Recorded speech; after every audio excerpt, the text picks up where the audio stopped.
noticed. This is the life. Wait a sec. Isn't something important supposed to happen today?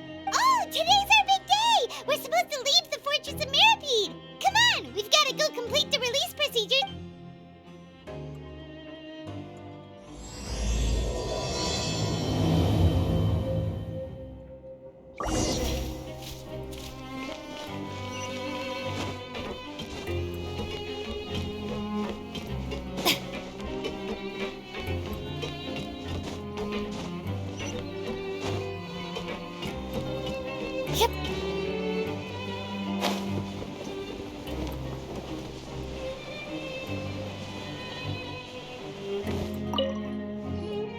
Please, sign here. This document will be effective immediately upon signing, and you two may exit the Fortress of Maripede via the regular channels. It's been so long since we've been to the surface. Let's hurry up and... Huh? What's happening?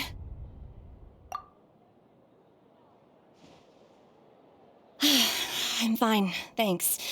But I wonder what that tremor was just now. Let's go ask the Duke.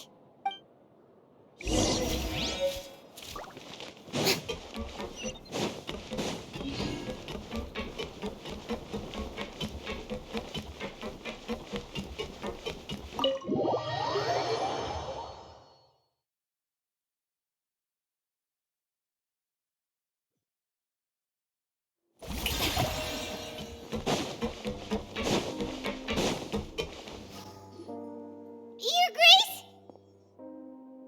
Ah, good to see you two. Is there... Yeah, what was with that earthquake just now? Ah, that. The tremor didn't originate from the seafloor. In fact, it seems it came from the surface. Over the years of serving as the warden here, I've developed a sense for distinguishing between what occurs on the surface and what occurs underwater. Besides, the seal that Monsieur Neuvillette set in place won't fail so easily.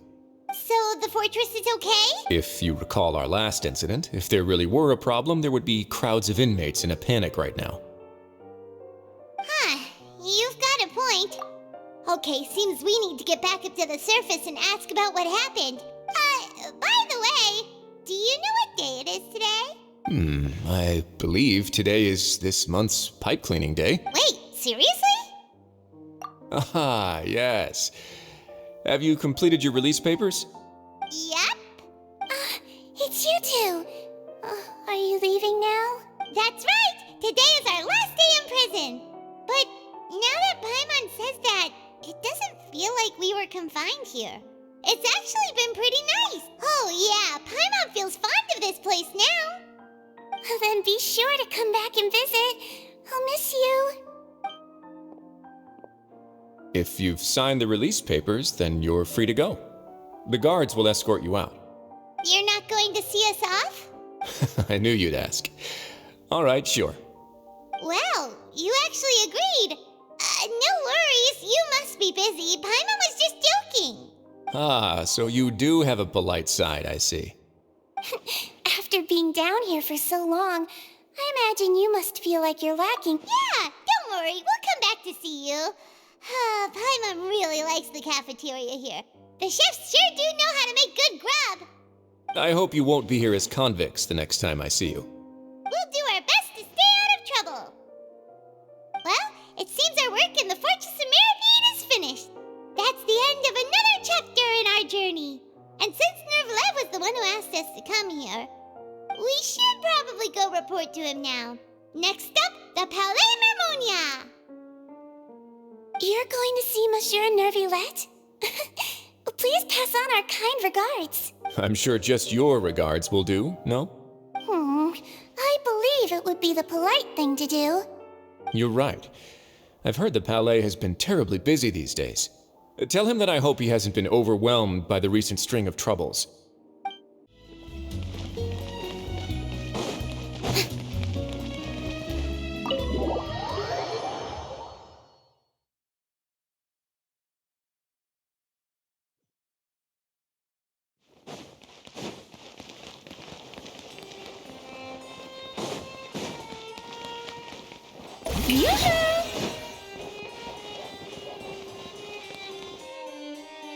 The Palais Mermonia sure is buzzing with activity today. Halt! Huh? Oh, it's you two. Apologies. Monsieur Neuvillette did say you'd be welcome at any time. Excuse me, would you mind helping me take a look at this report? I'll be right there.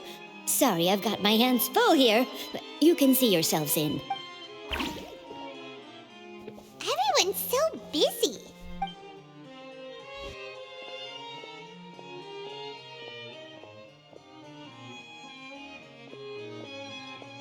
Neuvillette! Hello. You've come at the right time, but you'll have to wait for just a moment, as there are some urgent matters I must tend to first. In the meantime, please, have a seat. If you'd like to have something to drink, let the Melusine outside know. That's all right. We just ate. Very well, then. Let's take a break over there while we wait for him to finish his work.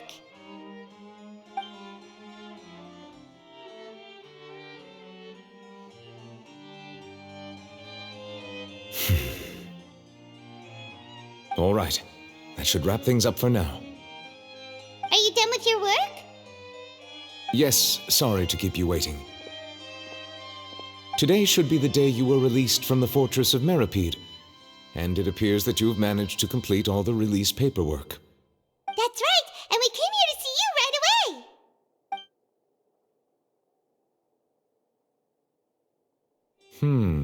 A massive whale. Do you have any idea what that might be? Judging from your description, that cannot have occurred in any ordinary waters, but rather something like the primordial sea. A whale of that size and shape cannot usually be found in the waters of Tevat. Therefore, we can only assume that Child is presently immersed in primordial seawater. Immersed in primordial seawater? But how? And is he okay? Most people wouldn't be capable of entering in the first place. I'm not completely sure how he could have gotten there myself. Yes, what is it? Ah, right! Paimon felt it too! We asked the Duke and he said it wasn't from underwater, so we figured you might know something about it. It turns out that I have just received a report about this particular matter. In fact, that's exactly what I was busy with a moment ago. The source of the tremor was here on the surface near Poisson. After the shaking stopped, the water levels in the Poisson area rose at an alarming rate. The water levels rose? Oh no! What about all the people there? Fortunately, the water levels only rose for a short period of time and have already returned to normal now. However, I still have a bad feeling about the whole phenomenon. If the change in water levels is connected with the leaking primordial seawater, then the situation in Poisson may be much worse than it appears. Navia should be in Poisson, right? We need to go check on her! I would also like to go there as soon as possible, but I'm afraid I can't leave just yet.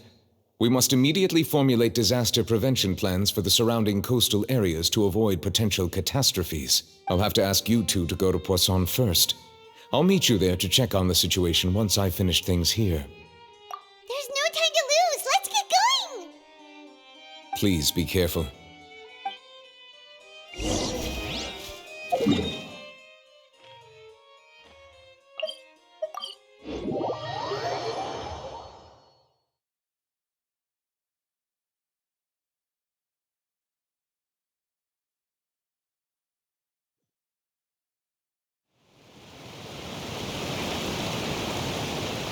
Oh no! What happened here?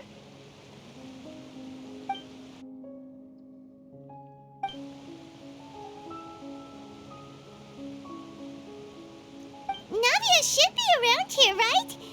We need to make sure she's still... Paimon means we need to check on her.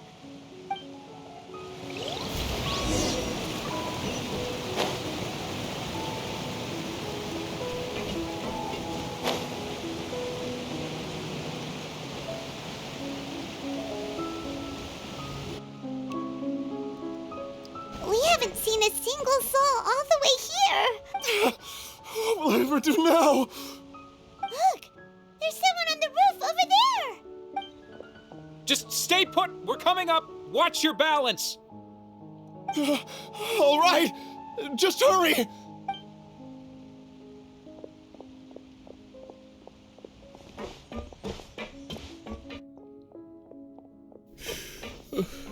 I'm not young anymore. How will I survive on my own? My Desiree! Oh, he looks pretty sad. My leg! My leg! How could this have happened? It hurts! Just hang in there. Help is on the way. You can hold my hand if it makes you feel better.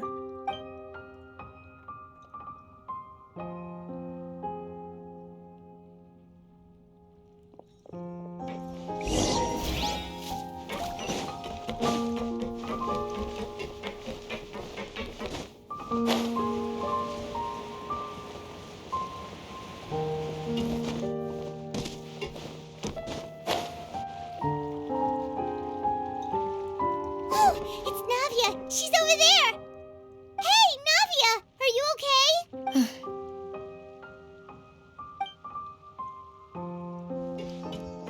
You're here. We heard there was a situation in Poisson, so we came as quickly as we could! Yes. As you can see, the water level suddenly rose. It caused quite the disturbance, in fact.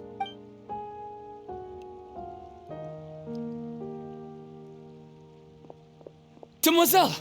There was a wounded resident next to a building southeast of here. We've already transported him to safety, but we've run out of medical supplies. He's wounded? How badly? He fell, so it's probably a broken leg. He's pretty shaken up. When the water level rose, he desperately climbed up to the roof. Once the water receded and he saw the ground, he became terrified and eventually... He jumped down then. Find the leader of Squad 1 and tell him to take the wounded resident to see a doctor. He should know where to go. Understood. I'll take over his search and rescue mission in the meantime. All right. You'll be in charge. I'm sorry. Where were we? The situation in Poisson? Right. Allow me to explain. A little earlier, we suddenly heard a loud noise. At first, everyone thought that something might have exploded in the waterways. But before we knew it, water started pouring out from everywhere. The rushing water seemed a little odd, almost like the unique color of primordial seawater.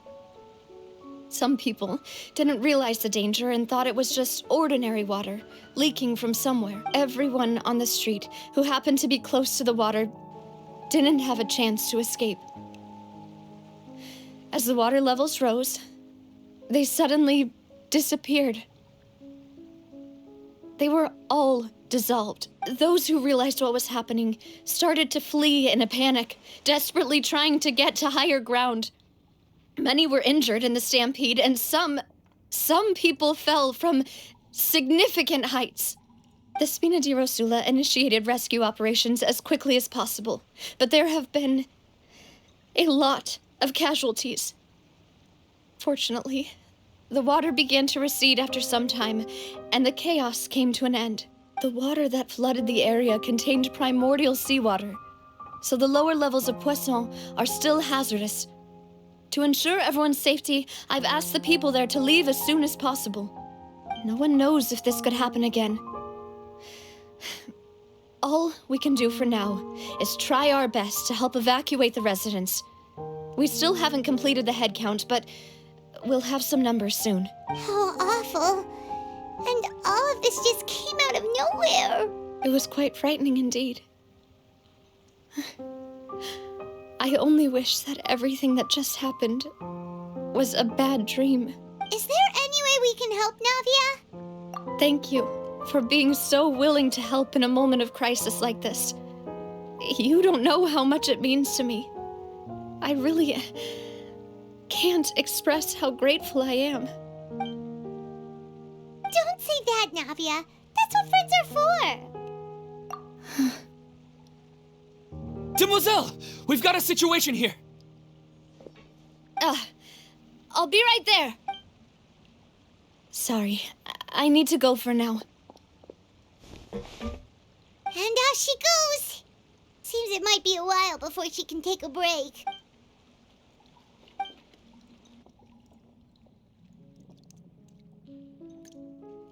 Okay, The wounded are being tended to, and we finished a preliminary head count. More support has just arrived, so I suppose I finally have a moment to focus on my own matters. Of course, we should remain ready for anything, and continue doing our best to rescue others. I'll be sure to have everyone at the Spina di Rosula ready to render assistance. Traveler, Paimon, would you two accompany me to my father's grave for a moment? Huh? Right now? Thank you. Well, given the time of day and the whole situation in Poisson, Paimon doesn't think there'd be a ton of people here visiting graves. Right. That's how things are now. The living are so exhausted that they've no strength to spare any words for the dead. Navia?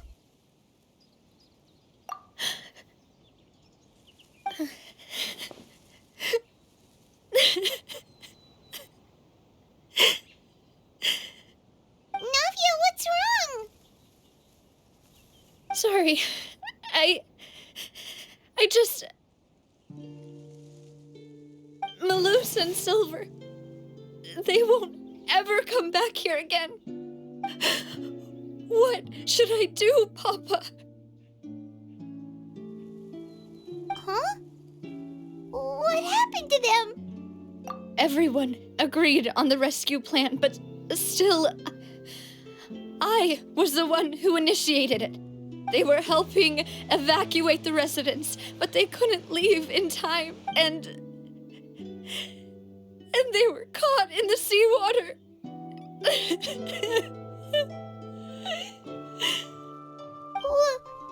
What should we do? I've known them for so long, and I know they weren't afraid.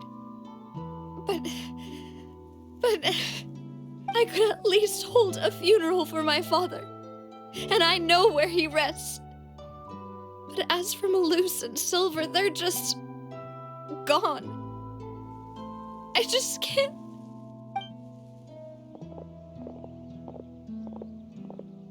Everything looks so clean after it rains. Even the gravestones. I didn't expect that you'd enjoy a glass of red wine in front of Master Callus's grave. I can understand. Besides, the scenery here isn't half bad. See, it's not just me. I always want to bring something when I visit Papa. Perhaps we might even have a picnic. He wouldn't be angry, would he? How could Master ever be upset with you, demoiselle? Yet the cemetery is the home of those who have passed, is it not? Everyone ends up here sooner or later, no matter who you are. Buying yourself a plot in advance, are you? No need yet. But when I do, I hope you'll let me be buried beside Master Callus, demoiselle. Hey, stop joking around. I'm quite serious. That way, it'll save us both the trip to see each other whenever you visit your father's grave. That makes sense. In that case, could I be buried on his other side? After all, besides you, demoiselle, the two of us could certainly be considered Master's closest companions, no? Personally, I believe we fill those shoes just fine. Why are you bringing this up all of a sudden? Seriously. All right. I'll remember your requests. But I'd really prefer not to talk about this stuff. And what do you mean by saving me a trip? I'd make the journey even if I had to visit you two somewhere else. I'd promised to let them rest in peace here. But here I am breaking that promise. I'm sorry for letting you see me in a mess like this. I don't usually cry, really. Paimon doesn't know how to help you feel better. But, well, she understands how you feel. I had always thought I could make my wishes come true. But now that I think about it, that never solely relied on me. Many things can only be accomplished with someone else's help. Malus and Silver have helped me so much. But by contrast, I could do nothing for them. I'm so sorry. You can spend as much time as you need here, Navia. We'll stay with you. Thank you. Right now, you don't know how much that means. By the way, you can have a look at this. It's a list of victims from the incident that took place here. Obena, Khan, Burnett, Giverny, Francine, Karina, Daisy Ray, Joinville, Julianne, Esson, as well as Malus and Silver. So, everyone else is safe. But still... It's okay. I know what you're thinking. And you're right. We lost Malus and Silver. But we were able to save more than we anticipated. The overall outcome indicates that the cost was worth it. Right! Don't think that way, Navia. One person might be saved at the expense of another, sure, but that isn't something we should ever consider a trade. Malus and Silver were not the price for saving anyone. They're heroes. You're right. Thank you, Paimon. What you said just now was pretty amazing, actually. I'll remember your words. Oh, really? Seems you've become more eloquent in the time since we last met. The knave? What are you doing here? Is everything going well on your side? Yes, my people are carrying out the mission according to your request. All the residents of Poisson have been evacuated, and we're preparing to relocate them to higher ground. As for these supplies, we have everything taken care of. There is no need to worry. Thank you very much. Wait, do you two know each other? We just met recently. Right, Miss Navia? Usually, I would call this a coincidental encounter, but that doesn't quite fit this time. Besides, it never even crossed my mind that a Fatui Harbinger would come looking for me. Thanks to the Knave, Spina di Rosula received generous support from the Fatui, which allowed us to complete the rescue and evacuation work so quickly. Mutual aid is essential to fostering positive developments. We were already in the area, in any case, so it was nothing. That said, I must say that you're a lot sharper than you let on. I'm sure you understand what I mean. I apologize for all the ways in which I tested you previously. We've never worked with a Fatui before, and it's extremely important for us to know who we're working with. My subordinates have reported that Fatui soldiers have been observing water levels and taking head counts in various locations. I hear that they've also prepared a large amount of emergency supplies. I'm quite surprised. This is nothing to brag about, nor do I intend to. It is simply the way of powerful organizations to act forcefully, whether they are doing good or ill. You've witnessed that firsthand, in any case. As I've told this traveler before, I know of the prophecy, and I intend to prevent the impending disaster. Lending your organization a hand was a natural first step in accomplishing that. As such, do not be troubled by this token of our sincerity. Perhaps one day, you'll also be able to help me in the same way. Without your help, there would have been many more casualties. I won't forget your kindness. Furthermore, I sincerely regret what happened to Malus and Silver. I only wish that my people could have arrived a little earlier to prevent this from happening. Don't say that. You and your subordinates did everything you could. As Paimon said, Malus and Silver didn't choose to sacrifice themselves for any specific person, and they weren't the price paid for other salvation. They chose to become heroes themselves. I've never liked hearing people put it that way. It's like trying to relieve pain by saying some noble-sounding words. But right now, there's nothing more suitable. They really did become heroes. You're right. I'm sorry for your loss, Miss Navia.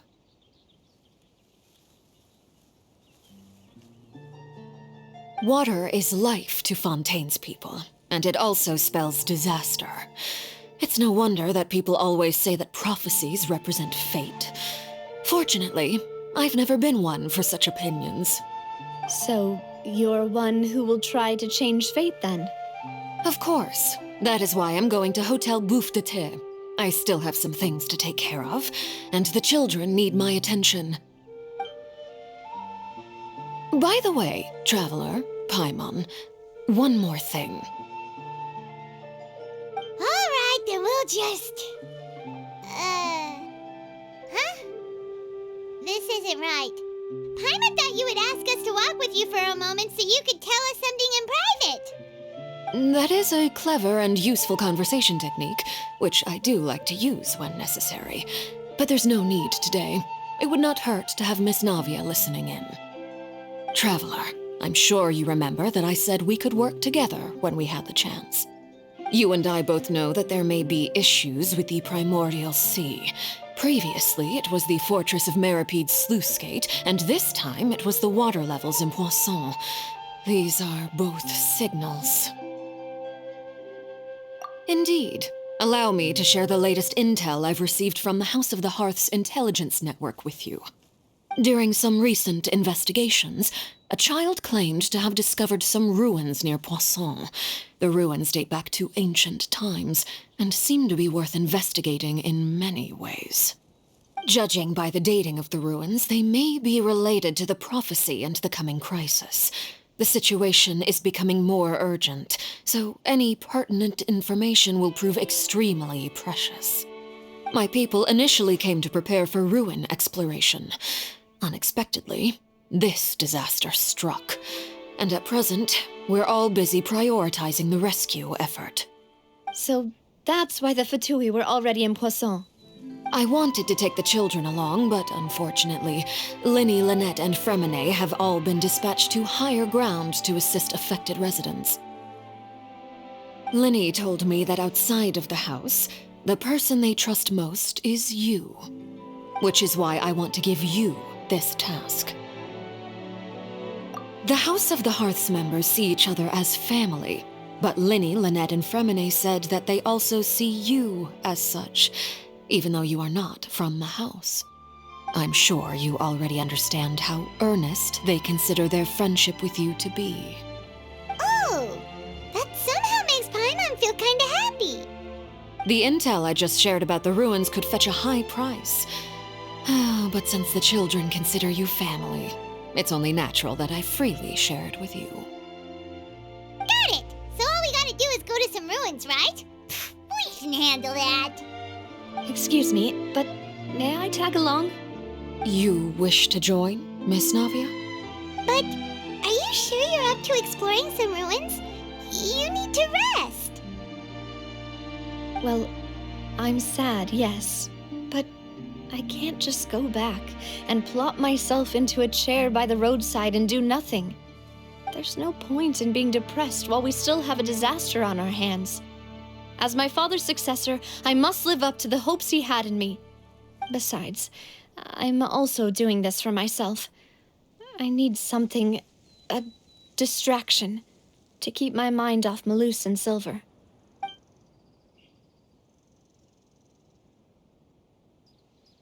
Since you put it that way, I have no objections. What do you say? All right. The ruins are to the south of Poisson. Here's the map. Okay, the three of us will handle it. Come on, let's pack up and get going.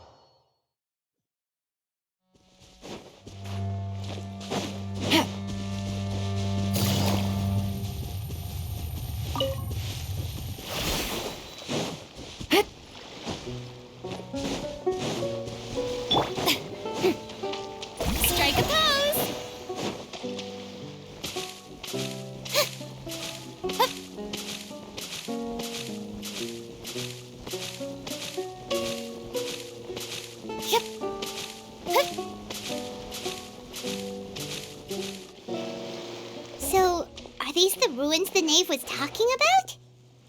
Whoa, talk about old. They seem to be pretty ancient, all right. Let's go in and have a look. Just be careful.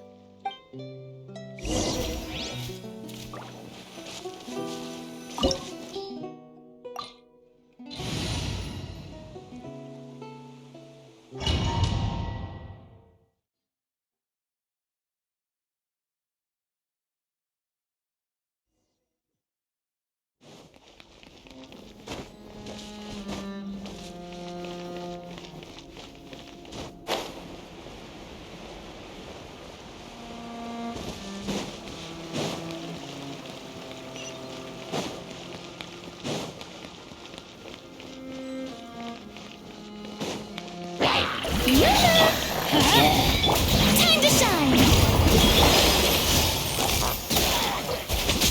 Fire hazard!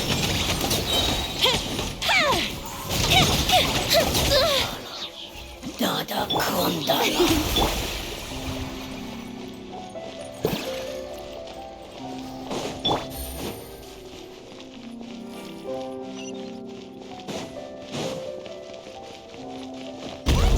Floor here isn't safe.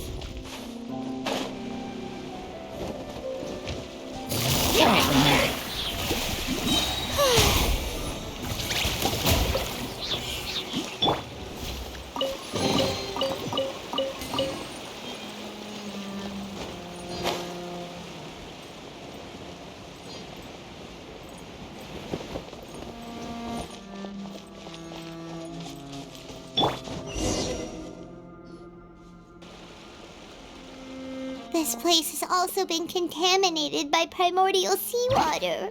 Yeah. And a lot of it, too. A Fontanian would most likely dissolve the moment they fell in. Right! You can't go down if there's primordial seawater. It's too dangerous, and it won't be any help for you to just stay here. Don't get by my wrong. We're not saying you're useless. It's just that... No, you're right. I can't do anything in this situation. I'll leave this to you.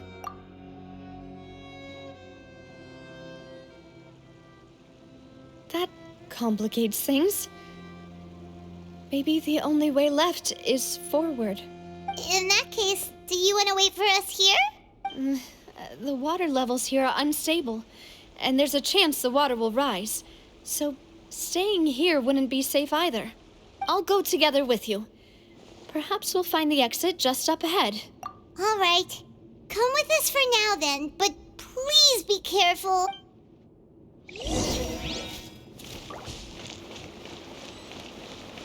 Oh no, it's a dead end!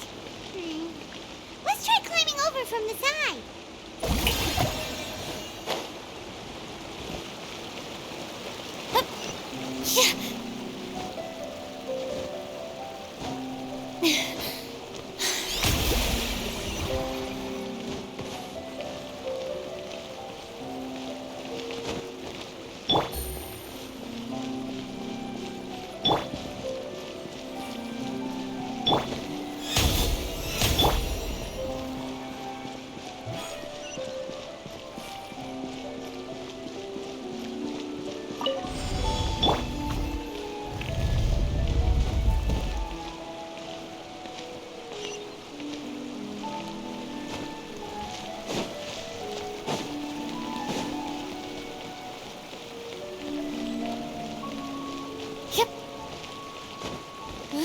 Wait! There's something wrong with this bridge! Run for it!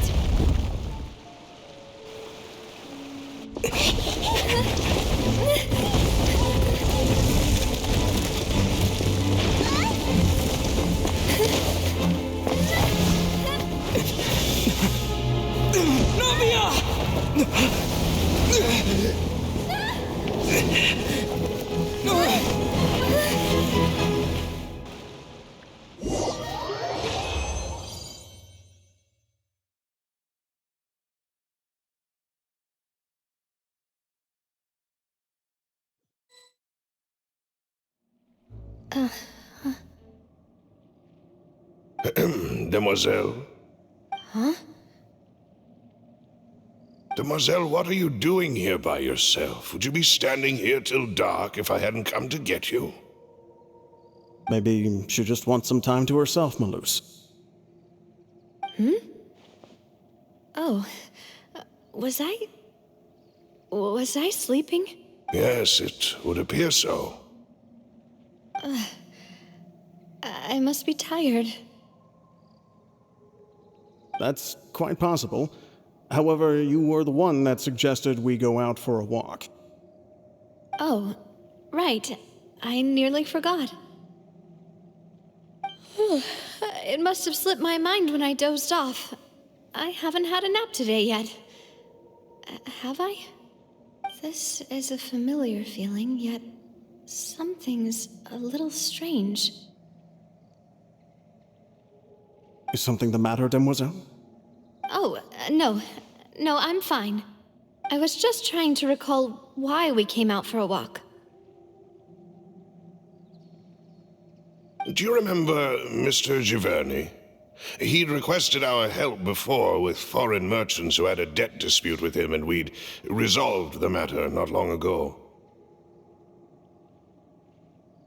We were headed to see how things were going with him at the moment. Ah, right. Yes. I remember now. Oh, Miss Navia. Ah, Mr. Malus. And Mr. Silver, too. It's good to see all of you. How have you been? I've been great.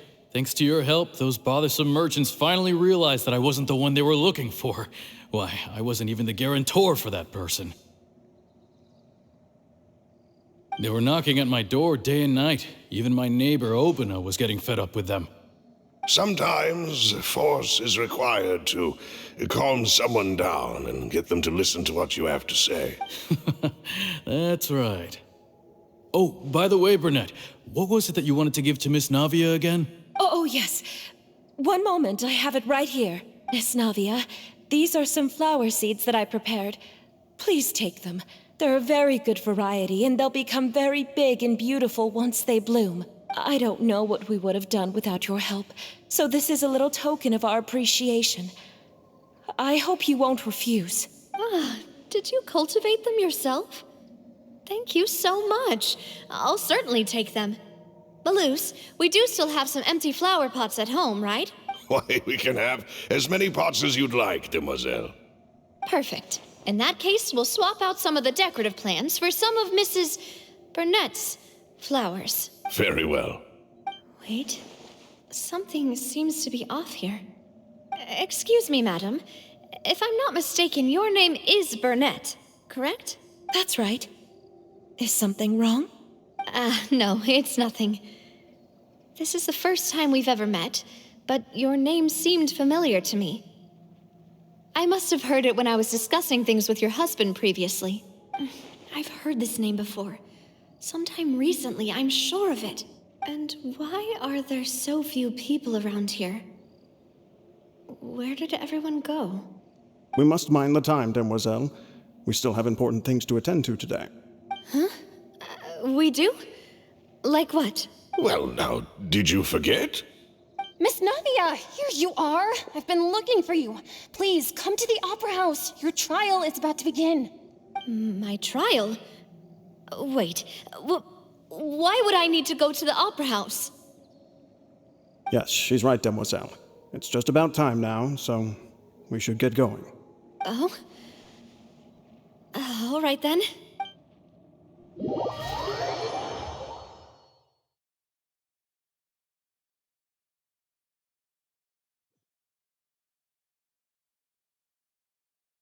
Look, it's Navia! She's here! And her two attendants are with her. Goodness, everyone's finally here. There sure are a lot of people here to see the trial. And they all seem to be oddly excited about something. I even know some of these people. Karina, Desiree, Joyville, Jolien, Essen. Why are so many people here? And why do I have no recollection of this case? And as for the judge... huh? Where's Monsieur Neuvillette? Please sit in the defendant's seat. Don't worry, Silver and I shall accompany you. All right. But are you sure you can stand behind me? Typically, it wouldn't be allowed, but today is an exception.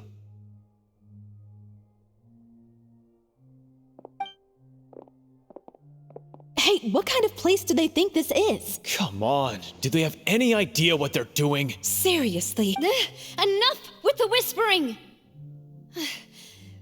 Could someone please tell me where Monsieur Neuvillette is? And why I'm standing trial? My dear Miss Navia, have you not yet realized what you've done? In that case, allow me to explain. As all here know, you are Master Callus's successor, the head of the Spina di Rosula, someone held in high regard by every soul in Poisson. After you took over the Spina, you treated all of us just like the late Master Callus had. If anyone in need reached out to you for help, you responded. Not only you, but your butler, your subordinates, nearly everyone in the Spina di Rosula fought for the well-being of those in Poisson. Wait a moment. Aren't you just proving that I'm a good person? Yes, correct. Absolutely right. And that is why you stand accused. You have helped so many people get through so many difficulties. You are one with us. We are inseparable. We are one big family, all of us who are from Poisson, inextricably linked. And with you being so important, we couldn't possibly do without you. Therefore, this fair and honorable court shall declare you guilty, and you shall stay here. You will be together with us forever. Huh? What are you saying? Everything you have said is correct. I have indeed done a lot for my hometown, and I would be willing to be with you all, but what is the purpose of having me stand here like this? What is there to discuss?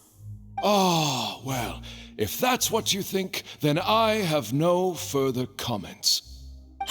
How wonderful, Miss Navia!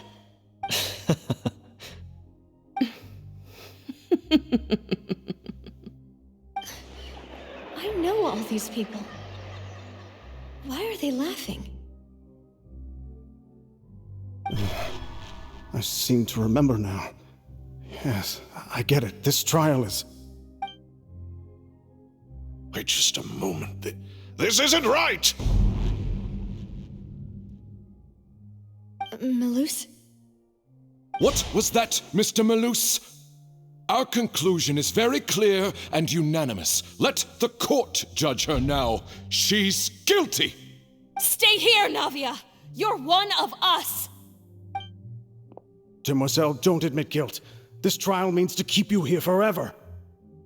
I wish to exercise my right to defend Our Lady. Mistress Ronville, you only know of Navia's goodness, but nothing of her utterly independent mind. She was born a free and independent spirit. She has never been tied down by anything. Indeed, even the death of Master Callus couldn't stop her.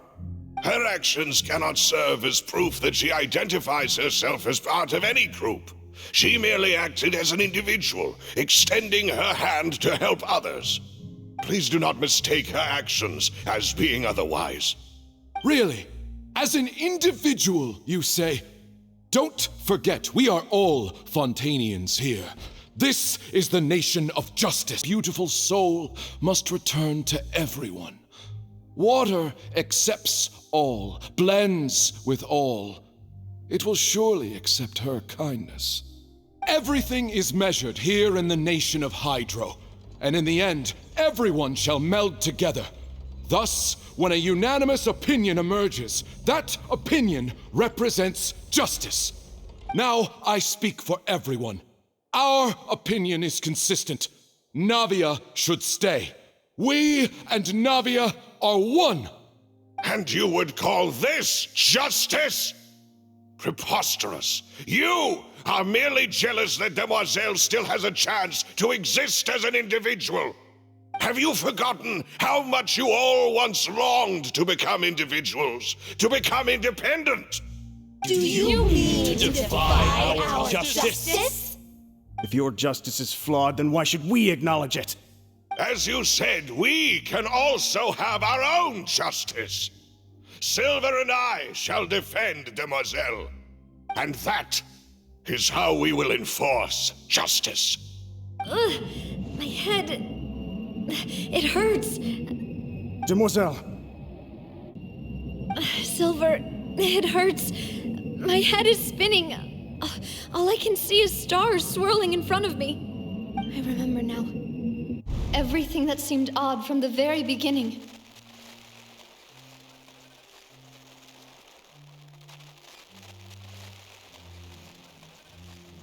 Karina, Desiree, Joyville, Jolien, Essen, and Mr. Giverny and Mrs. Burnett, who we met earlier. Even Malus and Silver. I don't want to admit it, but they're all dead. Don't be afraid, and don't admit guilt. We will protect you to the very end. Absurd! Who are you to say that she cannot be judged? We are the majority, and in the nation of trials, the majority is absolute justice. We are the will of all. Don't let them escape! We shall keep Navia here with us! Mr. Malus and Mr. Silver, must you be so stubborn? How could the two of you possibly hope to stand against the collective? Do not resist. This judgment is fair and just. Navia belongs to us. After all that happened, she should not be left alone in Poisson. What are you saying? No more excuses. He says we're jealous. Jealous? How could she possibly be an independent individual?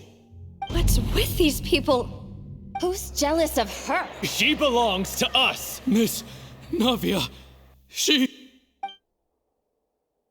Silence! That's...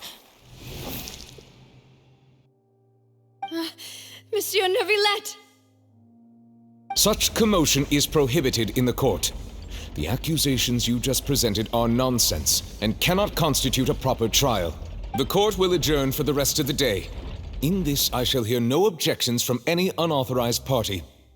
Our thanks, Monsieur Neuvillette. Please leave with me, Miss Navia, while there is still time. But... Go on now, Demoiselle. This is your only chance to leave this place. What, can't bear to leave us behind or something? Malus. My apologies. I couldn't resist making one little joke once I realized that this shall be our last goodbye. Malus... Silver... Quickly, you must come now! Goodbye, Demoiselle. Farewell.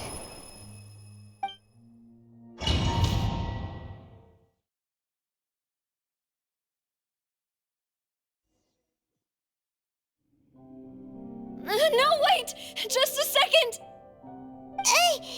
Navia? You're awake? Good. I must have been dreaming.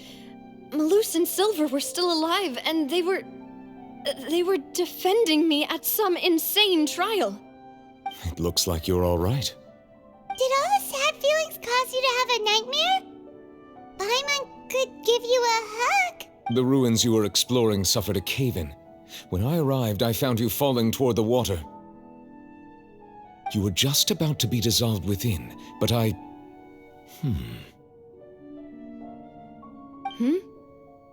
What is it? I think I saw 2 Oceanids protecting you. It was only for a moment, perhaps even a fraction of a second, but they gave me the chance to retrieve you. Were it not for their intervention, I would not have been able to rescue you before your consciousness dissipated. Wait, did you say Oceanids? You mean like what happened with Vache? Perhaps those 2 Oceanids were the people you saw in your dream.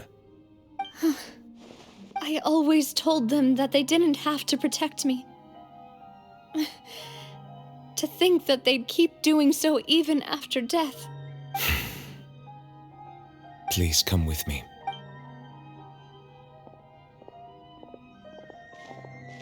Neverlet, are you okay? Oh, I am quite all right. Perhaps there's something we could chat about? Why do you look so stiff all of a sudden? Oh, Paimon knows. You're the type who feels awkward when there's nothing to talk about, right?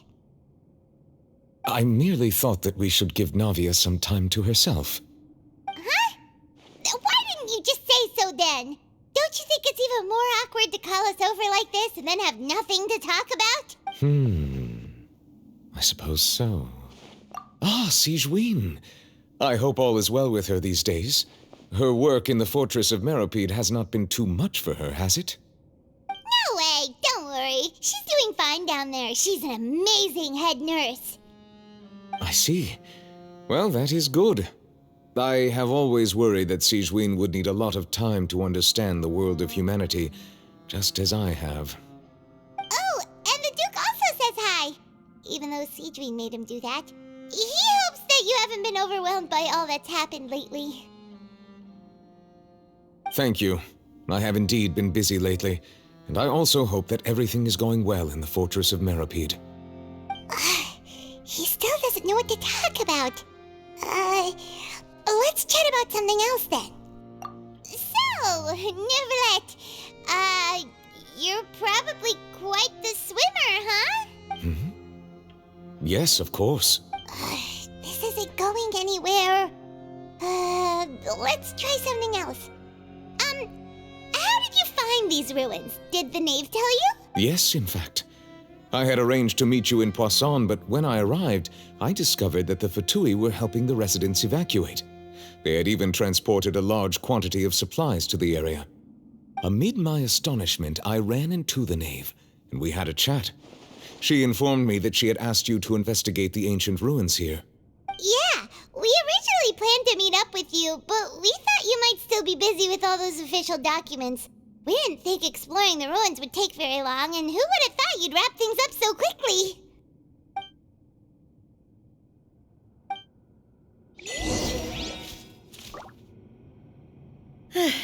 I'm sorry to have kept you all waiting like that. I'm feeling much better now. I guess we should get going again. Will you come with us, Monsieur Neuvillette? Yes, if you wouldn't mind my company.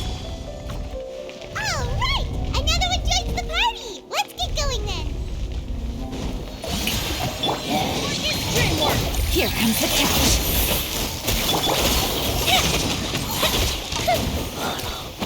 Nada Kundala.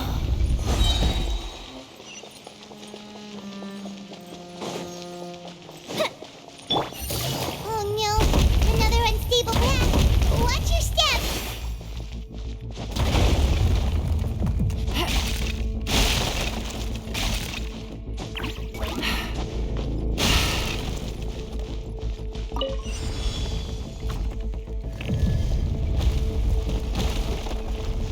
Watch out! There are rocks falling over here!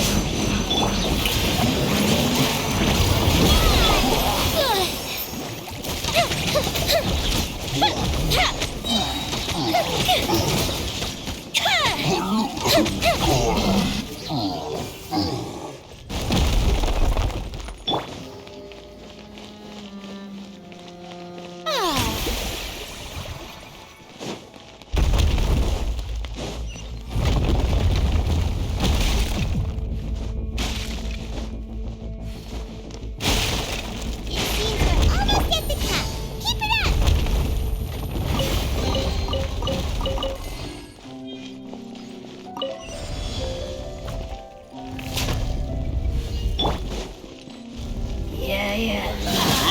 Everybody stand! Game's up. Fun's over. Gotcha. Let's light it up! Time to shine! Time for a light show!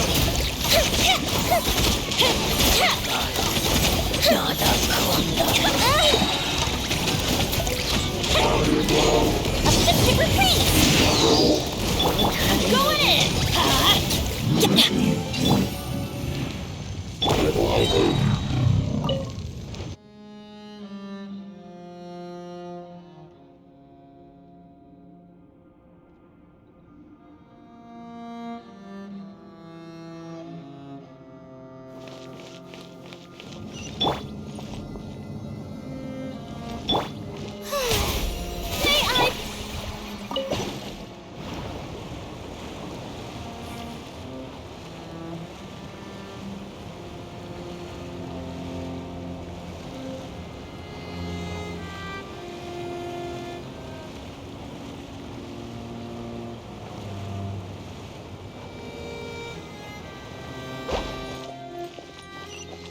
Take it easy.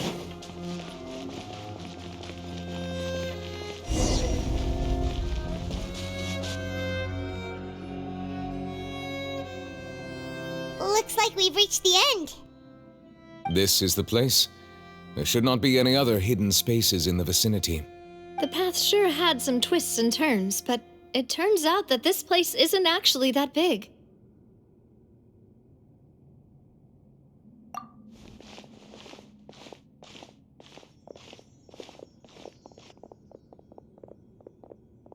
Stone slates? It seems like they were put here as an offering. Perhaps we should just leave them be for now. There are 4 locations in total, but only 3 stone slates. The slate that should be in the first empty spot is missing. The surrounding walls also show signs of damage. There's something written below. Let Paimon see. Reason dictates that this nation be destroyed. I shall record the history of its future here in its past. Say what? It feels like someone left these slates and these words here for a purpose. But does he mean that Fontaine should be destroyed? That would fit the circumstances dictated by the prophecy, yes. Indeed, the slate's contents correspond to it. Take the There's a person kneeling here. She seems so dedicated. And there's a whole bunch of other people behind her doing the same. She's facing this... what is this? Some kind of island in the sky? And is that Lady Farina in the third image? Did the Hydro Archon fall into the water? And is that a ring of people around her? Paimon doesn't quite get it. Are they all in the water? The fourth image. I know this one. This exactly matches the content of the prophecy. The people will all be dissolved into the waters, and only the Hydro Archon will remain, weeping on her throne.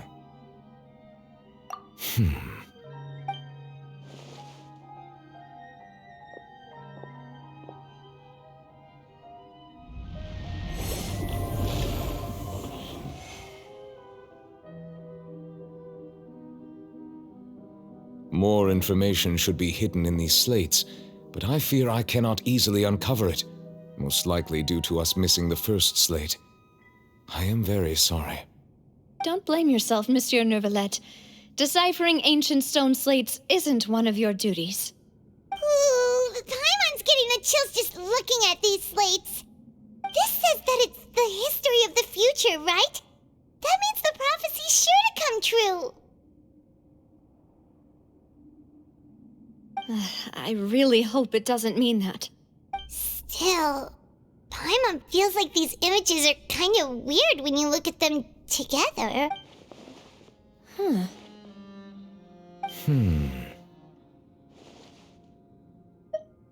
That's right! If the images are in chronological order, shouldn't the fourth, the waters drowning Fontaine, come before the third, where the Hydro Archon herself falls into the water? And yet the order is reversed here.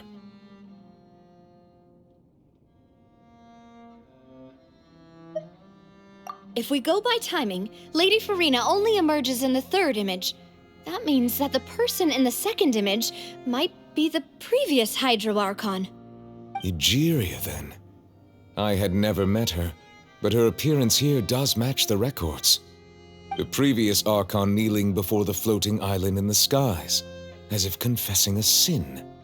Did she herself commit that sin? And if not, why would she be in such a posture? Also, I'm still wondering why these ancient stone slates are here at all. Judging from their contents, could this place be the origin of the prophecy? Does that mean that someone, or some people, once saw these slates? But who would have created these slates and left these words here? It seems that any further clues will have to come from Farina. In that case, there's no time to lose. There's nothing else to be gained here, so let's head back first. Yeah, we better get somewhere safe for now.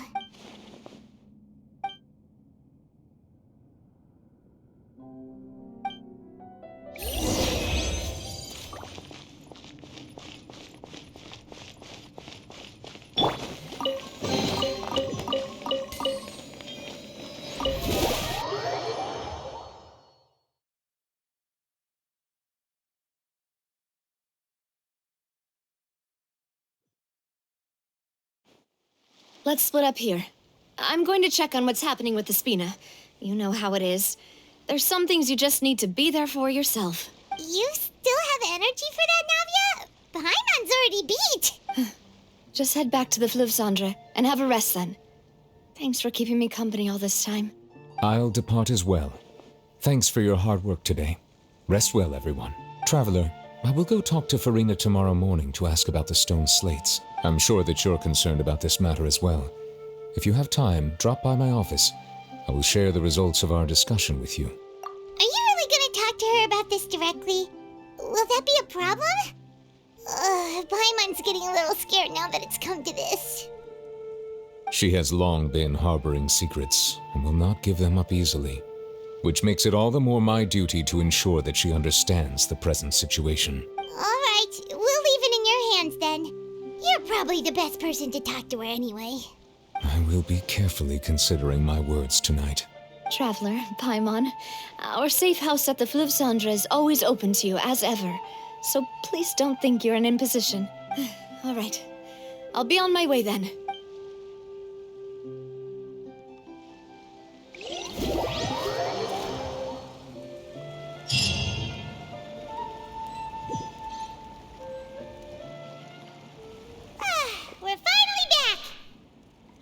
Welcome back. We've got a special menu prepared for you two tonight. Yay! And there's good food too! Navia! Ooh, desserts! Nice! These are all Paimon's! Paimon's already starting to forget what happened today. Oh, that voice. Is that who I think it is? Huh? It's you two. What are you doing in Fontaine?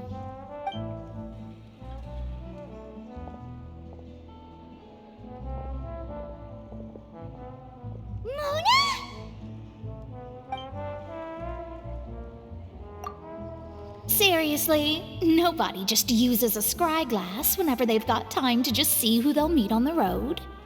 Still, we didn't expect to see you here. Wait, you're not a Fontanian, are you, Mona? Well, I have some business to attend to here, so I booked a hotel in the city. I was just out for a stroll when I bumped into you. Quite unexpectedly, if I might add. Why did you think I was from Fontaine, though? Is that because Magistus doesn't sound much like a Mondstadt surname? Yeah, let's go with that. Well, I used to have my own surname, which was, well, some other thing. Either way, the old hag told me when she took me as her disciple that the first step to being a great astrologist's pupil was to change that name. There was nothing for it, really. She really is amazing at astrology, so I changed my name to what it is now according to her wishes. To my surprise, however, Magistus is not the name of some ancient house or clan. It isn't? Nope. Although it is used by us in place of surnames, it generally just means great. Wow! Imagine including a boast in your name. Wait, are you gonna have to put that into your genealogy as well? I reckon so. In any case, I'd give my disciple a name like this as well, if I were to take one. Astromancer Barbaloth Trismegistus. Whoa, that's a long one.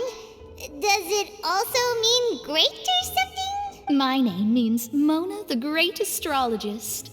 As for the old hag, hers is, in plain speech, the thrice as great Scholar of the Stars. Just take it as a title specific to astrologists. Thrice as great? That's so petty. I know, right? That's just how she is. She used to call herself Megistus, actually, but when she took me in, she changed her name to Trismegistus.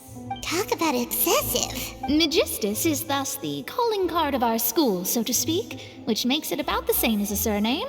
It's all right if you don't get it. You can look into it further should you need to study astrology more deeply. That sounds terrible! But anyway, you're not Fontanian, are you, Mona? You're from Mondstadt, right? Well, I was born in Mondstadt, yes. My parents migrated to Dorman Port, and I traveled with the old hag for a while, after which I settled down in Mondstadt City. Oh, that's a good thing then. At least we know you won't be dissolved by Fontaine's waters. Speaking of that, I'm sure you're aware that a bunch of things have happened here in Fontaine, right? I know you're not a local, but I'd avoid getting too close to any water that looks strange all the same. There's something ominous about it. Well, the water, I mean. That was the main reason, yes. Just a while back, the Steambird invited me to take part in a panel and speak about the circulation of the prophecy as an astrologist. The invitation was sent quite early on. I don't think anyone expected Fontaine to be in this much trouble. What do you make of that prophecy, Mona? Just tell us what you think as an astrologist. Your word would go a long way to make things more certain and less scary. What I can tell you is that I'm an astrologist, and that this prophecy concerns the fate of Fontaine, even that of all Tevat. Ascertaining this is akin to reading the fortune of the whole world. I'm afraid that this is not something that just anyone can do. If I could do it, you would no longer call me an astrologist, but a visionary. But on the flip side, the prophecy is so huge and powerful that it must surely come from a powerful visionary. Its contents involve the fate of the world. Disregarding it would be a mistake. A visionary? Sounds really powerful and all, but does such a person really exist? Of course.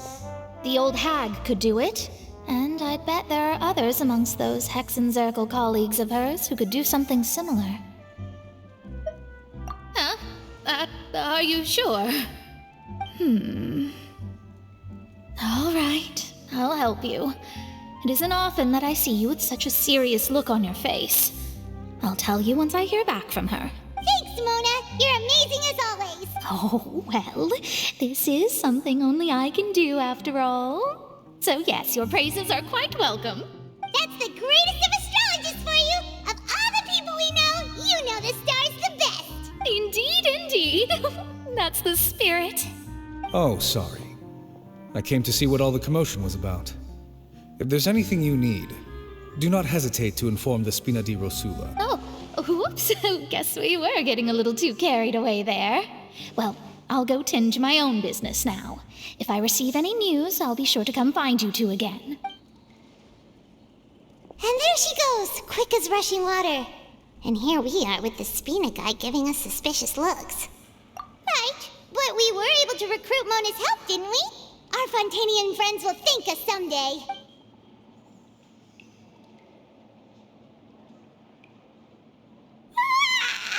Good morning.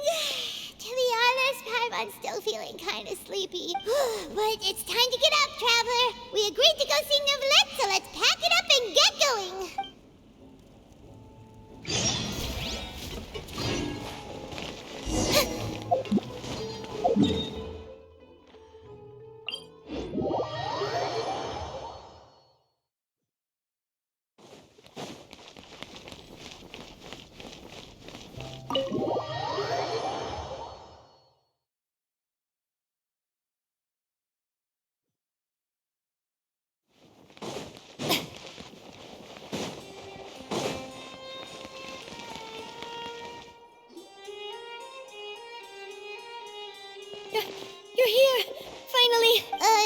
Is something wrong? Monsieur Neurvalette and Lady Farina, they seem to have gotten into a dispute.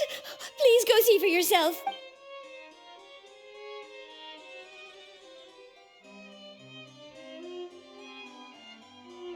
Like I said, I've already explained everything. And yet the problem has not been properly solved. There is little space for excuses between us. It is not my intention to offend you, but please tell me where you stand. You are the Hydro Archon Focalor, are you not? Look at this.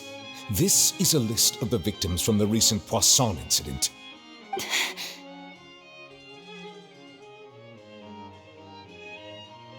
You mean they're all... We did not arrive in time to avert this disaster, and I will not have it happen again. I will say this once more. You must tell me everything you know. Yesterday, I found 3 stone slates in some ancient ruins near Poisson.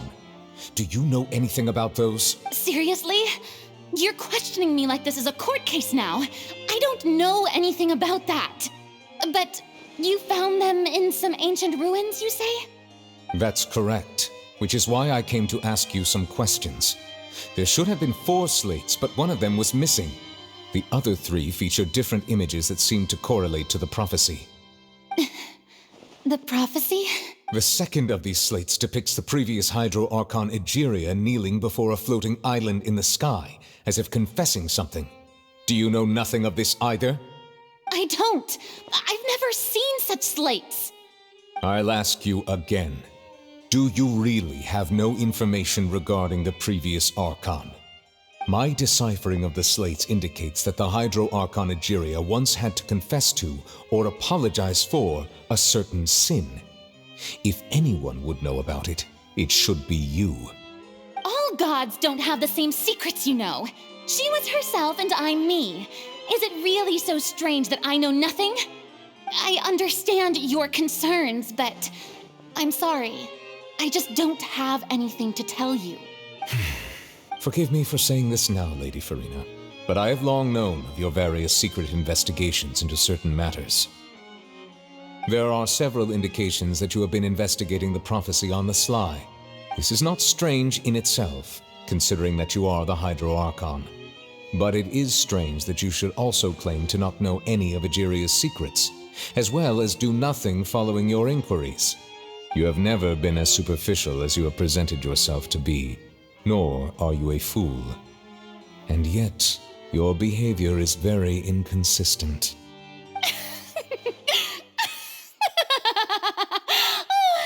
So you've been watching me all this time, have you? I didn't think you were that type. You... Well, since you know about my secret investigations, then you should know I'm actually working to take care of it. There's no point questioning or suspecting me. You're the Eudix, but you're still my subordinate. You should be following my lead. Just trust in me, you're Archon, and do as I say. Never mind whether you can truly convince yourself to or not. It'll all turn out fine. That's all I have to say. We do not discuss this matter again. Oh, the opera's about to start. Toodles!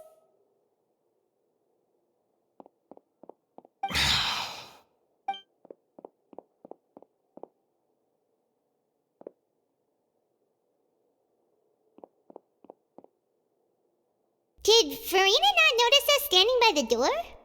Wonder what's up with her. She was smiling. Huh. She didn't seem in the mood to care if we were listening in or not.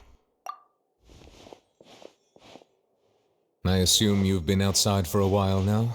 Oh, you noticed. Seems Farina didn't even realize we were here. She was in a great panic, though I cannot discern the reason. Our discussion reached impasses time and again, a state of affairs that we cannot allow to continue. Still, I do not understand. Dialogue is the basis for understanding, so why did she keep refusing to engage?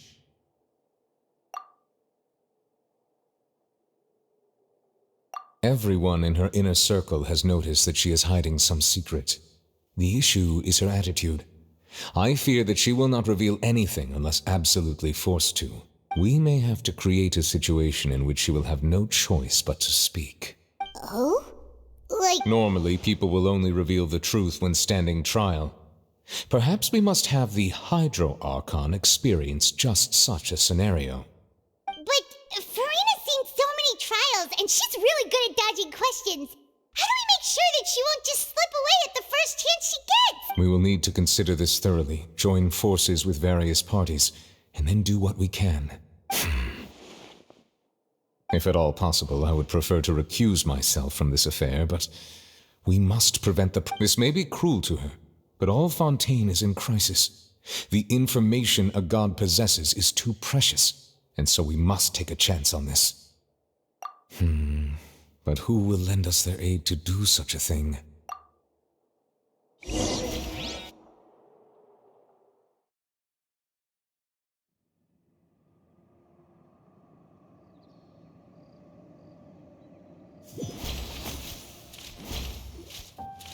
Well, that's everyone, huh?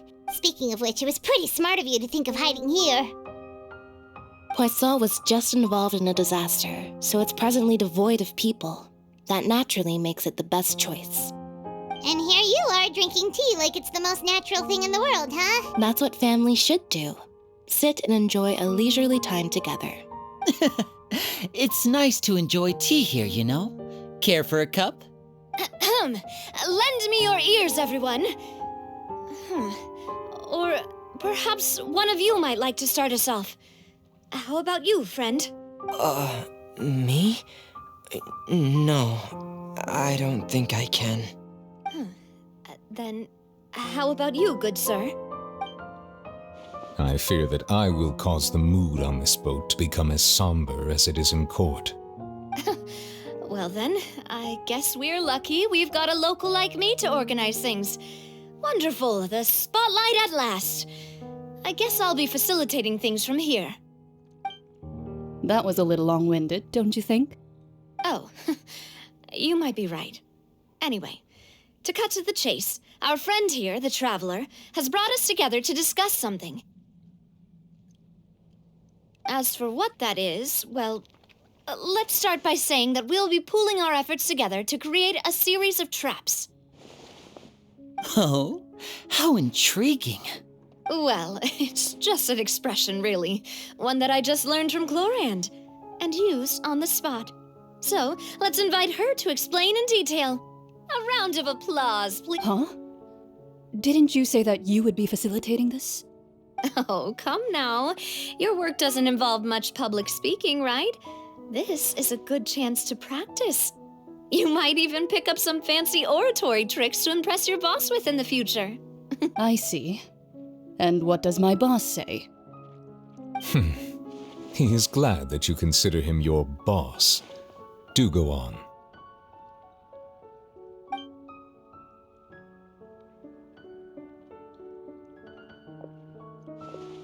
In that case, do any of you have experience hunting? Not that I recall. Fremine and I once used a wooden stick in a basket to catch wild rabbits when we were younger. As for Lynette, oh, right. You were sick that day, weren't you? I've also gone diving to catch some fish before. Does that count? I'm afraid not. You may or may not have heard, but Fontaine once played host to a group known as the Marechaussee Hunters. Though that was their name, they did not hunt animals, but rather various monsters left behind by the ancient dynasty of King Remus. Today, Fontaine's monster population has already thinned greatly, so the hunters have blended back into society, taking up arms in other lines of work. They even left a unique methodology of hunting in their wake. A trap comprises of the following components: bait, a trigger, and a containment device. Sometimes a lethal implement will also be necessary to deal with the prey. So, if we were to build a trap together, right now, what would you choose to build it with? For me, I would prefer something basket-shaped. Pigeons and rabbits will see the bait and naturally enter the snare. Our line of work requires a deft hand, and we're some of the best in the industry, so you can count on our techniques. You used some of those techniques while moving the people of Poisson, didn't you?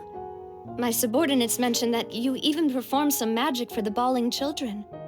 Yes, and I even managed to gather some intelligence in the meantime. I'm quite the multitasker if I do say so myself. I'm afraid I can't claim that as my strong suit. I prefer more stable methods, like placing bait in the water and waiting for the fish to come within reach. That's the kind of method I would count on. Calm and steady. Exactly the kind of person who would catch loads of fish. And I can be their assistant. With discretion, I'm sure. I'd probably use some sort of mechanical animal. Papa once bought me some small clockwork squirrels, mice, and such. When placed in the forest, they can attract others of their kind. I remember that you liked those too, didn't you? I did. And that would be a good way to go about it. If they're realistic enough, animals of the same kind will follow them all the way to the trap. What about you, Monsieur Neuvillette? I fear I do not have any related experience. That makes sense. You usually solve problems directly, without the use of any such tricks.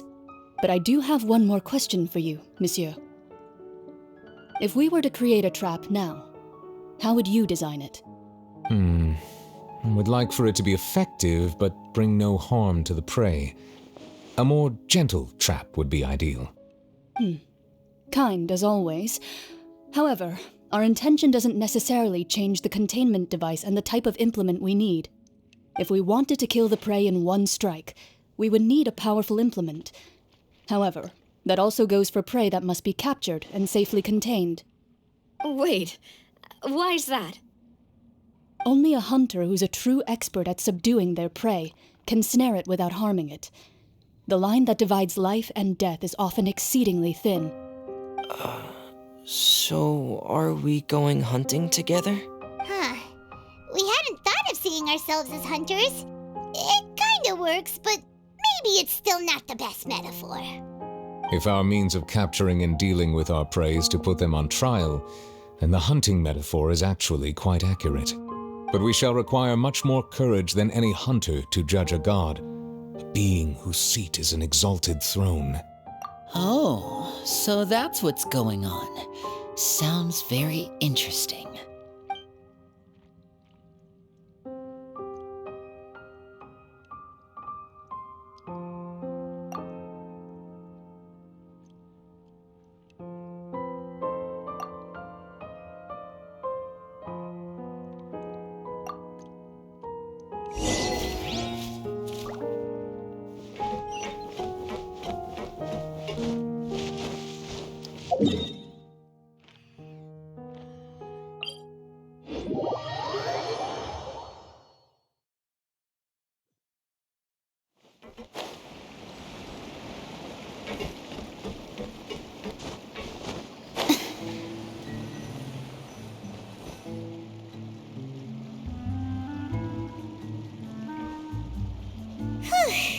It's been a tough few days, hasn't it?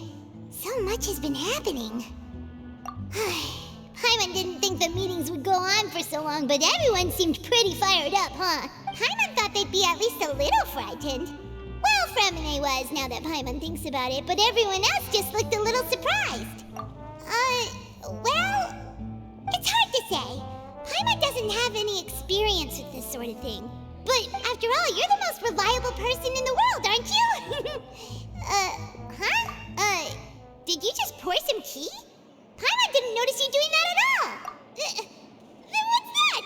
Paimon's never seen that cup before. Don't be frightened. I'm just joining you two for tea. I merely refrained from saying anything till now. Who's that voice? But there's no one here. Aw, have you forgotten me already? Wait, you are familiar. You're the voice we heard from the sky in Sumeru. The voice from the sky, I fear that description is wrong. Though, not completely wrong. You're feeling lost now, just as you were feeling previously. I sensed that confusion and thus came to you, Guiding people is an irresistible hobby of mine, after all. Consider me a passerby, just accepting a commission from my friend's disciple on a whim.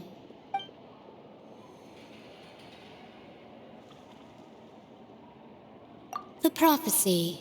Yes, what has been prophesied will be fulfilled. You may view such things as the history of the future. What? Then is there any way we can stop it? I believe you have witnessed a failed attempt with your own eyes. Can everything in Tevat so easily be changed? Ah, so you've caught on. Just as prophecies are usually only the future as seen from the perspectives of the gods, could things be happening in hidden corners where the gods' gaze does not fall? Are the things that you shall see different from the fate that the gods perceive? What is she talking about? It all sounds really impressive and important and stuff, but it also sounds kind of scary. I believe that you understand, right? Some things are insignificant, but others you must reach out to change. Ultimately, fate shall serve as your only guide, no matter what will happen in Tevat's future. All you need to do is to play your part. This was good tea, by the way. Thank you for your hospitality. Well, that'll be all for today. The voice. It's gone.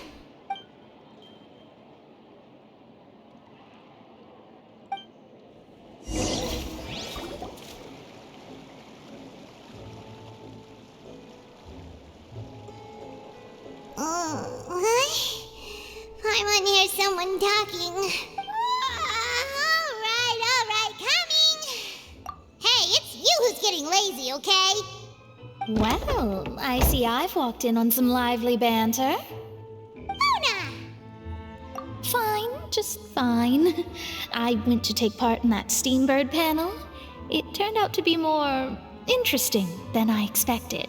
Not all Fontanians are pessimistic about this. One journalist mentioned that sitting around and waiting for the end to come would be wrong, and that they should make their own rescue preparations. I agreed, so we had a brief chat with her. Did she have pink hair by any chance? Why, yes, it was Charlotte. You remember her, right? That daredevil journalist. I'm in full support of her view.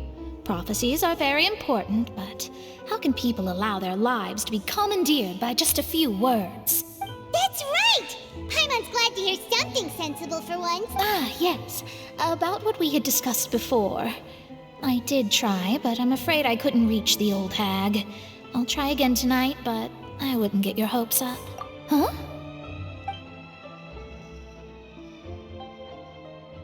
Goodness gracious. Are you serious? She said that even the god's gaze has blind spots. Pretty bold if you ask Paimon. Most people would believe the gods to be all-knowing, right? The Hexen Circle members are certainly anything but ordinary. As for the mage named N, the old hag has mentioned her a few times. She said that N's sense of direction is incredible, and that she loves guiding those who are lost. But I've never met her, and if she were still alive, she'd be... Well, suffice it to say that the hag's at least a few hundred now, and N's been around for longer than that. Whoa, the Hexen Circle sounds like a scary group. But they must really stay in shape to live so long. Their abilities alone are pretty terrifying. If she came to see you personally, then the problem you're facing must truly be of great importance. Well, it's not like Paimon could understand anything she said. Yes, she was quite cryptic, but I suspect she means that there is still a way to turn things around. She didn't say when or what that would be, though, so perhaps it is something that you cannot know right now.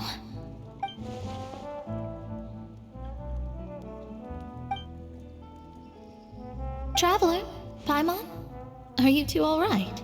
Oh, we're fine. We're just a little down right now. It kind of feels like the end is coming, you know? I see. I feel that same sense of desperation, too. I guess you could consider me someone who has often witnessed fate. So far as I have seen, it cannot be swayed, but even so, I still hope for and believe in miracles. Astrology is eternal and rational, but fate may not be. It is cruel, but it can also be beautiful. Perhaps that's what En was trying to tell you.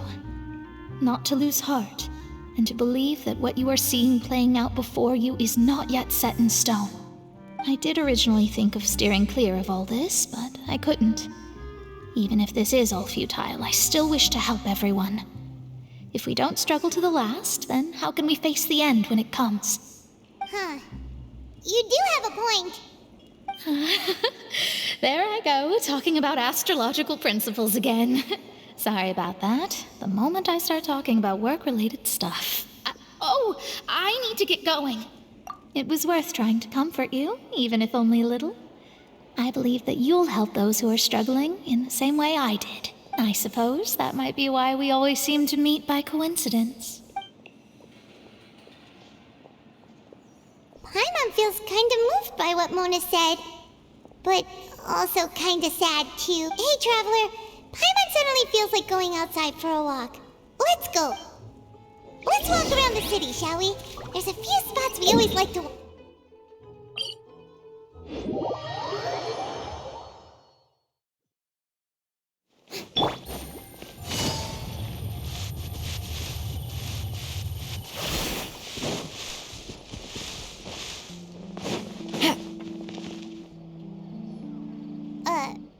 Huh? Our names are written in this newspaper. What's going on? Let Paimon see! The underwater stronghold, the Fortress of Meripede, has continued in its noble autonomy. But that does not mean that others cannot interact with it. My recent attempts to enter the fortress bore little fruit. Huh. Guess Charlotte still hasn't given up on that. Thus, did an Outlander friend become the focus of this report. A blonde adventurer with their white fairy, legends trailing in their wake. It is said that this mysterious traveler once visited the underwater fortress.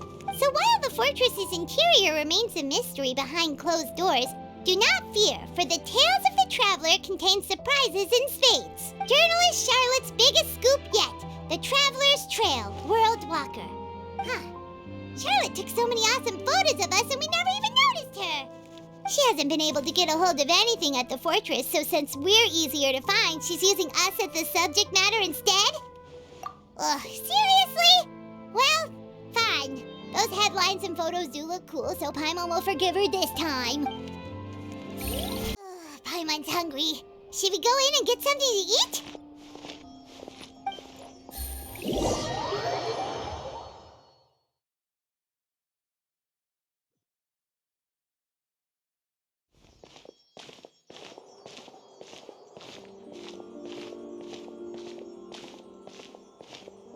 Hey, quick! Look! That's the limited edition, only 16 slices a day cake! It was so delicious the last time we tried it! Despite the tense situation we were in, let's give it another go, Paimon's shirt! 1 slice of cake, please. Someone showed up after all! Oh, wait, you're the one from the Palais Mermonia. Oh, are you here to buy cake too? It seems Monsieur Nervalette was right. You really can eat. Wait, did he really say something like that? That's right. Even he has his own preferences when it comes to food. As for me, I love the cake and coffee here. Do you come here often? Usually every day. Every day? It's part of my daily schedule, apart from work. I shall have my cake and coffee. Then what if someone told you one day that this place would be closing soon, and you wouldn't get to eat cake here anymore? What would you think? But why would it close? Well, Paimon doesn't know either, but maybe the waters will rise tomorrow. You know, like in the prophecy. Oh, the prophecy. To be honest, I haven't paid much attention to that. No, still, even if there'd be no more cake tomorrow, that wouldn't keep me from having some today. No, it's the same for eating in general. You might not be able to eat tomorrow, but if you can do so today, then you should carry on. That's what people call living, you know. Huh. Don't be sad. Excuse me, could I have 2 more slices of cake to go? These 2 slices are for you. Sijuin said that this kind of expression you're making is what humans call being sad. Oh, you know Sijuin? I sure do. She was born before me, and she sometimes comes to the surface to teach us things about humans. She said that humans are creatures that are saddened easily, yes, and you can only lift their spirits by feeding them delicious food. So please try the cakes here. I've got something else to do, so I'll be going now. You two try to stay in a good mood after eating, all right? Bye.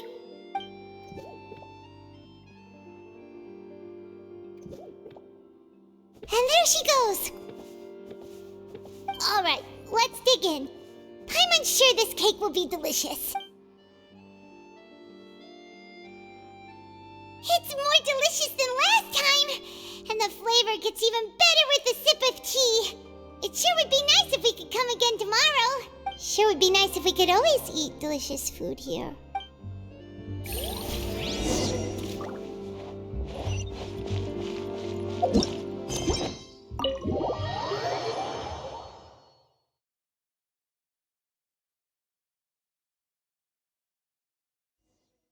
Oh, we're near the Steambird office. Let's go look for Charlotte and have a chat. Wow! If it isn't the Traveler and Paimon! Oh, have you seen the article I wrote about you? Ha! You've got some nerve! You just used us to make some quick mora! Oh, you needn't worry about that. I heard that you were in Poisson some time back, so I sent you a letter to discuss just that.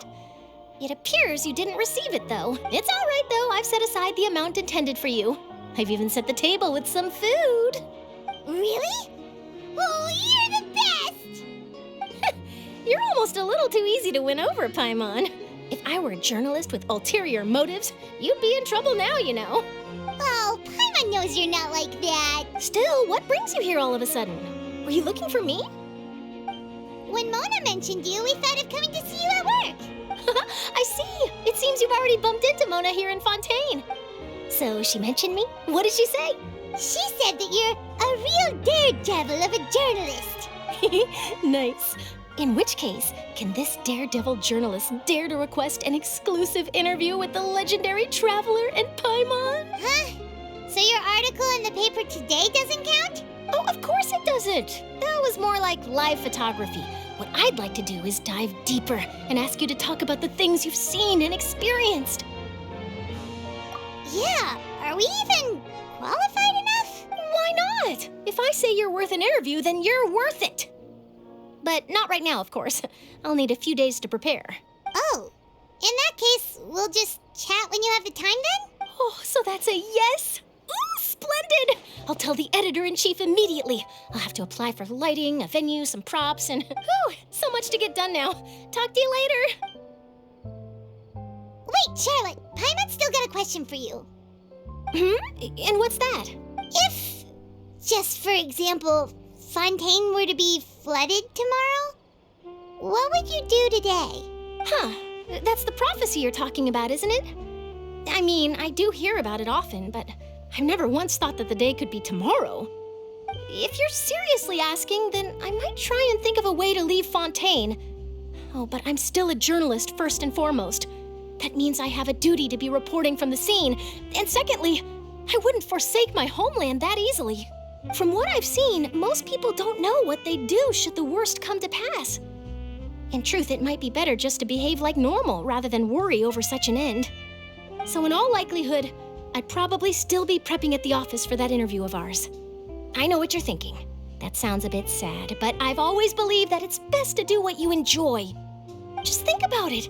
If this nation really were to be suddenly destroyed tomorrow, but I still successfully finish an exclusive interview with a truly unique person, then the story I would wind up writing would truly be timeless. And then do you know what I'd do? Well, I'd write that story, send it for printing, and use messenger pigeons to get copies out to the various nations as soon as possible. I'm not a dreamer, nor am I a workaholic, but I do love my job, and I'd be proud of leaving such an article behind. I guess you could say that I was born to be a journalist. But anyway, that's my answer. And on that note, I'll get back to my preparations.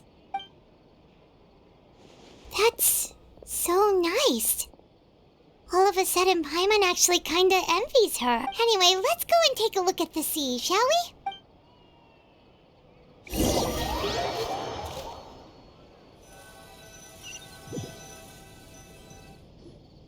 The sea breeze and scenery can be a pretty soothing combo, huh?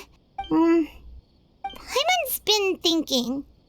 If it wasn't Fontaine, but all of Tevat that would be destroyed tomorrow, where would we go and what would we do? No, Paimon should ask, if you could choose, what would you like to do?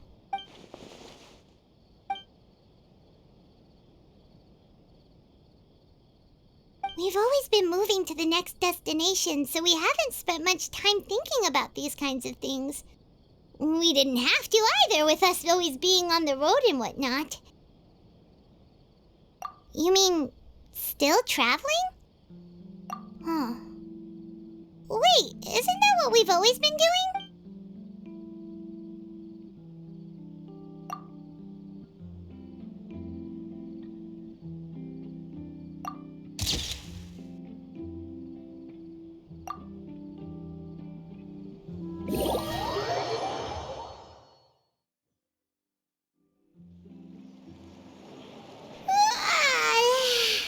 Feels like you'll grow mold if you stay here long enough.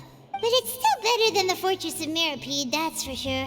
It's not only damp there, but salty too. Ah, so the two of you are still here. Wonderful. Oh, you're from the Palais Mermonia, aren't you? Yes, I'm Isadora. Monsieur Nervillet sent me to look for you two before. I heard that afterward you went to the Fortress of Meropide. Not at all. I'm well aware that you're friends of his.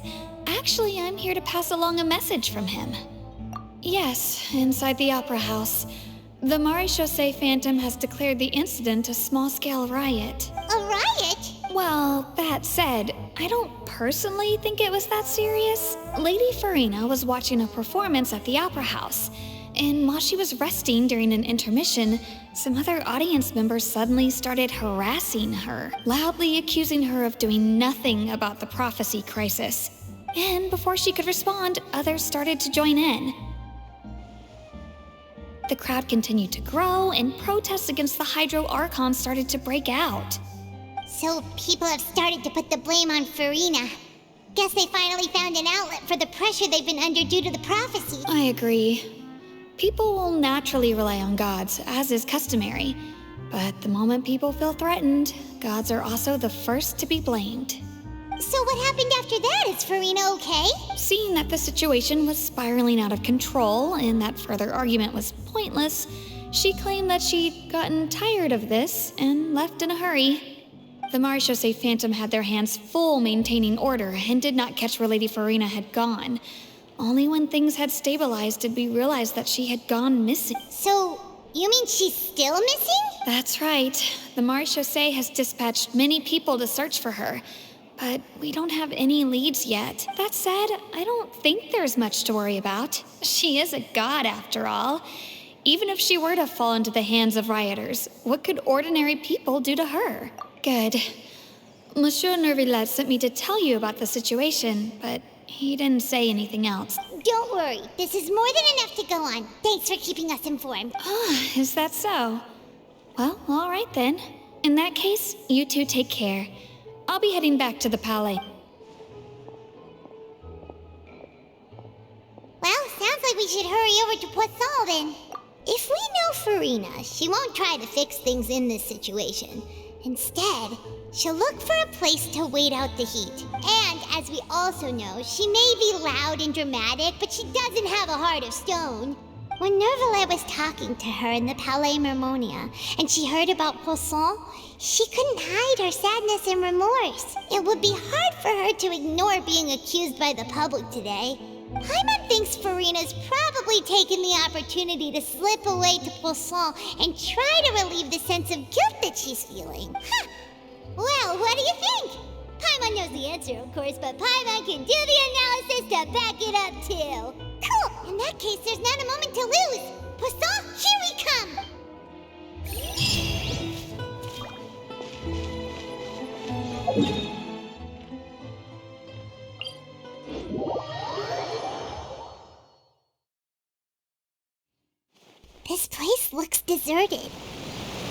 survivors must have evacuated already. All that's left here are signs of devastation. Could Farina really be here? Let's try to find her as soon as possible.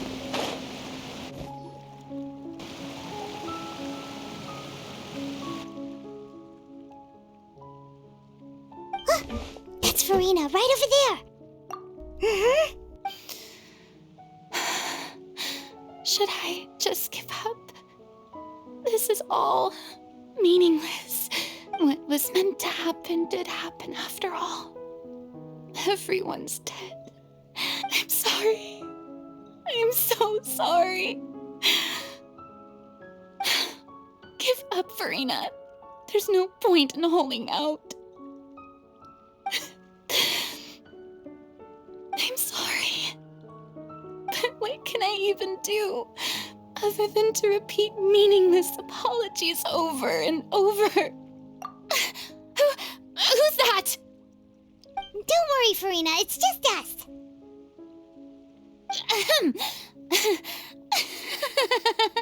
So it is you, blonde traveler from another land.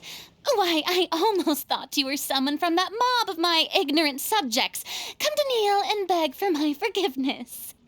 Farina, you were crying just now, weren't you? The tear stains on your face are obvious. What do you mean, tear stains? Oh, I remember. The show at the Opera House earlier this morning was so moving. I'm still trying to process it. Who did that uncivilized rabble think they were, disturbing my enjoyment of the arts? They even dare to tout their Archon. I must teach them a lesson. I can just imagine their twisted and frustrated faces once they realize that I'm nowhere to be found. Oh, and I'm sure Nouvellette and those people from the Maréchaussée Phantom are freaking out right next to them, too.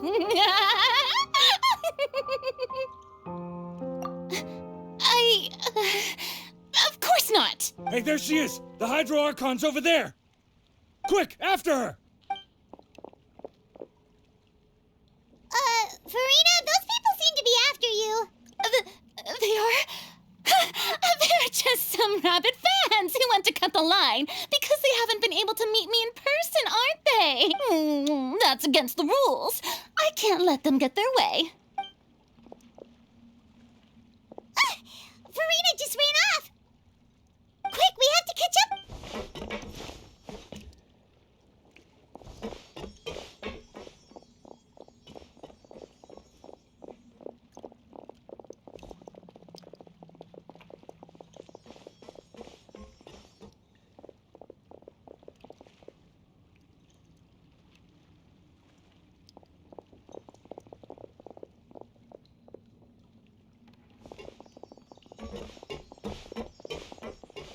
This should be the place, right? Hey, Farina!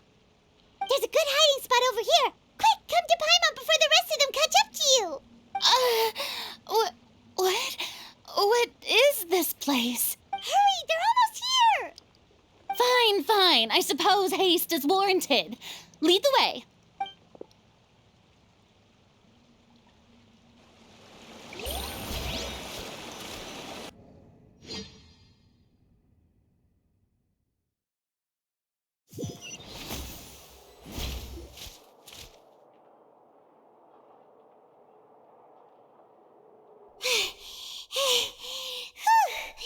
Paimon's exhausted.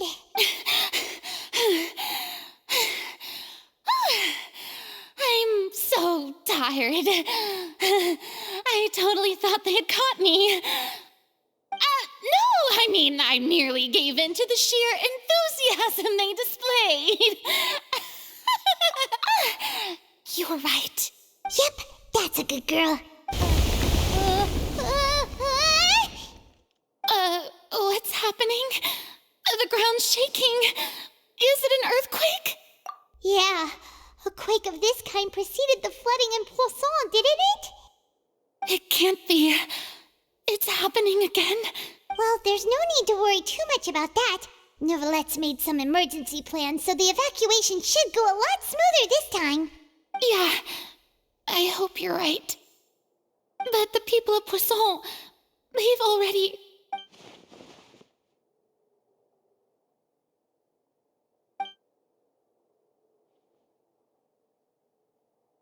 It's true. I've been investigating the prophecy for hundreds of years. I once had informants all over Tevat, searching for clues and feeding information back to me. I've tried all kinds of ways, too, to hold back the sea. Anything to keep the coastline from advancing. But all my efforts proved to be futile in the end. Really, the truth has been clear to me for a very long time. We cannot make an enemy of the divine. No matter what we do, the will of the heavenly principles will have its way, and the prophecy shall be fulfilled. Give up. I do love the sound of that phrase. It would mean finally coming to terms with fate, but also for me to finally be free. Indeed, I've thought about giving up so many times, especially after we almost lost Poisson. Fate is really unreasonable, isn't it? It has no heart and obeys no rules. The prophecy has only just started to come true, and so many people have already lost their lives. But just now, it all became clear to me. I still don't have the right to come to terms with fate on behalf of everyone else. As long as the final moment hasn't come, it's still not too late. Don't worry.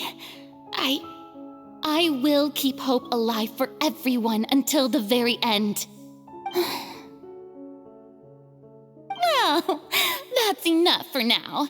I got the impulse to play the stricken maiden, but honestly, considering my rank and station, that wasn't a good fit at all.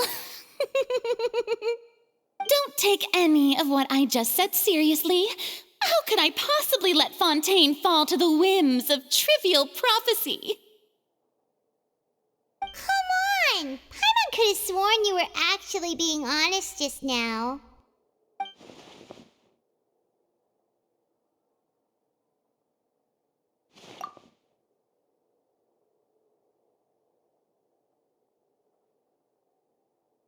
Share my burden.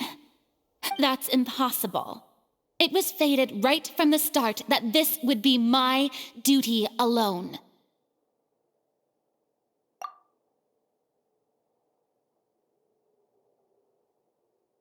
A witness. Yes, I've heard that you came to Tevat from beyond the stars, yes. In other words, you never belonged here. And if Tevat is, in its entirety, a show on a stage, then you're just a spectator, aren't you? If that's the case...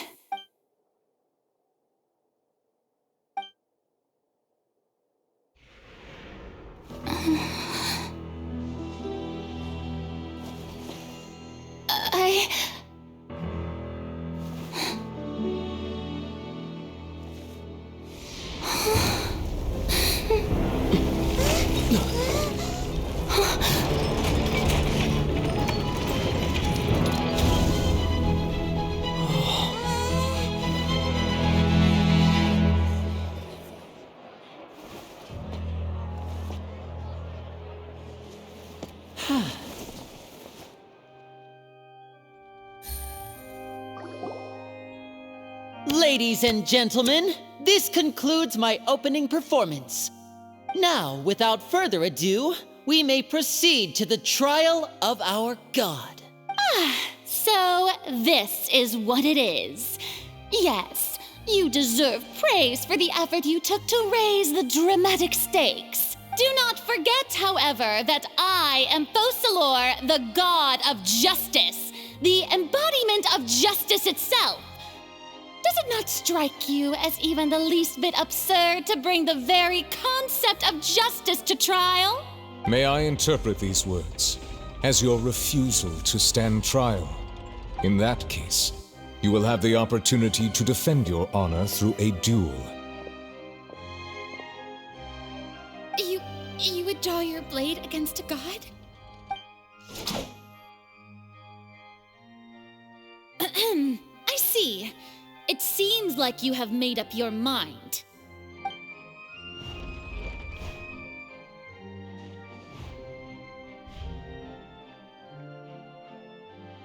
Paimon can't believe it. She just surrendered. What the heck is going on? Did I just see an Archon surrender to a human? Wow, how utterly humiliating. Lady Farina, what is the meaning of this? It would seem that there has been a misunderstanding. To be clear, the raising of both hands is not always an indication of surrender. Looking for excuses again, huh? I raised my hands just now to indicate my acceptance of the trial. No duel shall be necessary.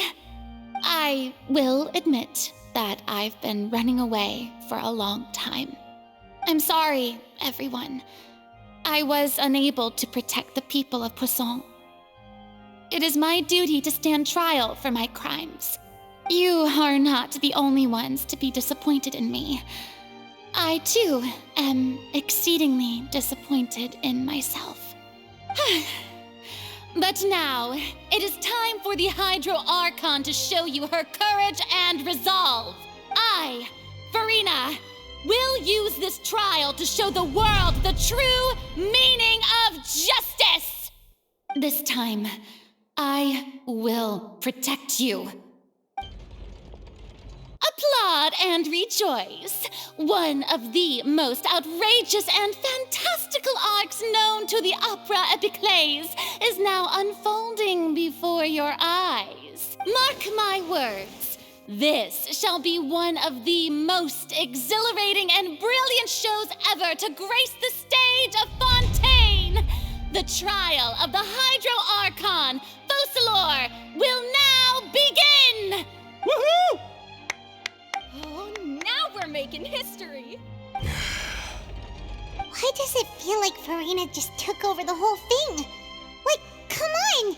Didn't she just get forced to stand trial for her crimes? Also, even though she's still acting super dramatic, she is taking this seriously this time, right? All right, then. Who will be my opponent in this trial? The court asks the prosecutor to please take the stand. Is that so? Very well. Then please speak, witness of Tivat, my accuser and fated opponent.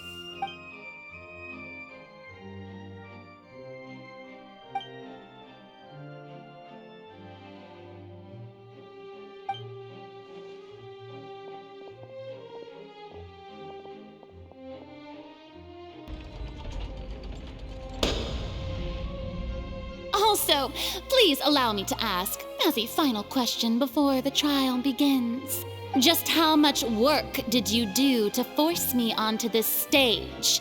Well, we did do a lot of prep after the meeting that day. I can go over the tasks assigned to the Spina di Rosula, since they were rather straightforward and easy. Navia, the president of the Spina di Rosula. Most of the people who participated in the disturbance this morning were my subordinates. They changed into plain clothes and came to the Opera House as regular audience members, waiting for the perfect opportunity to incite insurrection against you. The people's resentment against their Archon has been building as more and more of the prophecy is fulfilled. A spark was all we needed to turn smoldering anger into a flame. Moreover, according to our understanding and analysis of you, when something like that occurred, you would likely flee the scene and head to Poisson by yourself. So, we arranged for a second group to lie in wait there.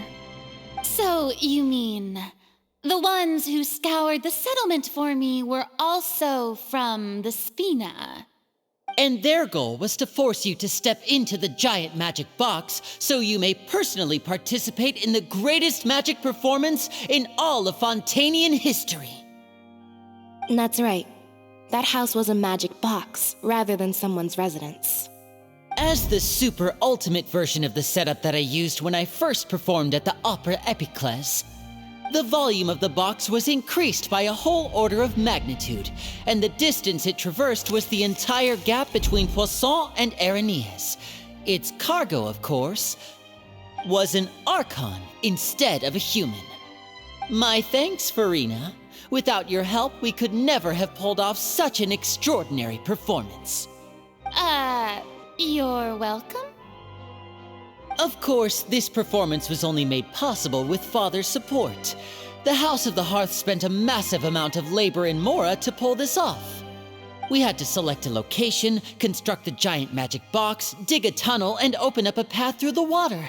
It was a lot of work for all of us. So, in other words, the earthquake that we felt within the giant magic box was just a normal tremor from the transportation of the whole house? That's right. It wasn't a sign of another disaster to come. Then, I can guess Nervilette and Cloran's parts. You gathered a crowd, prepared a stage, and made sure that the champion duelist would be immediately ready for a fight. Also that as soon as I appeared on the stage, the trial may commence without a hitch. Am I right? Yes, that is correct. Well, Clorand, I must commend you for your courage. Only the most outstanding champion duelist in all of Fontaine would accept a duel with an Archon without flinching. Thank you. As for you, Traveler, I suppose your role was to keep me distracted with conversation once you found me in Poisson. You'd make sure that I didn't notice anything amiss before revealing yourself as my prosecutor once we'd arrived onto the stage. Oh?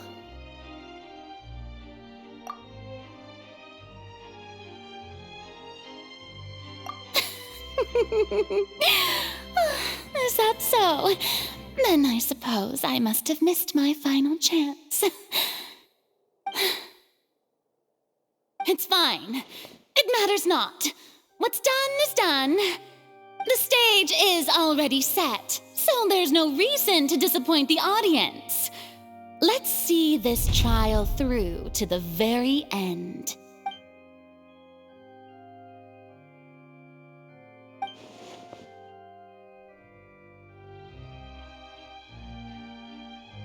Sir Prosecutor, please allow me to pass this along. This is a document that Miss Charlotte applied for and received permission to share with you during the trial. According to her, it should speed up the proceedings. Huh? Charlotte wanted to give us something? Oh, so she's here too! Hey, Charlotte! Oh, Leb Hymansi. Isn't this the exclusive interview that she did with us before? So she's already finished it, huh? Wait. Then that means this document is a perfect timeline of everything that's happened ever since we stepped foot in Fontaine!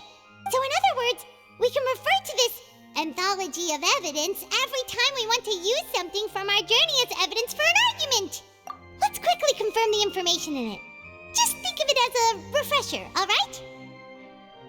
You defeated the Hydro Archon in the very first duels you took part in at the Opera House. That's one for the history books, all right. I didn't think that you'd wind up getting to the bottom of the case I'd been following all this time. I guess you could also see this as a happy coincidence. This is the first time Monsieur Nervilette had a difference of opinion with the Oratrice. Even the Hydro Archon can't figure it out. A Fatui Harbinger. She's an extraordinary person. Her instinct must mean something. The fortress of Meripede was almost destroyed in a single day. That I didn't witness that scene personally will always be a source of professional regret, I think. According to Monsieur Nervilette, both Child and that whale should have been in the primordial sea at that time. I nearly lost my awesome friend Navia. To be honest, that still gives me shivers. The words of someone as extraordinary as a witch can probably only be truly understood when something surreal happens to you.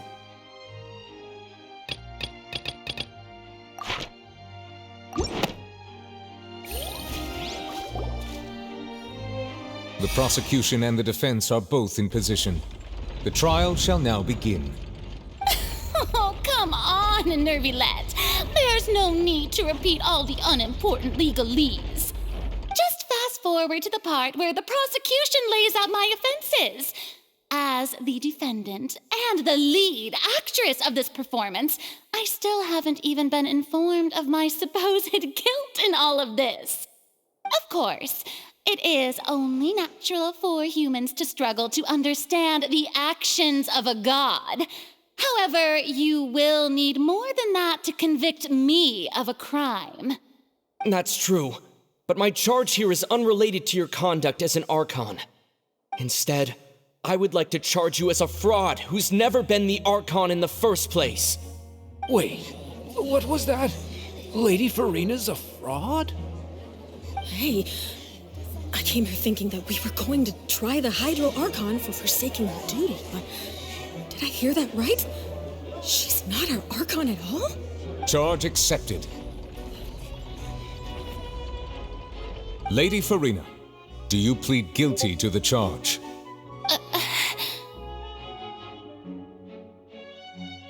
Lady Farina. I plead not guilty. How can I be guilty? There is no way that I, Focalor, otherwise known as Farina de Fontaine, a member of the Seven and the Regina of all waters, kindreds, peoples, and laws of Fontaine, could be anything other than your true Archon. Yeah, even though Lady Farina can be rather eccentric, isn't it going too far to doubt her very identity? Yeah, I've never questioned her identity either. Sure, Lady Farina can be super irresponsible, but what grounds does that prosecutor have to make such a huge claim? I have cause to believe that common sense will prevail in this case. Many of the members of the audience have known me as the Hydro Archon ever since they were born. There would be no fooling their memory. See? Even the Oratrice has decided to show me its favor. Are you sure you want to commit to a charge that will never be upheld?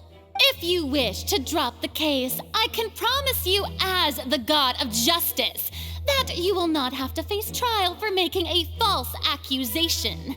We will treat everything that's happened as a dramatic spectacle and move on with our lives. What do you say to that? An argument with near impossible odds, huh? We have to not only refute Farina's claims, but also overturn the long-held beliefs of the people. Well, I tried to give you the chance to surrender. If you must persist, then let me ask. If you believe I'm not the Archon, then what manner of being do you think I am? And if I was not the Archon, then how did I manage to live for over 500 years?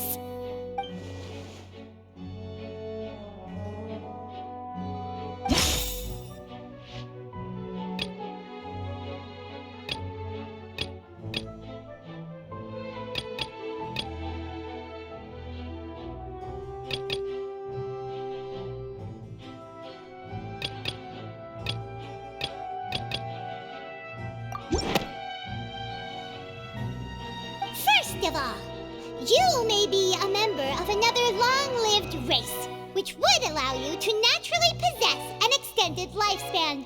And second of all, even if that wasn't the case, there could be other ways to extend your life. Who gave you that idea? Was it the knave? You'd sink so low as to use a harbinger's words against me. A curse? I once thought it possible that the aura of an Archon might naturally resemble a type of curse. But in light of this claim, perhaps what I sensed was not your divinity, but a curse after all. You sensed it too, huh, Neverlet? Lady Farina is actually a human? Well, it is true that it's extremely difficult to tell humans and gods apart just by looking at them. It's not impossible.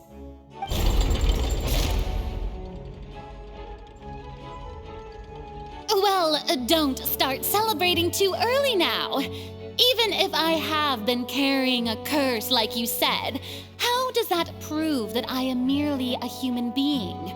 Besides, Everyone knows that the main difference between a human and a god is the possession of authority.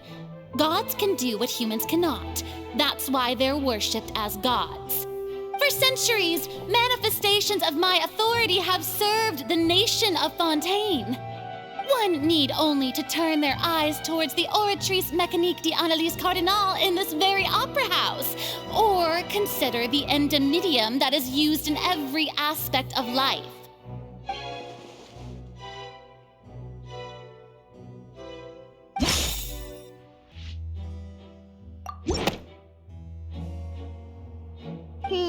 That doesn't sound right. Paimon doesn't think this clue can be used as You tried to reference the Oratrice. But weren't you as confused as all the rest of us when the Oratrice declared Child to be guilty without any proof? Otherwise, you should have come up with a good explanation for that by now. Didn't I make myself clear at the time? The decisions of the gods are naturally difficult for humans to comprehend. There is no need to provide an explanation. Lady Farina, I believe a reminder of your current circumstances is in order. While the court is in session, the principles of justice and the law must come before all else. While you are an Archon, you are also first and foremost the defendant in this trial. You will prove yourself unable to defend against the prosecution's charges if you continue to withhold vital information against the rules of the court. I never thought you'd use that kind of rhetoric against me. That was no trick of rhetoric, Lady Farina. I've merely reiterated the rules of the court. Rules that all should respect and follow. So, you neither knew why Child was declared guilty, nor did you understand the structure and operations of the Oratrice. Instead of having been created by you, the manifestations of authority you mentioned have been made by the real Hydro Archon, haven't they? The real Hydro Archon? Well, now you're really losing me. It is true that I did not know why the Oratrice gave out a guilty verdict that day. But the Oratrice handed out that verdict unilaterally, and it has been operating independently ever since it was first created. You can't argue that just because a divine creation is flawed, that the god behind it must also be no god at all. She's still throwing out all kinds of excuses. Seems like she's confident that we won't be able to produce proof that she has no power. My power as an Archon. There are many ordinary citizens in the audience. How can I just carelessly demonstrate the formidable power of an Archon? If that poses a concern, I'm prepared to extend my protection to the audience. You don't need to go that far.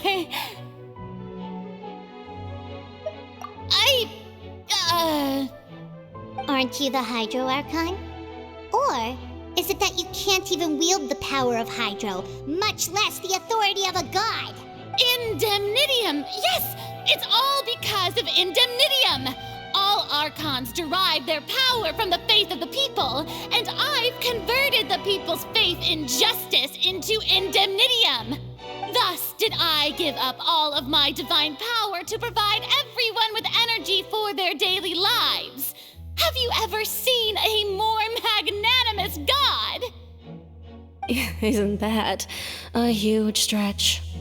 Yeah, no matter how generous an Archon can be, how could they give up all their power? Can a god with no power even still be called a god? It seems like nobody's buying Farina's excuse. Hey, come now, everyone. Please don't stare at me as if I was a liar. I'm still the same Farina you knew, right? The one that you loved. Shouldn't you want to believe in me, please? You've got to believe me. If what the prosecutor said is true, she really has committed a grave offense. Did she deceive all of us? And all of our parents and grandparents too? And then all of our ancestors? Ever since they were born? Enough! That's enough. Tell me then, if I'm not the real Hydro Archon, then who is? If you have no evidence of another Hydro Archon's existence, nor can you find anyone who can back up their claim to be such, then what grounds have you to say that I'm not actually the real deal? Wow, she came up with yet another argument. How can we refute her now? Seems like she really doesn't want to give up.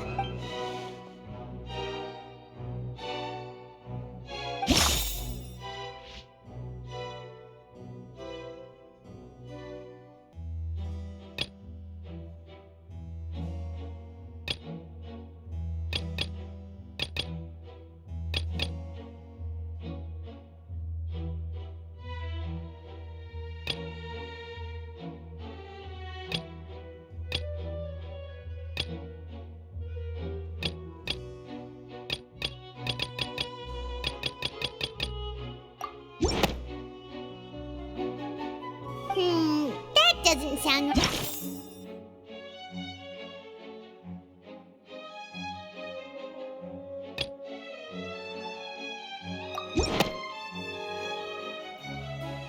It has been established that all Fontanians can dissolve in water from the primordial sea.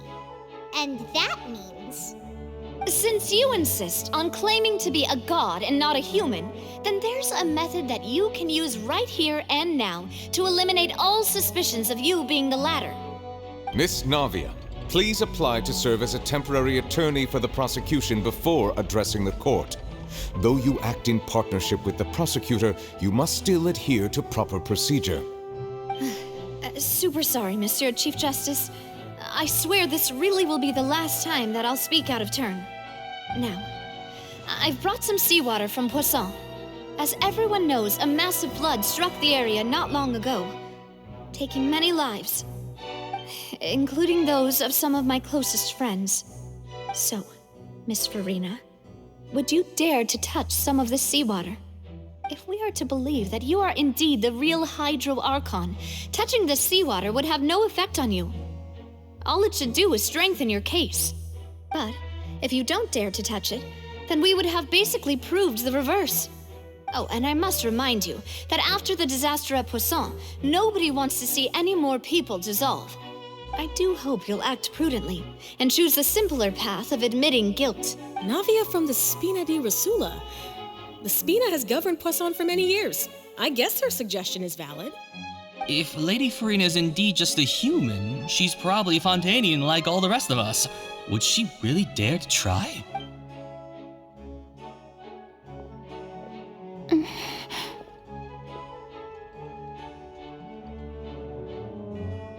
Lady Farina, this test has been unilaterally proposed by the prosecution. As it falls outside the realm of standard court proceedings, you possess the right to decline participation. Well, of course he had to tell her that. But refusing to participate is basically the same as a confession of guilt. She's just staring at the water without saying a single word. It really does seem like she's quite terrified of it. That could only mean... What's going on? Is she really planning to... That's not what we thought she would... Due to the inherent risk of the test, Lady Farina, you may... What? Hey!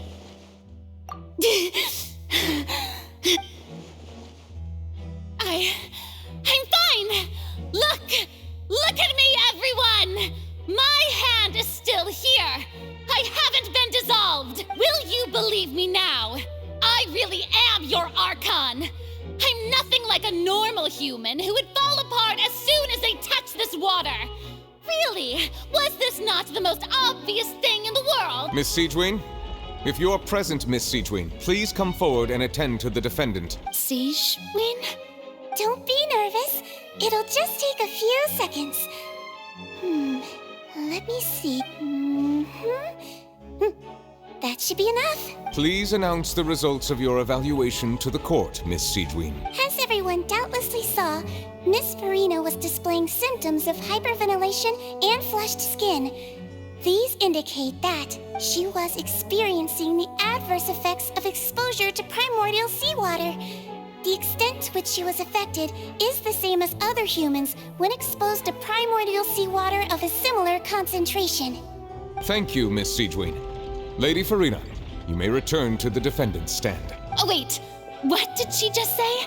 I didn't get dissolved. Shouldn't that be enough to prove my innocence? Well, considering your tendency to run from your problems, we did originally prepare a direct sample of the seawater around Poisson. However, after extensive discussion, we exchanged it for a sample that is not concentrated enough to dissolve an actual human. After all, on the off chance that something entirely unexpected might occur, we don't want anyone else to lose their life to the sea. Yeah, so out of regard for Farina's life, you secured a low-concentration sample and asked the head nurse to serve as an expert witness. It's a great thing that the direct sample wasn't actually used. Farina could have... I can't believe... You...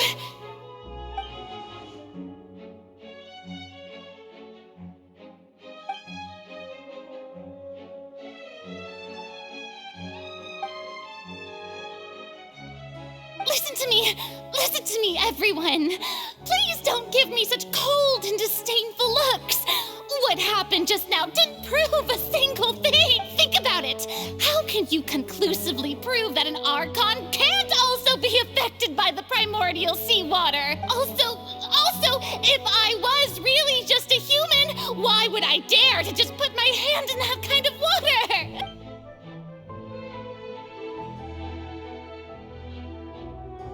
Please, anyone, just listen to me! I swear, I really am your Archon!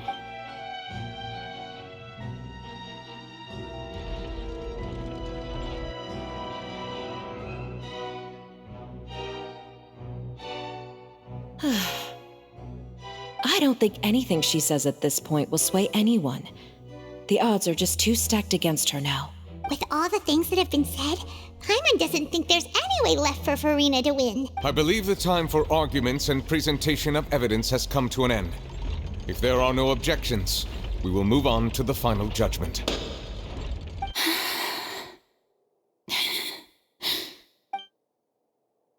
I don't think anything she says at this point will sway anyone. She's too stacked against her now.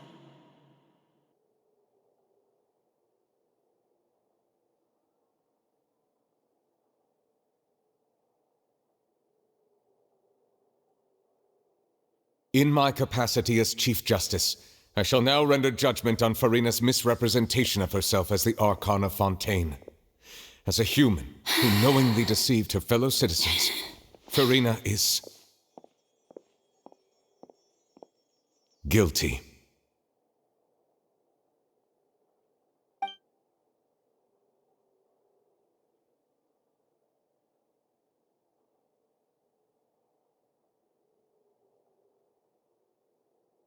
We shall now turn to the Oratrice Mécanique d'Analyse Cardinale to render the final verdict on the charges.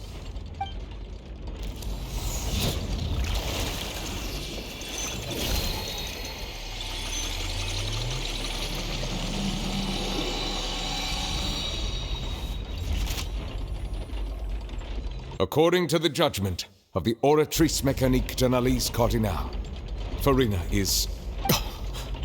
Well, what's wrong? What's the Oratrice's verdict? No, the Oratrice also displays a guilty verdict. Isn't that correct then? However, the exact wording of the verdict is thus: the Hydro Archon, guilty, to be punished via the death sentence. The death sentence? That's actually one of the available sentences? I've always thought that it was just a myth. The one and only time the death sentence has been handed out at the court, and it's been given to the very person we've worshipped as the god of justice? What an unexpected twist. Farina's been sentenced to death by the Oratrice? We just wanted to use the trial to show her the seriousness of things so she'd tell us the truth. How did things escalate this quickly? This outcome is indeed quite strange.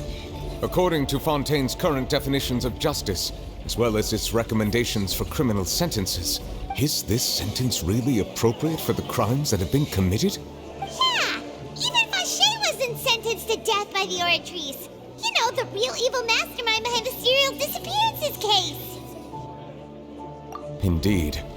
Not only is Farina's sentence overly excessive, the very point of our trial today was also to prove that Farina has never been the Hydro Archon in the first place.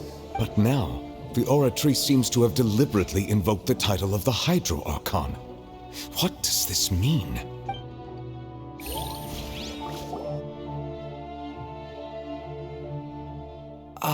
Excuse me, if I may interrupt. Is the trial still going? Fremine! You finally made it. I assume this means you've completed your mission? Mm-hmm. Any mission Father assigns to me will always be top priority.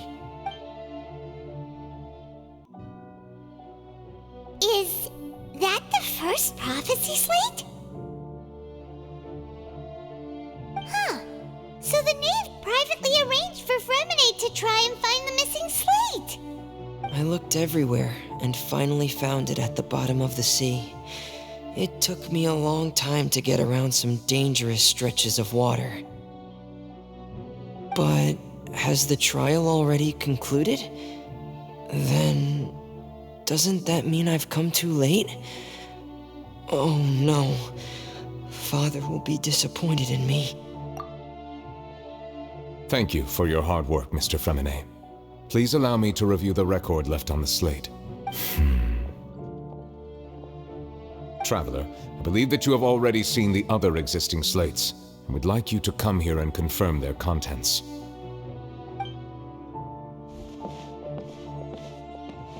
Huh? So what do you see? What is it? I believe I have now made sense of the Hydro Archon's crime. It has to do with Fontaine's lost history. Huh? Isn't the Hydro Archon just guilty of deceiving her people?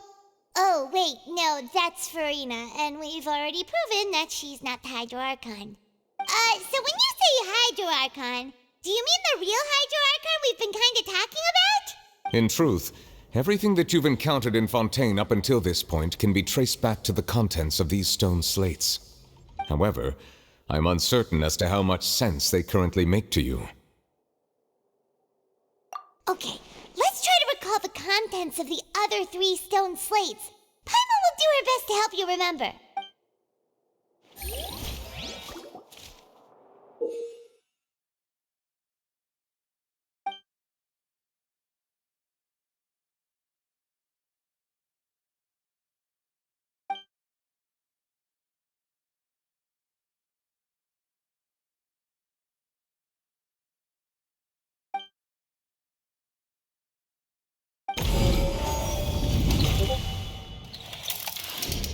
The first stone slate describes what you just said.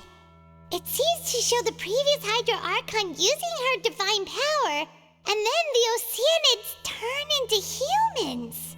Does that mean that Fontanians are transformed Oceanids? Oh, Paimon wasn't expecting that. But if Oceanids can turn into humans, then perhaps this process can be reversed as well. The second stone slate shows Celestia floating in the sky, and the Hydro Archon and her people worshipping it together.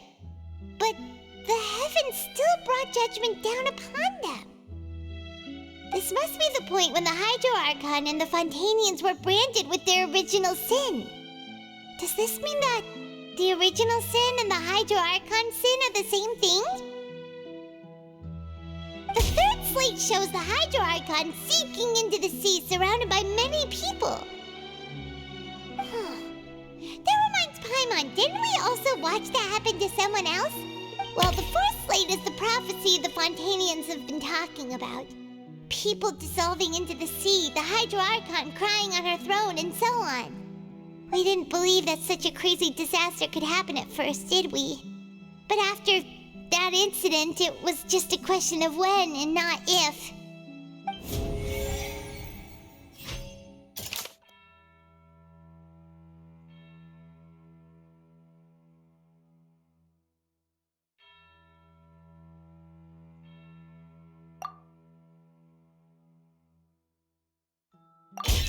We know from the case of the serial disappearances of young women that Fontanians can be dissolved in primordial seawater, and the first stone slate tells us that long ago, the Hydro Archon used her power to turn Oceanids into humans. This might be the reason that Fontanians can dissolve.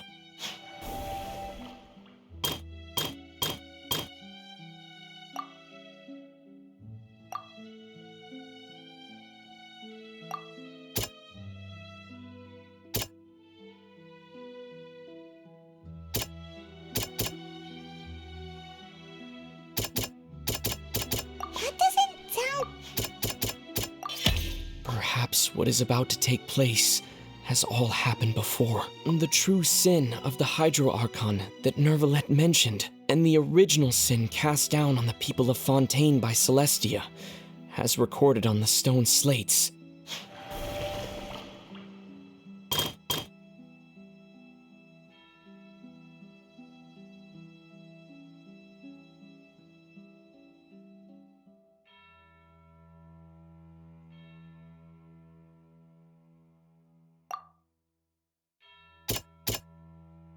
That doesn't sound quite...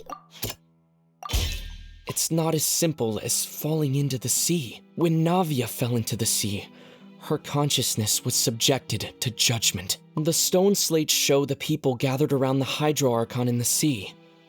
Could that be alluding to the same thing?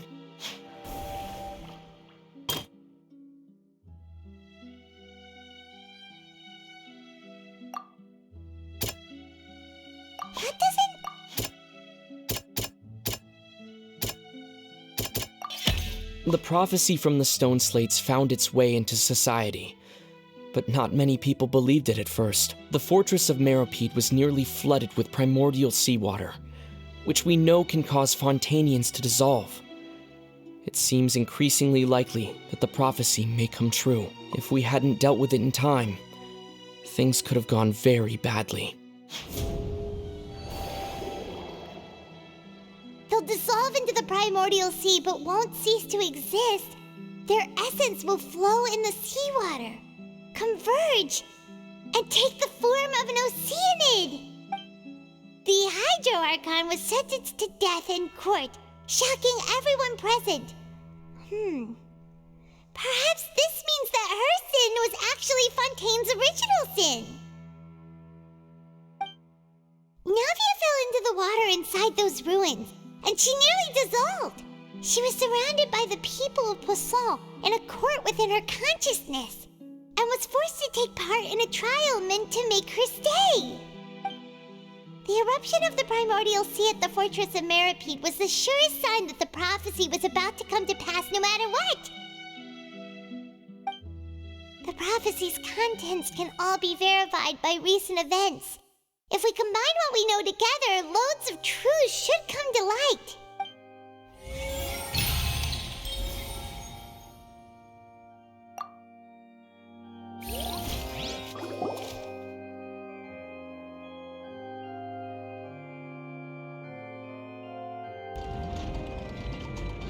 Huh? Oh, Paimon gets it now! So that's how you can make sense of it. But then it feels like we're going to have to share some truly shocking revelations. Let's hear them. Incredible.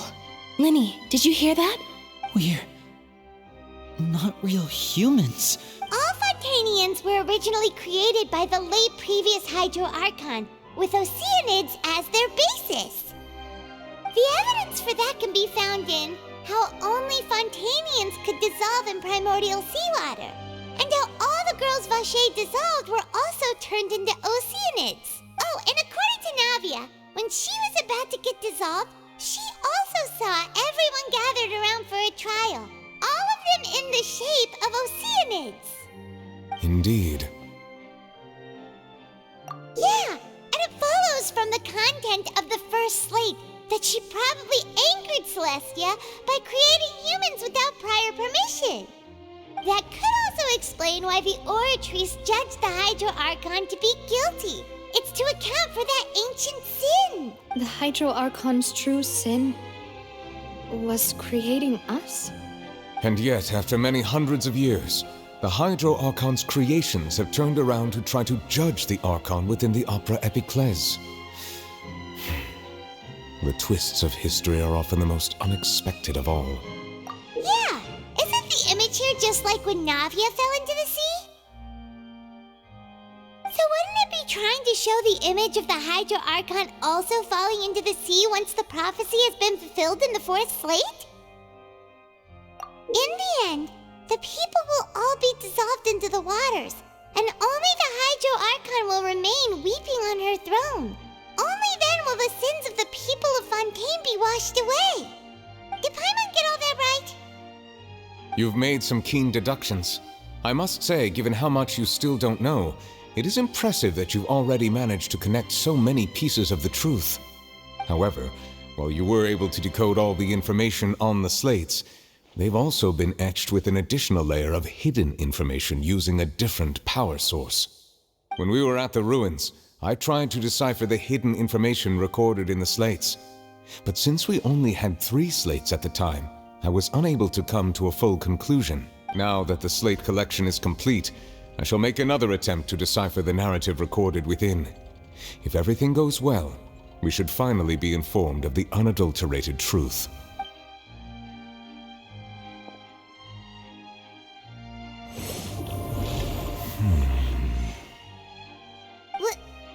Well? Did you get it? I believe I should share this truth not only with you, but with all the people of Fontaine as well. I will try to briefly summarize it for you. Your hypotheses regarding the origin of Fontainians and the sin of the Hydro Archon were both correct. In the Fontaine of old, the previous Hydro Archon sensed the yearning of her Oceanid familiars for life on land. The Oceanids were enamored with the beauty and romanticism of human beings, and wishing to have those experiences for themselves, expressed to the Hydro Archon their desire to become of a similar kind. However, even though water as an element is intricately linked with the power of life, the Hydro Archon, as one of the 7, did not possess the authority to create a new form of human life. Not one to give in, she eventually found a way to create permanent humanoid bodies for her familiars by appropriating the power of this planet's primordial sea. She poured primordial seawater into the Oceanids' blood vessels, creating humanoid mimics in the process. But if Fontainians were to ever come into direct contact with water from the primordial sea, the power within their bodies would escape these artificial restraints and return to the sea. As a result, their forms would collapse, and they would be reverted to their original forms as Oceanids. Of course, the Hydro Archon never received permission from the heavenly principles to create a new human race. And thus, the Hydro Archon and all of her creations came to shoulder the original sin of appropriating the power of the primordial sea. That is the true history of how the people of Fontaine first came into being. So we were all Oceanids before we turned into human beings? That's way too much information for me. I think I'm just going to pretend that I never heard a single thing. Wait, but if that's the truth, we can't let the Hydro Archon be sentenced to death. After all, her only sin was creating us. This really might be too much information for your regular Fontainian, but it does answer a lot of our questions. Alas, your hypothesis regarding the 3rd and 4th stone slates was inaccurate. The slates' respective positions are, in fact, correct. A key point of the visual on the 3rd slate is how all the individuals depicted in the water are humans rather than Oceanids. They have not been dissolved, which implies that the water depicted in this slate is not water from the primordial sea. The nation of Fontaine is the nation of Hydro, as well as the nation of trials and justice. Instead of being the literal element, the water in the scene symbolizes judgment and justice. You may also recall Navia's experience. When she fell into the sea, her consciousness was surrounded by that of many others who intended to hold a trial to determine her fate. Therefore, the meaning of the 3rd slate is that the people of Fontaine shall try the Hydro Archon at the court of justice. Yes, it refers to our present situation. I think I'm following now. So, what you're saying is, Even though we decided to put on this trial to avoid fulfilling the prophecy, in truth, everything we've done has happened exactly as the prophecy foretold. So now, it seems, we're the ones making sure it comes true. What should we do? Huh. No matter what, the prophecy will be fulfilled. Is this what it feels like to be a prisoner of fate? If that's the case, does that mean the scene in the fourth slate will also be fulfilled soon? Traveler, I would like to point out another small fallacy in your deductions. About the fourth slate, you probably thought that the eruption of primordial seawater beneath the fortress of Masquerade served as the surest sign that the prophecy was about to come to pass, yes? However, I believe that rather than being a sure sign, that eruption could in fact only be a small warning of something far worse to come. As for the root cause of the catastrophe, I believe you've already encountered it once before.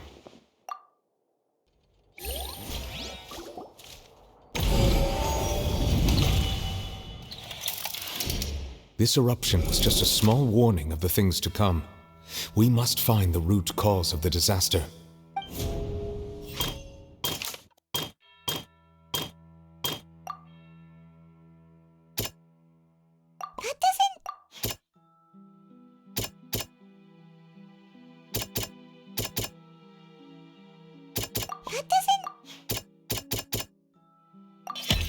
It was both dream and reality. If we're talking about a true culprit, that could only be that thing inside the primordial sea, right? The truth, the original sin, the trial, and the root cause of the disaster.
That was way too close! How did that thing just burst into the opera house? Wait, was that the huge whale you saw in your dream? So we've met it at last. I understand very well why it has chosen to make an appearance here. That whale does not belong to Tevat. It is a monster that has traversed the stars, weeping all the while. It has been greedily consuming the energy from the planet's primordial sea, using it to grow. That is the main cause for the rising sea levels. And once it has finished consuming all of the energy contained within the sea, its next step will be— You said that when the Hydro Archon first created Fontanians out of Oceanids, she filled their blood vessels with primordial seawater. Precisely. That whale finds the blood of Fontanians nigh impossible to resist. Therefore, when it left the primordial sea, it decided to make its next stop a packed opera house full of food. Food in the form of Fontanians. We just barely managed to push it back, right? In that case, won't it come back to target the people again once it's managed to recover its strength? That is correct. Indeed, it is more accurate to say that we should thank that Harbinger for buying us some time. Without him, the whale would have likely come onto land far sooner. From the way he looked, he must have been fighting the creature for quite a long time. That battle maniac. We've always known that he had a special connection with that whale, but we definitely didn't expect it to help us out like this. Anyway, now that we know that this whale is the actual cause of the disaster recorded in the prophecy, all we need to do to stop the prophecy would be to find a way to beat it up, right? It is too late. It had already absorbed too much of the primordial sea's energy before we could notice it. At this point, it has become practically integrated with the sea itself. Even if the entirety of Tevat were to be destroyed, it could still survive and swim off towards some other world. That's not something I will accept. We've already done everything we can, and we even found the true culprit. We've come so far. You can't just tell me that the last hurdle is some impossible foe. That's just not fair. Indeed, that's not how a grand performance should end. I'll fight it to the end, no matter what. So the prophecy will be fulfilled no matter what, huh?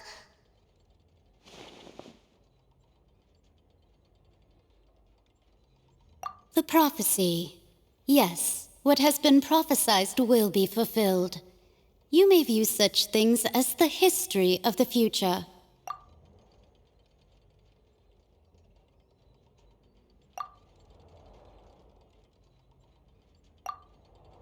Just as prophecies are usually only the future as seen from the perspectives of the gods, could things be happening in hidden corners where the gods' gaze does not fall? Ultimately, fate shall serve as your only guide, no matter what will happen in Tevat's future. All you need to do is to play your part.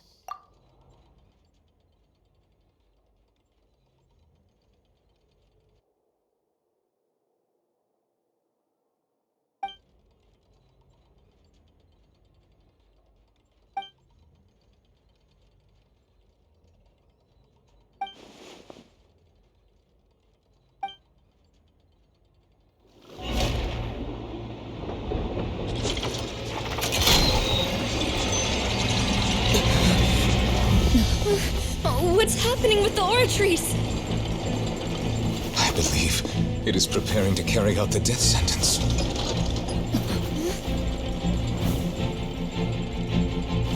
Furina!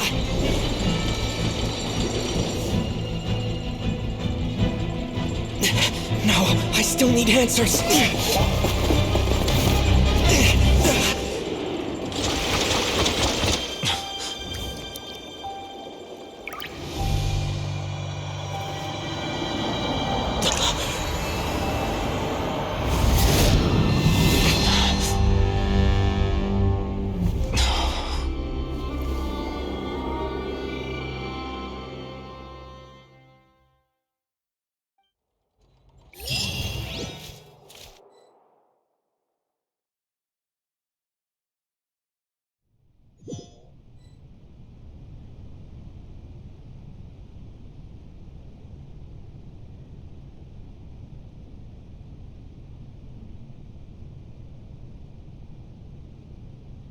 You.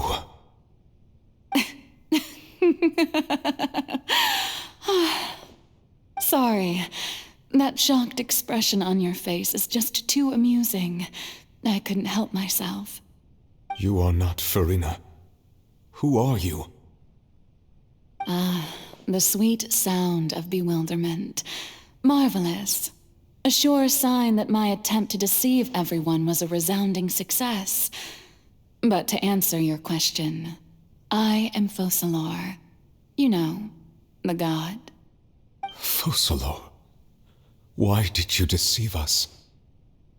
Oh, that wasn't my goal, of course. Goodness, no. But I had to fool everyone else too, if I was to stand any chance of deceiving the heavenly principles. Deceiving the heavenly principles. It's all because of that pernicious prophecy. Dreadful, wasn't it? Everyone doomed to dissolve. Fontaine condemned to be flooded. One was not amused. In fact, one was positively bemused when that problem was thrust upon me by my dearest predecessor. That's the former Hydro Archon Egeria, for the uninitiated. It hardly gets more disastrous than a preordained national catastrophe, now does it? She knew full well that the prophecy would surely come to pass. And as one of the seven, she also knew full well that one defies the heavenly principles at one's peril. So yes, as you have no doubt surmised, it was a rather impossible situation that I found myself in. I spent a terribly long time mulling it over, alone on the ocean floor. And I was almost growing barnacles by the time I finally realized there was only one possible solution to this confounding conundrum. I had to outwit the heavenly principles, allow the prophecy to be fulfilled, ostensibly at least, while saving everyone at the same time. I'm a genius, I know. I can only assume that's why Egeria chose me as her successor.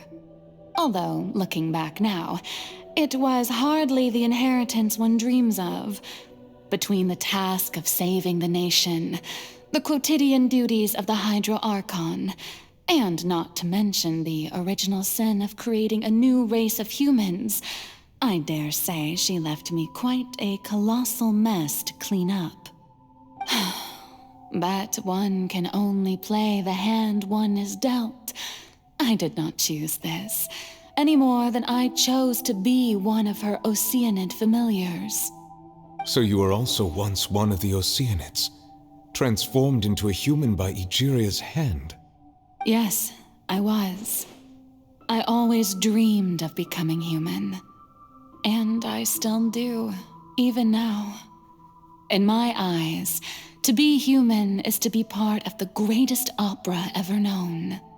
After becoming a god, I separated my divinity from my body and spirit, leaving behind only a self that was as naive and bewildered as my past self on her first day as a human being. The me you see before you now is that divinity, and the human counterpart I left behind, I named Farina. She could feel joy, sorrow, and everything in between. She could be as vain and conceited, or as meek and vulnerable as she wished. Her strengths were of a kind only a human could possess, as were her shortcomings. But in my eyes, Farina's humanity was what made her perfect. She was perfectly human in every way. The person I always wanted to be. Anyway, so then I cursed her. All part of the plan, of course. The plan to deceive the heavenly principles. Do you still remember the final scene of the prophecy? The Hydra Archon alone, weeping on her throne. In order that the prophecy might appear fulfilled, I invited Farina to be an actress, to play the part of the Hydro Archon in the prophecy. Under the curse I placed on her, so long as I, Focalor's divinity, continued to exist, she could not die. But nor was she free to live her life in the pursuit of happiness. Instead, she was forced to take the stage in the opera house, to embrace the role of leading lady, to forever play the part of the god from the prophecy, all to create a deceitful appearance of that prophecy coming to pass. I suppose now you probably understand why your court is called the Opera Epiclese. But Farina is only human, isn't she? Even though she has had a long life, her mind is no stronger than that of any other ordinary human being. cannot begin to fathom what she has had to endure. It must have been torture for her. It has indeed. And although she is, in a sense, me in human form, I most definitely owe her an apology for it. It's been 500 years, and all along, she's been playing her part in the most unimaginably long, unbearably lonely, and agonizingly painful opera of all time.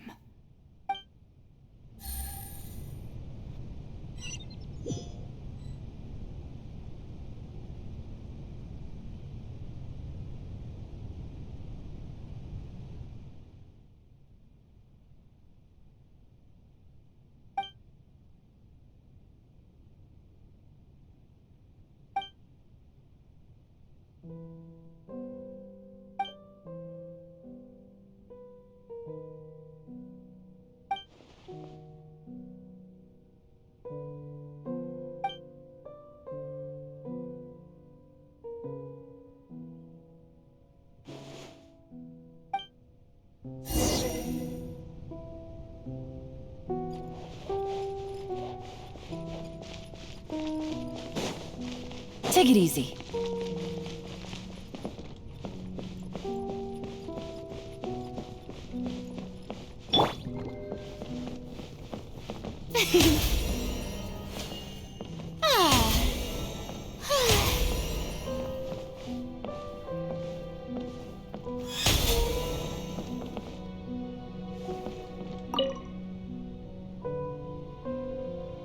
Oh, who permitted you to come onto the stage?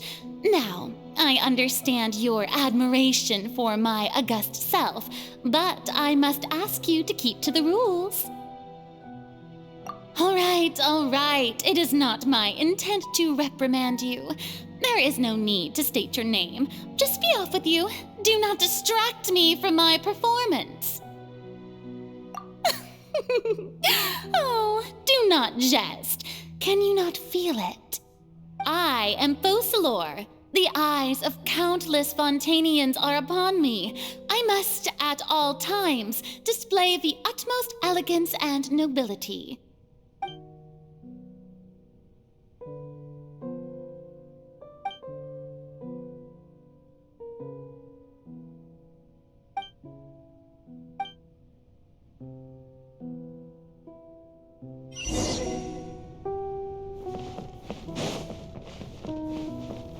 Dear audience, the performance is experiencing a technical difficulty, but worry not. The guards shall resolve it soon enough. Teamwork is strength! Yoo-hoo! Fire hazard!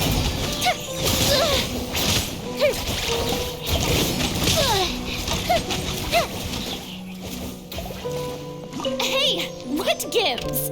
The audience is still watching me, you know. Guards? Wait, where are the guards? Guards!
Farina.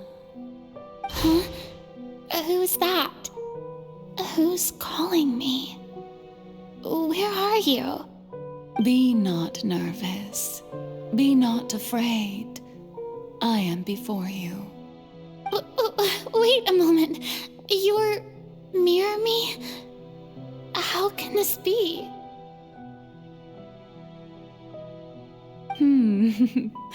Mirror you, huh? You know what? That's not bad. Let's go with that. Mirror me. What do you wish to say? The prophecy. Have you heard of it? What prophecy? Wait. I know. I don't know why, but it's in my head somehow. The people will all be dissolved into the waters, and only the Hydro Archon will remain, weeping on her throne. Only then will the sins of the people of Fontaine be washed away. Oh, very good. You know it well. What's going on? I can't seem to remember anything clearly. The only thing I know for sure is this prophecy. Will it really come to pass? Yes, it will. And that is why I've come to you. Disaster will come to Fontaine sooner or later. Things will develop just as the prophecy declared. There is no escaping it. But doesn't that mean everyone will die? I'm a Fontainian just like them. Will I dissolve too? Oh, don't worry. Magical meetings exist in this world precisely to give people a chance to turn things around. It is the reason why you met me today. I will tell you how to save everyone, but you may have to suffer somewhat. Oh, so there's still hope after all. Goodness, you frightened me. You spoke so much and with so much certainty. As for the suffering, well, I will admit that the first thing that came to mind was, why do I have to be the one to suffer? But if the prophecy will come true, I'll also die anyway, right? So if I've already met you as my magical meeting in this world, if there were scales, with all the people of Fontaine on one side and my pain on the other, is it not obvious where the scales should tilt? You truly are the perfect human, my ideal. I suppose this would also be the justice that belongs to you. Huh? Don't worry, it's nothing. Listen well. Fontaine has just lost its Hydro Archon. I need you to play a role, that of the new Archon. Play as a god? That's right. You must begin a never-ending masquerade. You must never let anyone suspect your identity. If you can keep it up, then I shall have my way of defying this prophecy. But should your identity be revealed, then all hope will be lost. But how will I do this? A human assuming the role of a god without being exposed? Don't worry. What you must do is not to turn yourself into a real god. You simply need to play the role of a god as humans imagine them to be. Being a human yourself, I'm sure you already know what such an entity would be like. Remember, your true challenge will not be pursuing divinity, but contending against humanity. I'm still not sure I understand, but I'll try. I'll try to do this. So, how long am I going to have to play this role?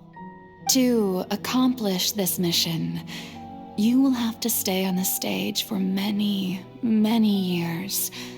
You will endure and not grow old until your task ends. But I promise you, all will eventually end in a magnificent and dramatic trial, and everyone will be saved. A trial? Huh. How exciting. I'll be looking forward to it.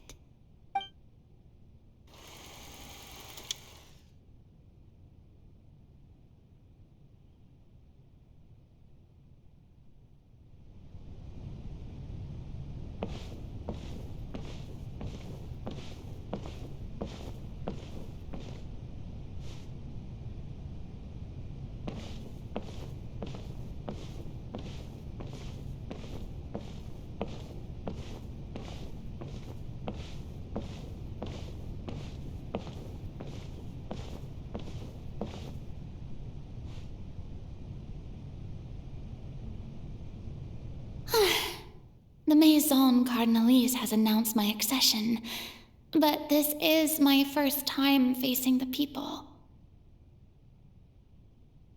What should I say to most appear like a god?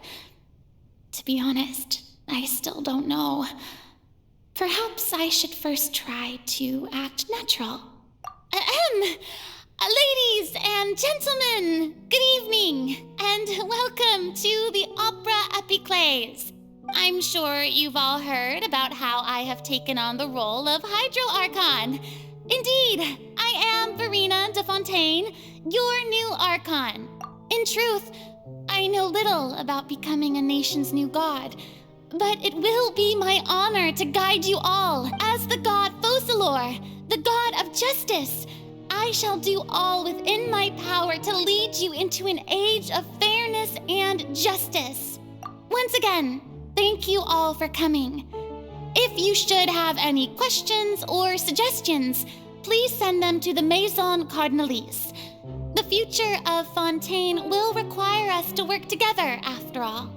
This should do it.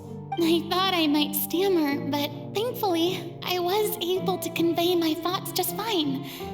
Okay, and next. That's the new Hydro Archon.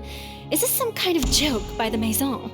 I would have thought that a being that surpasses humanity would be a bit more assertive.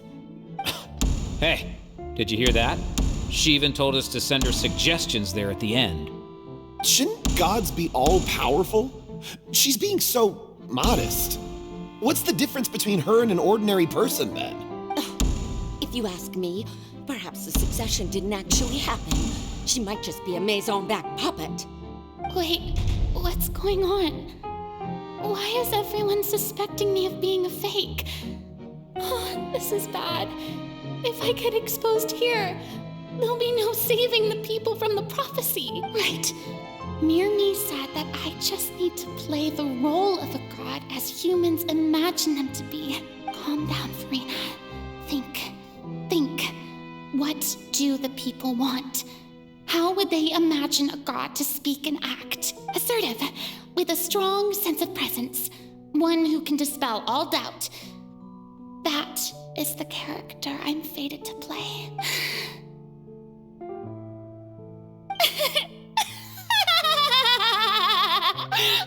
Oh, very good, my people. Only ones such as you are deserving of my rule. Now, I was wondering if some weak puppet were to one day come onto the stage and claim ownership of this opera house, would the children of Fontaine follow them? Well, it seems that you would all see right through them. Having passed my test, you are qualified to witness wondrous trials alongside my august self, here in this opera house. You may consider my previous act a door gift of sorts. I thought it was a debut that suited the atmosphere. Now then, let us be reintroduced. Ah, so that was just a performance. How could I have forgotten that we were inside an opera house? A personality? It's quite shocking, to be honest, but I suppose it's a better look than before. Such a fascinating and bold deity. How wonderful! Our future may yet be bright after all. It seems I've turned them around. Best follow this flow and restart my My dear people, whether you acknowledge me or not, whether you trust me or nay, I say to you, keep faith in your ardor for justice. We have heard it said that this nation's sins can no longer be washed away. Well, I say that justice is most fragrant when it blooms amid sin. No, this won't work. They'll suspect me again. I must play the role that they want me to play. The scales of justice should not weigh heavy in the hands of its God. On one side, it must carry fairness and justice. And on the other, praise and applause. May law be the prayer on our lips. May judgment be our worship. Let us light the fires and drink to the future of Fontaine. There is no trouble in this world that justice cannot solve.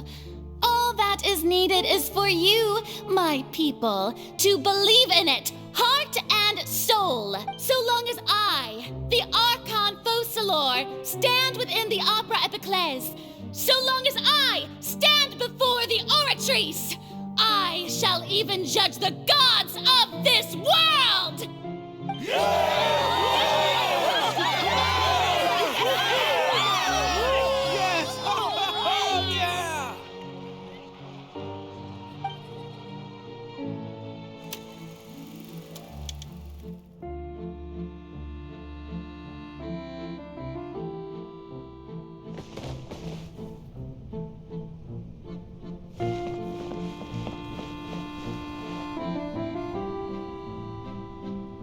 Lady Farina, here are today's case reports, as well as a summary of the follow-up for your perusal. Come now, was I not just at the Opera House in person? Leave these kinds of things to Neuvillette. Besides, none of these trials were the one that I'm looking forward to the most. If I may be so impertinent, what kind of trial are you truly looking forward to? A magnificent, dramatic, and wondrous trial. A trial to end all things. How could you hope to understand? That's true. I fear I lack the ability to grasp your divine thought, Lady Archon. No need for fright, and do not take what I said before too seriously. Go now, do your duties. The trial I await. It will come one day.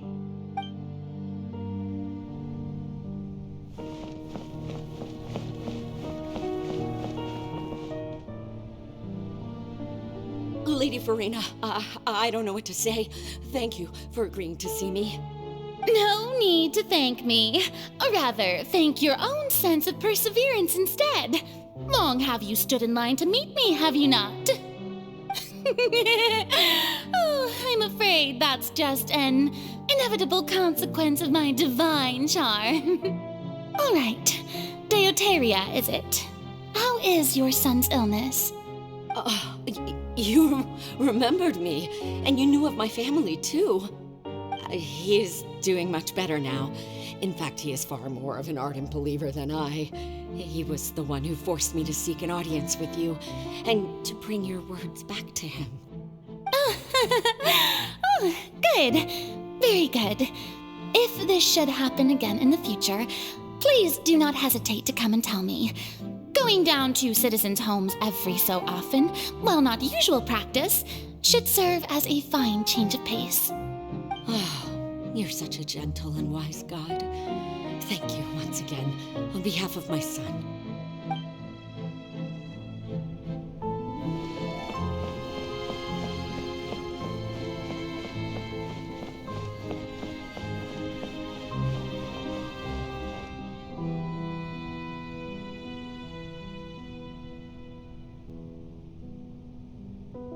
Lady Farina, here are the latest hydrological reports. As for the specific parameters you asked to take note of, I'm afraid things still don't look good. I see. It's as I thought then. as your god, I did already expect this, but I wanted to see how far your human wisdom would allow you to analyze it. All manner of signs indicate that the prophecy will still come to pass. Forget it. That's not something you need to worry about right now. Well, as I understand it, the Fontaine Research Institute is also trying to find a way to counter the rising water levels. Really? Have they found anything? I'm afraid that they haven't found any effective solution thus far. Is that so? Well, no wonder. This issue has reached the realm of the gods, after all. Still, their spirit is praiseworthy.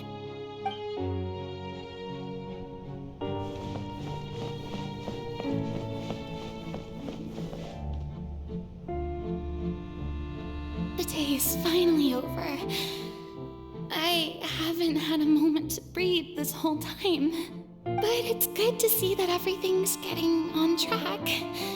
There are no longer any voices of suspicion. Maybe this is fine.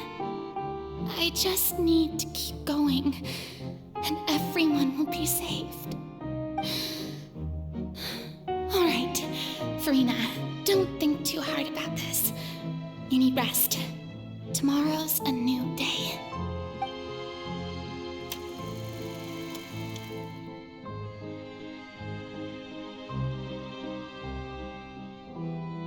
Lady Farina, here are the new trial reports for the latest cases, as well as a summary of the follow-up. There'll be no need for that. I've seen them already. There's no need to go back over scenes I've witnessed in person before. Lady Farina, I've waited so long for this chance to see you in this manner. Indeed, my dear, loyal citizen. This joyous moment is an honor for us both. Lady Farina, we're detecting significant hydrological anomalies near Poisson. Understood. Keep monitoring. Keep me informed should anything come up at the Institute.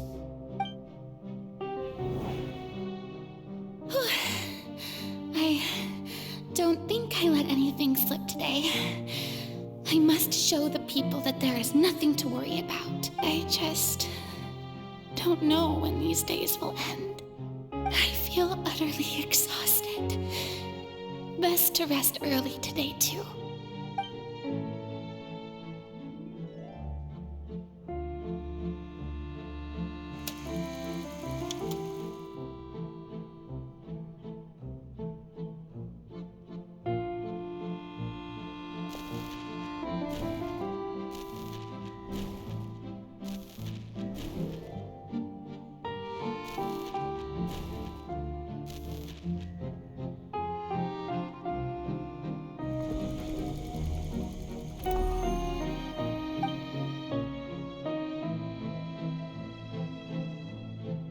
Lady Farina, it's like a dream being able to speak with you up close like this. I've heard that the first member of our family who was honored to receive an audience with you was Madame Dioteria, almost 20 generations ago. And what a fine family yours is indeed. It brings me great joy to meet such a faithful believer, a descendant of a line most ardent. Surely you exaggerate, Lady Farina. My lady? What is it, good citizen? Are you crying?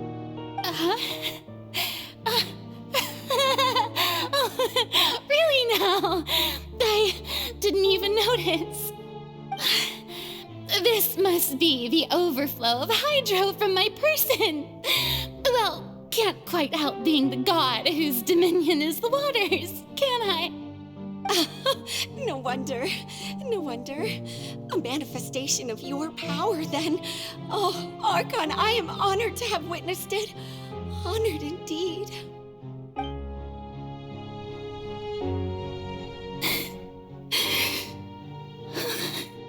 So interminable.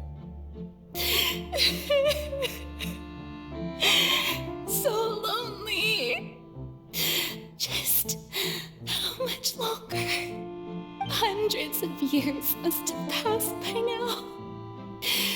Perhaps the show must go on for hundreds more. I never imagined that it would hurt so much. Have I reached my limit? No. Perhaps I reached it long ago. Today I didn't even notice my own tears. I want to tell someone, anyone, about this. But would that not destroy all I've done so far? I've conducted so many investigations across the centuries. But there's not even a sliver of hope that we might break the prophecy. All I can do is keep heart. I must maintain this act. It is the only way to save Fontaine. Please, mirror me. You have to succeed.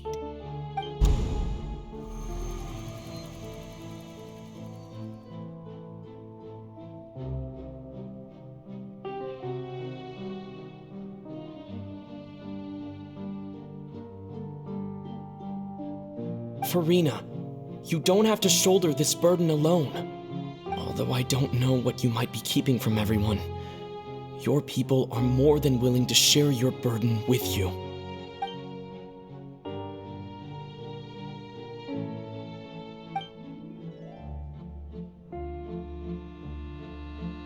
Share my burden. That's impossible. It was fated right from the start that this would be my duty alone. But even if your burden doesn't need to be shared, you can still choose to confide in someone. Just share it with me. I'm what you'd call a witness. A witness? Yes, I've heard that you came to Tevat from beyond the stars, yes. In other words, you never belonged here. And if Tevat is, in its entirety, a show on a stage, then you're just a spectator, aren't you? If that's the case... He's right. I could confide in him, couldn't I? But if things don't play out as expected, the people of Fontaine will be the ones to pay the price. No, Farina. You shouldn't be selfish. But what if it's really all right? Farina, you've worked so hard for so long. Surely it would be okay to put yourself first for once. Just this once. Is it such an outrageous thing to do anyway? To find someone in whom you can confide your frustrations and sorrows. Surely it could not hurt. If you let this opportunity slip through your fingers, it might never come by again. Think about it long and hard.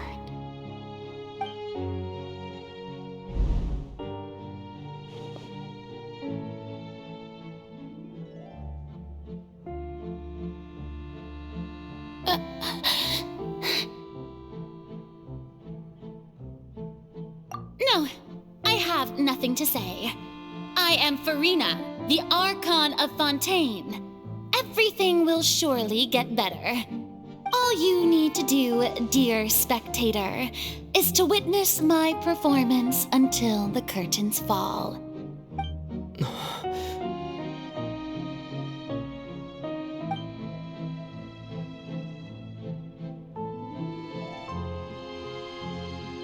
Fine.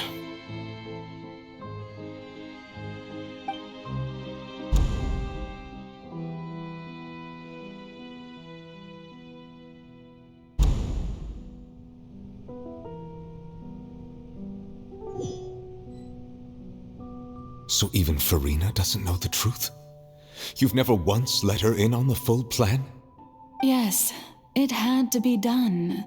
To deceive the heavenly principles, you must first deceive yourself. She did very well. If she had let her resolve falter even once in these 5 centuries, Fontaine would have been doomed to the most tragic fate. It seems that trusting humanity was the right decision after all. I believe that I understand how your deception works, but that is only half the truth, is it not? How would you build on this foundation to save the people of Fontaine? That is the most important thing. Ah, good. Of course, the Iudex of Fontaine has pinpointed the crux of the issue. I'm sure you've long sensed that the Oratrice is no simple machine, yes?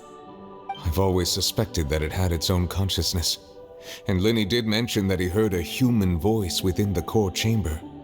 It now seems that that person was you, hidden within the machine all along. Am I right? And then I became one with the Oratrice, taking Fontaine's gnosis with me. Yes, it would seem so, wouldn't it? Alas, your understanding of this device still lacks sufficient depth. In truth, it is no enactor of justice. It is, in fact, a device created to kill the god of justice. I beg your pardon? Oh, you have it. And to be more precise, not only will the Oratrice take down the god of justice, it will also take down the divine throne upon which she has been placed. I mean, did you think I would be the sort to enjoy peaceful repose while Farina suffered? My work over these last 500 years has been to constantly accumulate indemnitium within the Oratrice. But really, some have already discovered that only a small fraction of the energy generated by the device was ever used to provide power to Fontaine. The vast majority had to be, accumulated to enact this death sentence. It was all part of your plan, then? Both the trial and the sentence? Indeed. This power, accrued over 5 centuries, could have sustained Fontainians for millennia had it only been used for that purpose. Almost all of it has now been stored within the Oratrice. But only power of this magnitude could hope to destroy the Hydro Archon's divine throne, shaking the rules established by Celestia and breaking through the institution that is the Seven. So the Oratrice's call for death was for neither Farina nor Focalor, but for the Hydro Archon. The destruction of that divine throne. If I do not misunderstand your intent, you must be... returning what's rightfully yours to you, of course. In other words, this was all done to return the authority of the Hydro Archon to the Hydro Dragon of this planet. But...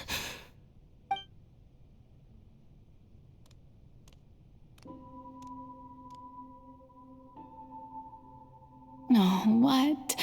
Getting sad again, are we? The authority of the ancient dragons shall soon be yours once more, O Hydro Dragon Sovereign. And this is the face you make. all you've done throughout the years is just so you can sacrifice yourself at the very end. I've never quite seen it that way, you know.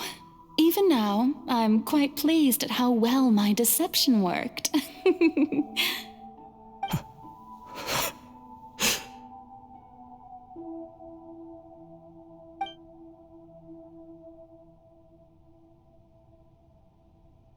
Hydro Dragon, don't cry. I must say, had it been within my rights, I would have loved to judge the heavenly principles themselves. Were they not guilty of essentially the same crime? Egeria stole the power of the primordial sea, and the heavenly principle stole the power you ancient dragons possessed. I, for my part, am the god of justice. And is it not just that your original powers should be returned to you? Speaking of justice, I have always believed that justice lies in the process of pursuing human existence itself. So, if the theft of the primordial sea's might was Fontaine's original sin, then, leaving matters of procedural right and wrong aside, the descent of the Fontanians as humans and their right to exist in this world would be Fontaine's original justice. In other words, existence was Egeria's justice, and to me, justice is the continuation of that existence. Defying the prophecy and ensuring that Fontaine's people shall live on, that should be the justice enthroned over all others. At this point, we, whether it be myself or all other Fontanians, have shouldered the burden of this sin for far too long. Iudex Neuvillette, the highest judge in our land, when you regain your full power as an elemental sovereign, what verdict shall you pass upon us? So when I was invited to the court of Fontaine to serve as Iudex, I see now that that was your idea too. At last, I now understand the true purpose behind this position. In the beginning, I was uninterested in human existence. But these 5 centuries of living alongside them have gradually brought about mutual understanding between us. And I have even attempted to feel as they feel. You are a devious one, Focalors. Things being as they are, surely you know that I could never declare them to be guilty.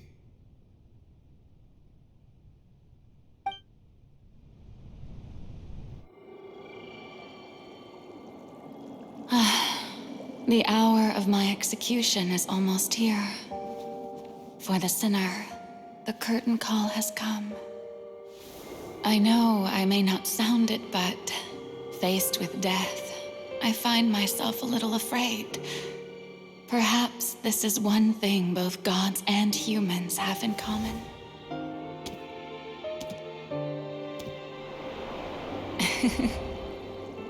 Farewell, Neuvillette.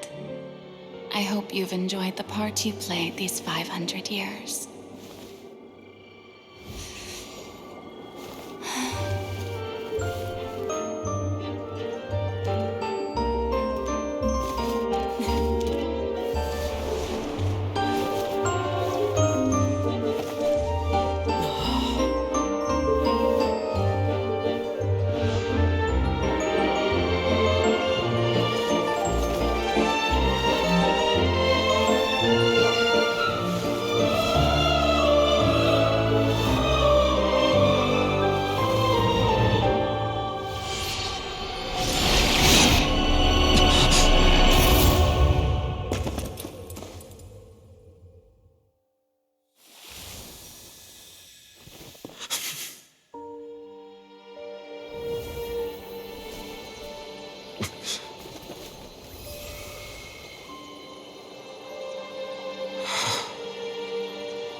Iudex Neuvillette, hereby declare,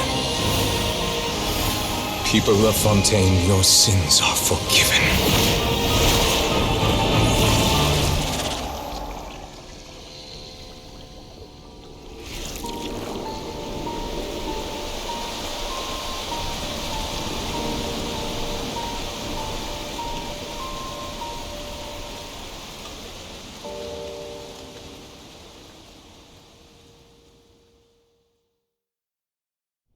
If we've got nothing up.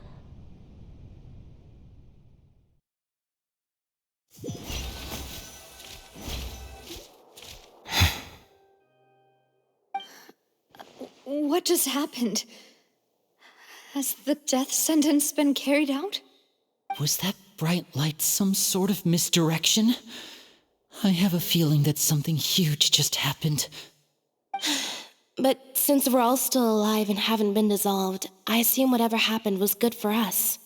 It's time to end this. We must mete out punishment to that beast. Didn't you say just a moment ago that it can't be defeated? I have gained the strength sufficient to deal with it. Through certain means, I now have the ability to separate the power of the Primordial Sea from that creature. We should seize the opportunity to pursue our quarry. Traveler, now that the oratories can no longer function, I require an executor to help me mete out justice. The root of the calamities befalling Fontaine. The beast that enacts the prophecy. Its name is the all-devouring Narwhal. Come with me, traveler. The hour of execution has come.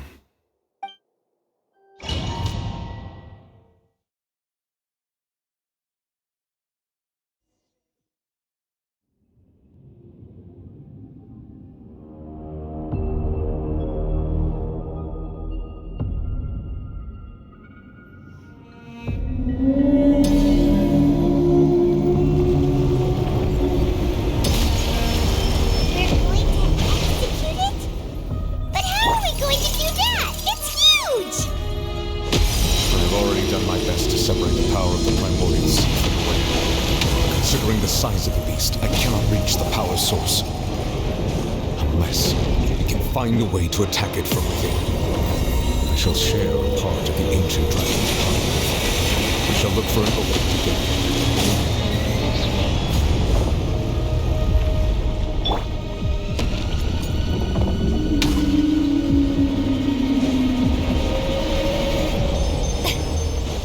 I can feel its sorrow turning into hostility.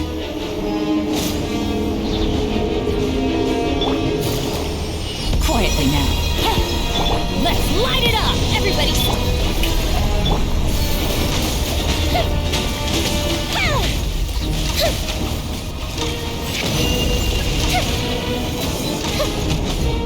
The all-devouring narwhal cannot resist its instinct to devour.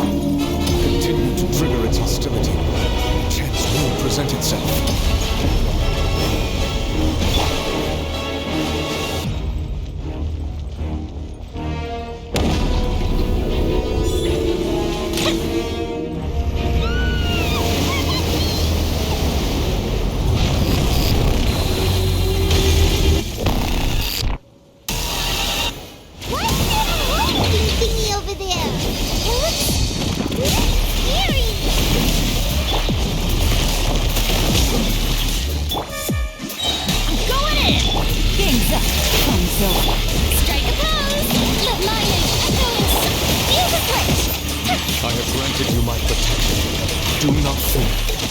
Seize the moment and use my power to suppress its roots from within.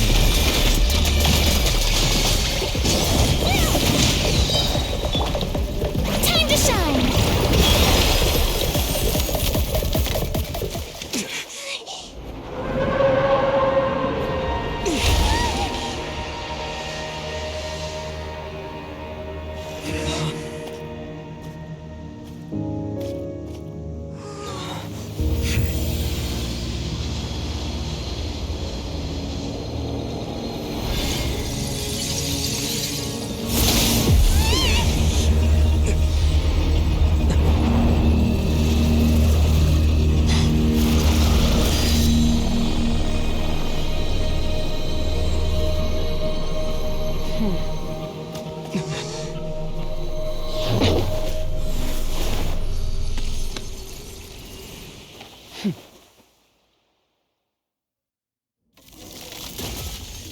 Thanks for helping with the cleanup.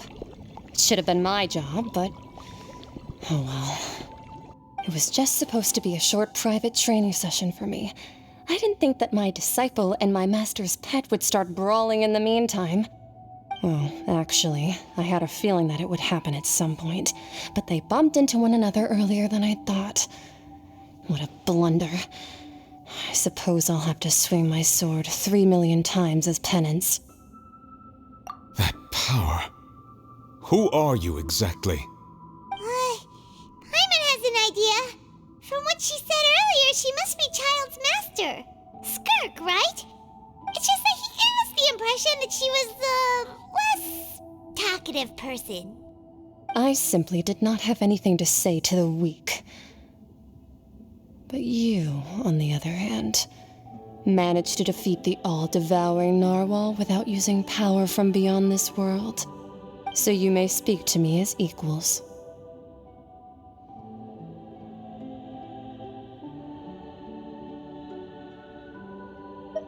I have to agree. It's a strange use of a planet's primordial waters just to raise an all-devouring narwhal. That kind of power is wasted on it. It's not cooperative. It eats too much. And I have more important things to do with my time than pet sitting. The only thing that creature has going for it is its looks. All in all, it fails as a pet. Miss Skirk? I think you might have missed the point. The point being? Well, being that this pet almost destroyed an entire nation. So what sort of person is your master? Well, Child's master's master. Wait, is that right? Oh, right.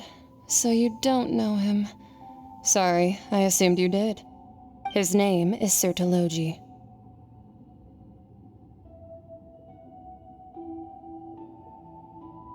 Huh? I am unfamiliar with that name. Huh. So Master isn't sufficiently famous. How should I describe him then? Have you heard of the name The Fowl? The Fowl? Still nothing? Well, how about the Visionary? Vetterfulnir then? Or Gold Rhine-Daughter? Ooh, that one we've heard! Rhine-Daughter's part of the Hexen Circle. She's Albedo's mom, right?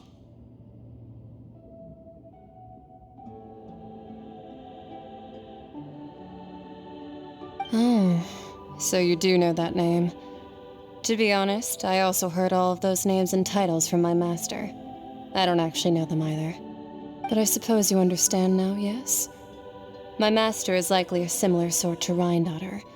They are both pursuing some form of perfection. Wait! Didn't you also mention a visionary person? Paimon didn't quite catch their name. Actually, never mind that. I believe it expedient to inform you that the all-devouring narwhal used up nearly all its strength fighting you. Such roiling hydro energies will prove difficult for the planet's deep seas to digest. As such, the Fontaine back on the surface has most likely been thrown into chaos. In other words, the prophecy that you've been fretting over should now be in full swing. What?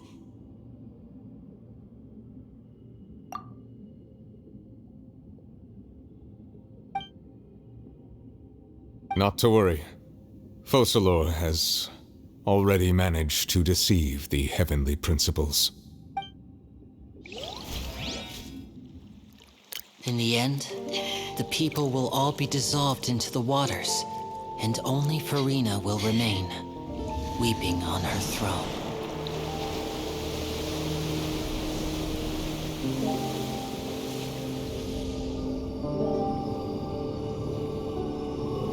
Only then will the sins of the people of Fontaine be washed away.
Archons, initiate emergency rescue!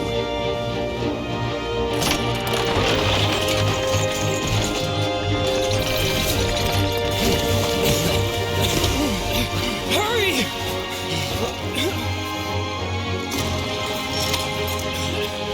Hey, lend a hand!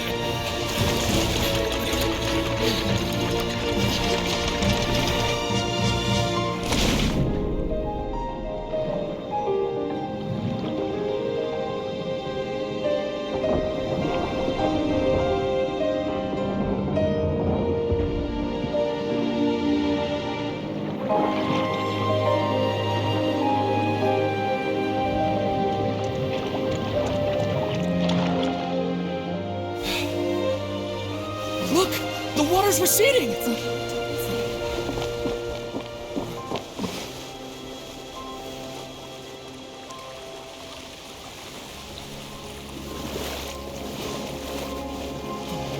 It's a miracle! Water's receding.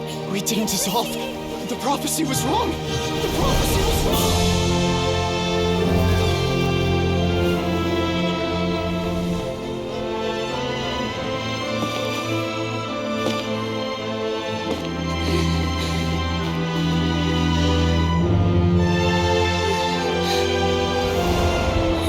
Are you all right? We're saved. The prophecy was wrong.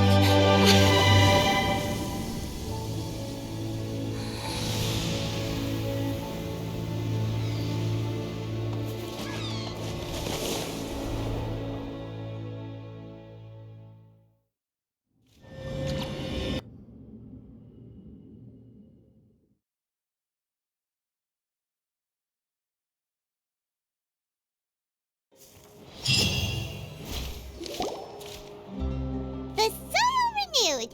The Spina talks post-disaster rebuilding.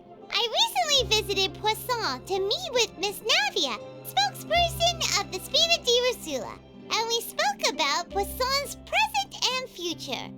Old soil can still give birth to new bloom, Miss Navia stated. Hope is like seeing a small cookie when you're starving late at night. You just need a little of it. Skyship Winglet, lunar brain of the Fontaine Research Institute. The various disputes that have arisen on account of Mr. Edwin have suddenly become a shield over the Institute, with Jurier turning out to be a once-overlooked hidden gem. People always call the first researcher mad, but few know what to call the second. And should that latter person achieve a miracle, they would find it all the harder to find a word with which to classify him and his team. Wow! Paimon barely recognizes the people in the reports. Are those really Jurier and Navia? They sound like real big shots. What do you think? Pretty enthralling, huh? The Steambird's idea was pretty simple.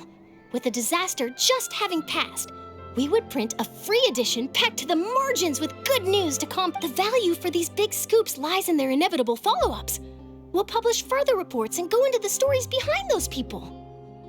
Edwin's assistant, Jurier, created a true flying ship, while Navia is leading people in the reconstruction of their home. I'm sure that these stories could draw even your well-traveled eye. Paimon's curious too! Wait a minute. Didn't we watch everything happen from start to finish? What's there to be curious about? And that's exactly why I'd like you to come conduct interviews with me. You're the best incubators of news, if you haven't noticed. And also, with you around, I'm sure I'll get to see that Duke. Are you sure? Hasn't he turned you down several times already? Oh, this time will be different. Come on, let's head to Poisson first, and then make a trip to the fortress. There are some things you'll only know when you get there.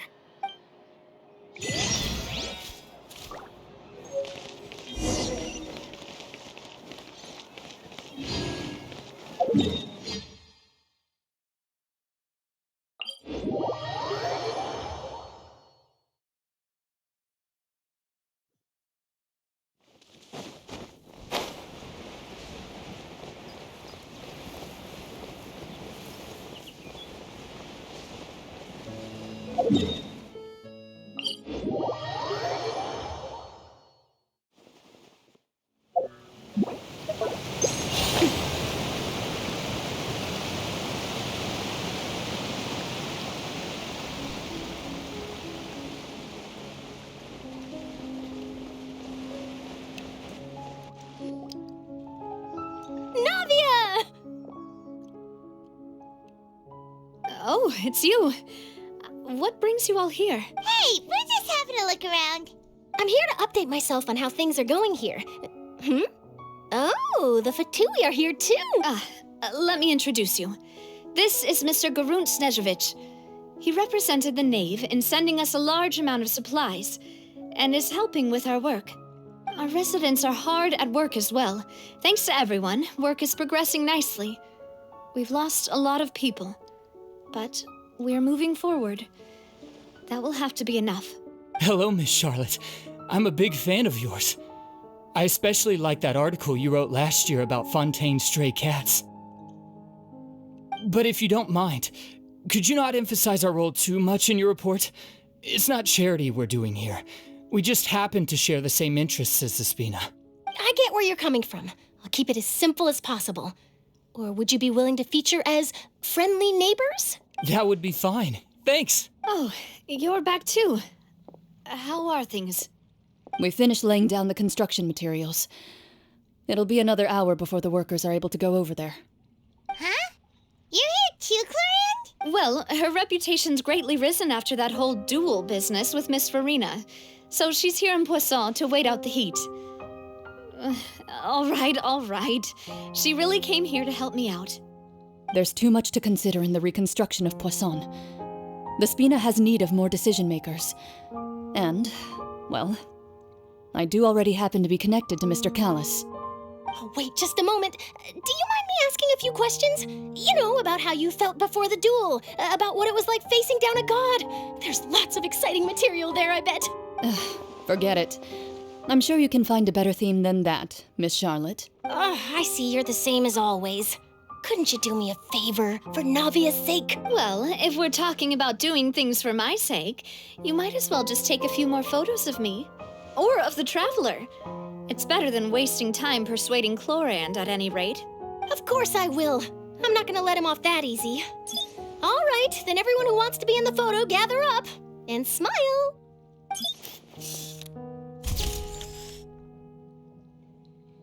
How did it go? Was it a good shot? Did Paimon look cute in it? Not bad. Your addition really helped the composition of the picture. All right, hang on a moment. Let me snap a few more shots.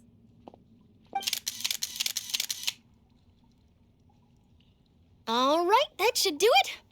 I'll be back here later anyway, so let's call it a day. You're very quick. Speed is of the essence when it comes to the news, and freshness is the key. Also, not to brag, but I'm pretty good at building connections. Who knows? I might eventually get that interview with you after all, Miss Clorinde. Wow, you really do have that never say die spirit. I'm impressed. I'll hazard a guess that this is how you got that interview at the Fortress of Maripede. Whoa, you're well informed. Let me make a guess too. I asked Sijuin, who told Monsieur Nervillette, and he told you, right? That's a very complete information chain. In truth, all Monsieur Nervillette asked me was, when did the fortress become so friendly towards the media? I told him that it was best not to speak too soon. There's no guarantee that Wriothesley will make a personal appearance. You're right. I've got to treasure every moment I have with them. In which case, I'll be making a move first. Stay safe now. And tell me if you hear anything interesting. I'll treat you to afternoon tea in exchange.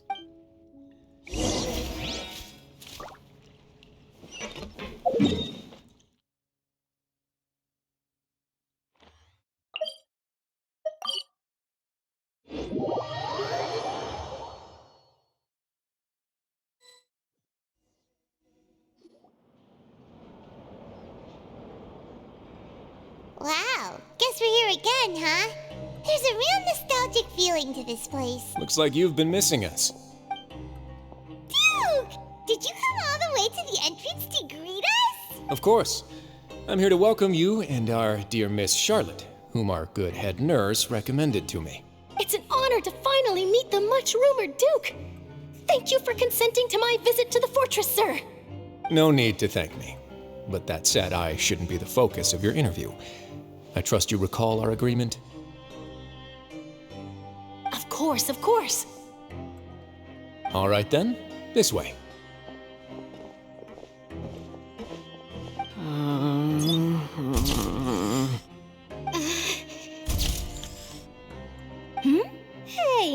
you be so nervous?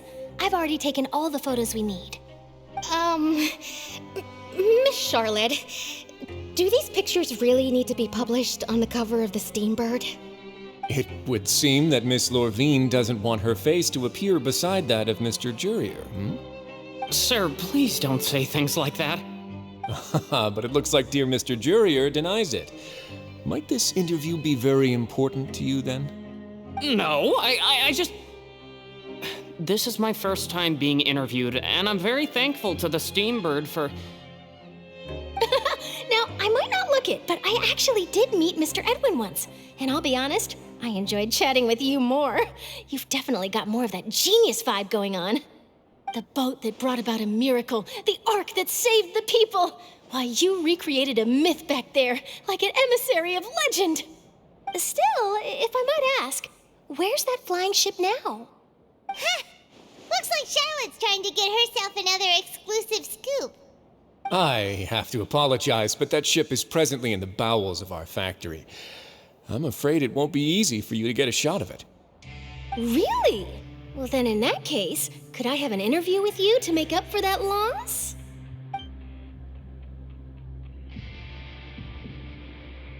You already know my answer, I'm afraid. Best you interview our head nurse instead. Or perhaps you'd like to take another photo of this couple of researchers? Did you really have to use the word couple? Well, then, 2 solo photos will do. Is my hair messed up? Please, someone help me have a look. Things sure are getting pretty lively here. We've seen this kind of thing before. Oh, seems like everyone's here. Would any of you like to try this new drink I came up with? Ah, Sigewine. Hey, Miss Charlotte. Why don't you, take some pretty photos of our head nurse? Sure. Come on, Miss Sigewine, over this way. Let's find a brighter spot. Sure. Do I have to smile?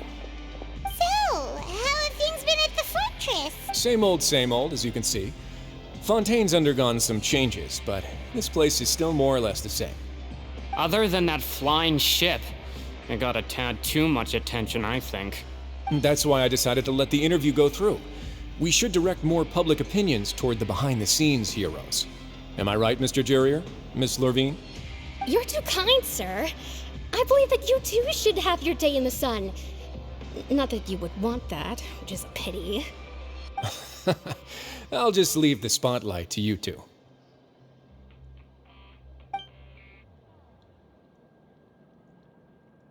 I see. Lots of things happened that day, huh? Anyway, regarding that Harbinger, I'm not sure you remember, but his 3 young followers are still waiting for his return. He sure did win them over, huh? I'll tell them that there's good news and bad news. The good being that their boss seems fine, and the bad being that they must face extended sentences for abetting his escape.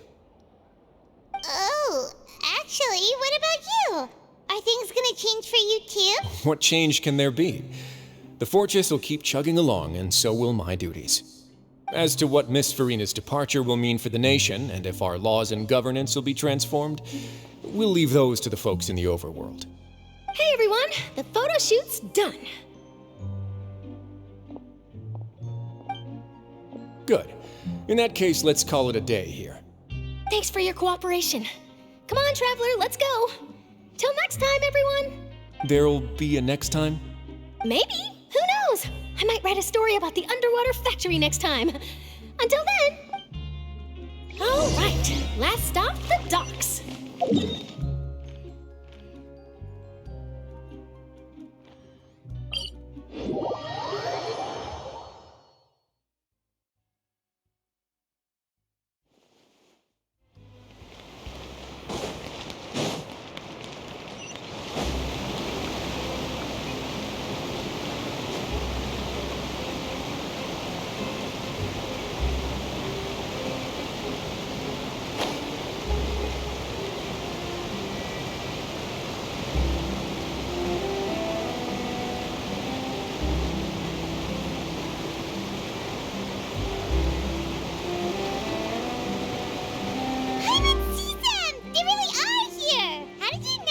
Navia mentioned that she stayed in touch with Linny and the others after working together. Apparently, they've been at the docks distributing these strange pockets the whole time since. Traveler, Paimon. Ah, and Miss Charlotte, too. Would you like a magic pocket? What sort of gadget is it? It's a wondrous bag that can be used to carry many things. The water level has returned to normal, but if you see any of your things floating around, you can use this to carry them. Or you could trick a friend into doing it for you. Trick a friend? I wonder which of my friends would fall for that.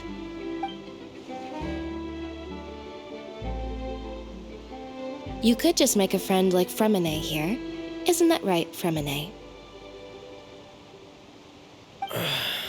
Is this what you meant by, I'll help you make some more friends? To be honest, that sounds pretty sweet. Could I have your contact, please? Sure. Please, write down my address. You sure are working hard to help Fremine socialize. He was the one who proposed doing this. He even wants to assist in our magic shows. Yes, I was planning to first introduce Pear as an assistant, and later Fremine himself. In the future, I think we can leave underwater escape magic to him too. That said, would anyone want to see a diver escape underwater? Oh, it'll work out. Every journey begins with the first step. He'll become a part of our show eventually. Lynette, could you come over? Miss Charlotte says she wants to take a picture of us. Got it. My, that Charlotte is rather perceptive. She got rid of everyone the moment she realized I had something to say to you. So, how have things been, Traveler? Father says that you did a great deal during the latest events. She's very grateful for your contributions to Fontaine. That's all right. We were more than happy to help. So, what's she doing now? Oh, I guess you haven't heard. Well, after Lady Farina left, Father and Monsieur Neuvillette opened negotiations, during which he gave Fontaine's gnosis to her as a diplomatic gift. A diplomatic gift? A gnosis? Yes, I was quite surprised at first myself. But when I thought it over, there were actually a number of things going for it. It could have been done as an apology for the incident with Lord Child, or as thanks for his help in tying the all-devouring narwhal down. Furthermore, Father did also lend significant aid to Fontaine and Poisson. That's true, but this is a gnosis we're talking about. Doesn't this seem a bit irresponsible? I would agree, but I've also heard that it seems that Monsieur Neuvillette has had a significant change of heart regarding the matter. So there's some reason for this that only Neuvillette knows about? I suspect you'll have to ask him about that yourself. Ah, yes, speaking of which, I did see him strolling around the entrance to the Fortress of Masquerade a while back. Isn't he real busy and stuff? Paimon didn't think he'd have the time for that. But back to the topic. The gnosis was given to the knave, right? What about Child? They say that he's returned to Snezhnaya to recover from his wounds. I hear that the recent disaster really did a number on his health. That's true. When you think about it, we've had loads of run-ins with the Fatui. To think we'd be allied with them this time. So shocked by such a simple switching of sides?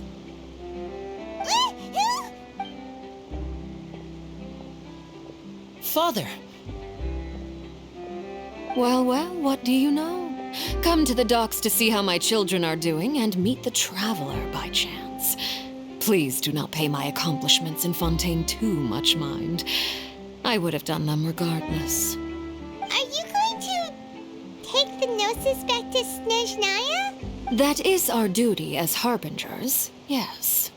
Don't be too preoccupied with sides. The goal of the Fatui concerns not a single place or person, but the entire world. With such a grand goal in mind, it is inevitable that we must wear many masks. Switching my masks is something I've always done. Well, that depends on many things.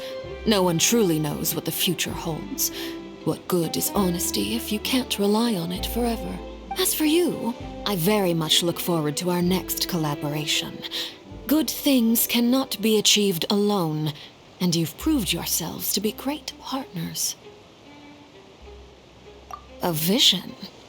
All right. I'll remember to return it. Thank you for keeping it safe for him this entire time. And that's a wrap for me. Huh? You're...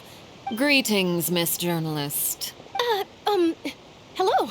If I'm not mistaken, there are diplomatic channels I'll need to report to take a photo of you. That is correct.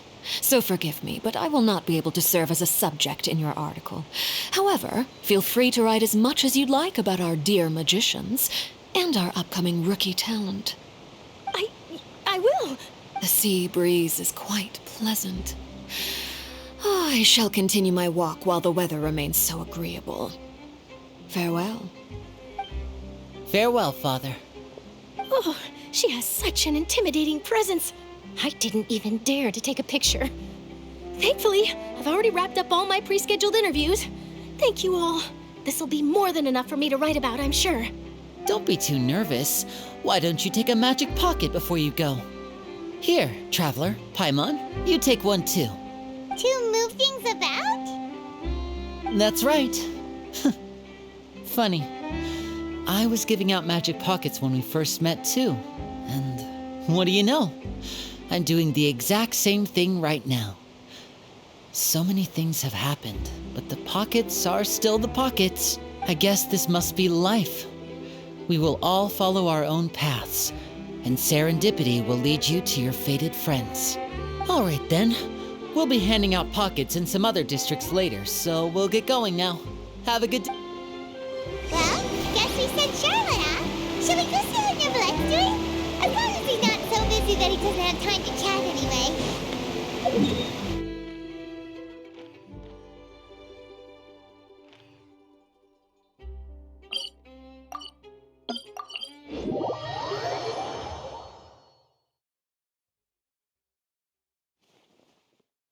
Take it easy.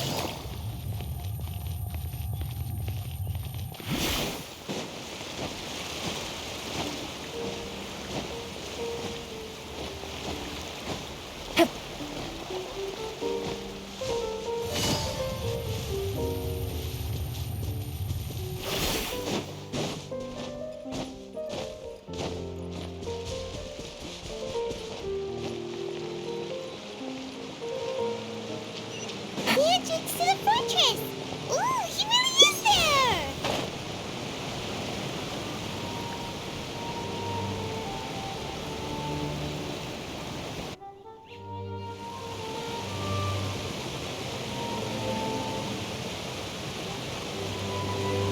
So, you really are here, Neverlet!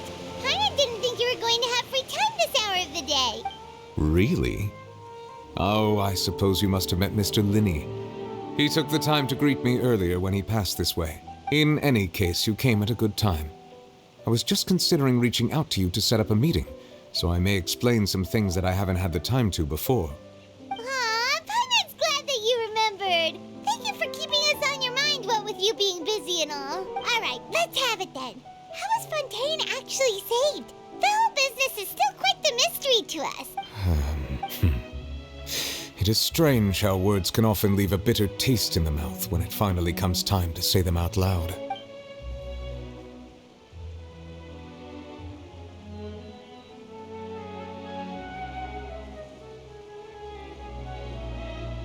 Whoa.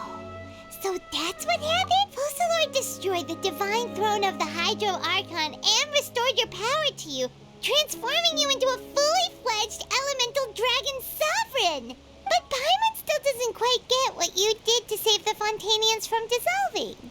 For me, the authority of the ancient dragons refers to absolute control over the hydro element.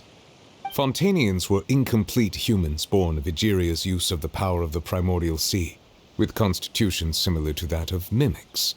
But so long as those primordial energies remain within them, I could use the ancient dragon's authority to grant them true blood, after the fashion in which life was first brought into being on this planet. In other words, when I gave my verdict, Fontanians became true humans, and thus would naturally no longer be dissolved by water from the primordial sea. Fossilor must have counted on you to make that decision as well. Your verdict was the key to making the prophecy appear to have come true while saving everyone. Yeah, and in a manner of speaking, Fossilor finally managed to fulfill the original Hydro Archon's wish to turn Oceanids into real people too! It seems from your expressions that you still have more things you wish to ask. Ask away. I will tell you the truth as I know it. I have investigated his case along many avenues, and I have learned that he once fell into an unknown chasm when he was young. There, by chance, he awakened the all-devouring narwhal. But whether it be by sentiment or reason, that should not have been enough to consider him the root cause of the disaster. At most, he would have had tangential liability. As for the judgment passed by the Oratrice during the trial, whether it was due to that liability by association or Fossilor deliberately using him to buy time for us on the assumption that he would be able to hold the creature off, I cannot say. Guess Fossilor had Fontanians in mind the whole time. In the end, it was thanks to her that they finally became real humans. Hang on a second. Paimon suddenly got another question. Back when Fontanians hadn't yet become real humans, were the children they had also transformed Oceanids? Life has always flowed like water. Do you recall how Fontanians would often come to the Fountain of Lucine to pray for children? Yeah, Lynette said the fountain is where all the waters in Fontaine converge.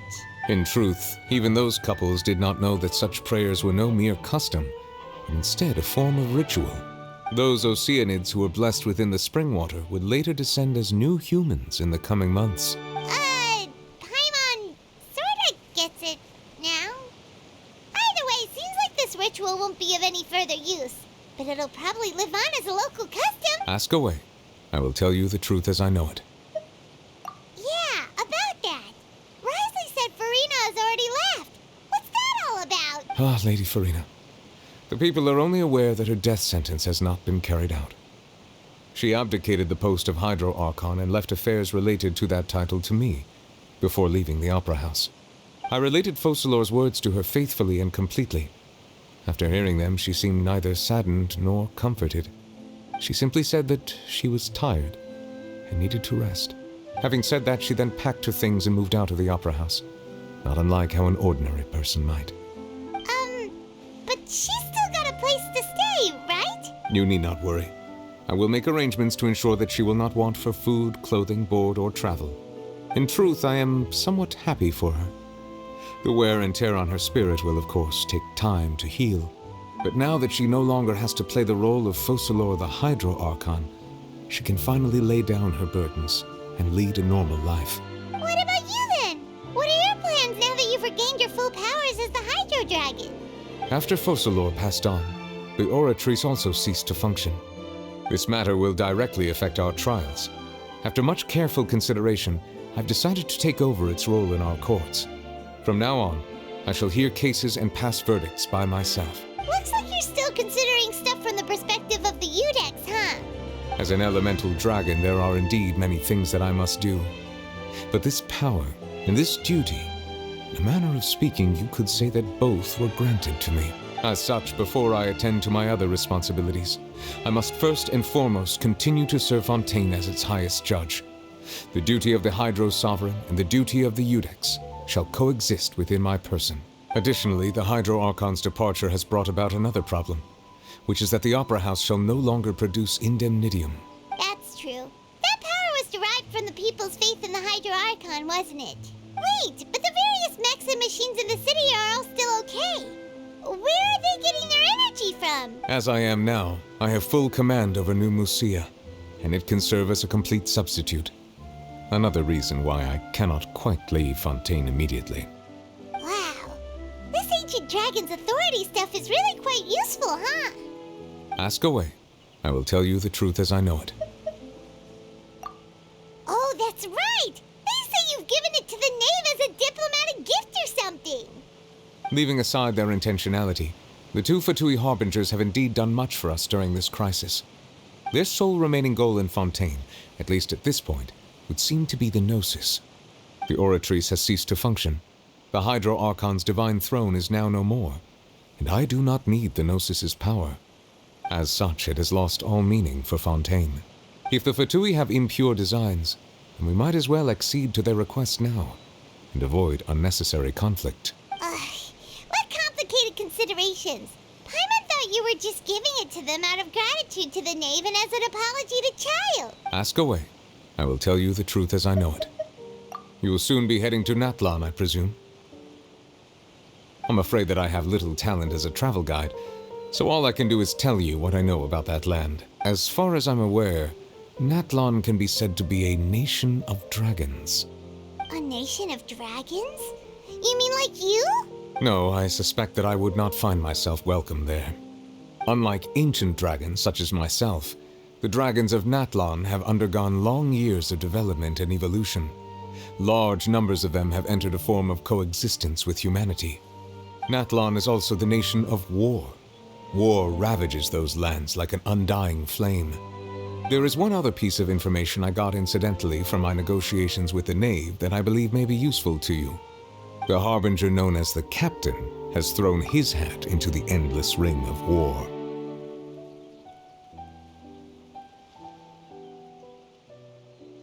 The Captain. Sounds like a real tough customer. Seriously, everywhere you look, there's a Fatui Harbinger doing their thing. I suggest that you fully prepare yourself before going to Natlan. In the meantime, Fontaine's doors will always be open to you. Ask away. I will tell you the truth as I know it. Hang on a sec. Paimon's still got a question about Gnosis. When we spoke to Linny earlier, he mentioned that your attitude towards giving away the Gnosis had clearly changed. We guessed that there might be some reason for it that only you were aware of. No wonder the House of the Hearth is the Fatui's intelligence division. They are certainly sharp. So regarding this specific issue, I was just getting ready to share something with you. What is it? In truth, I exchanged some further words with that lady named Skirk after sending you two back to the surface. It went something like this.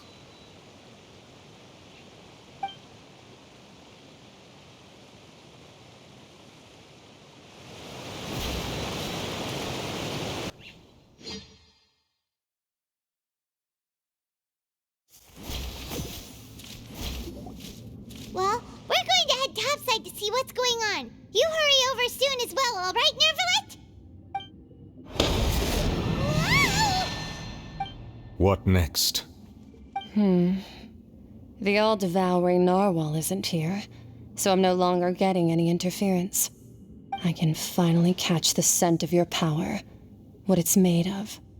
It is the authority of the planet's primordial dragons, but with something very similar to a god's curse mixed in. It's quite a novel blend. I'm sure I've encountered something like this before. What was it again? I do not know what you speak of. Of course. How could I forget? You should have the remains of the third descender on your person, yes?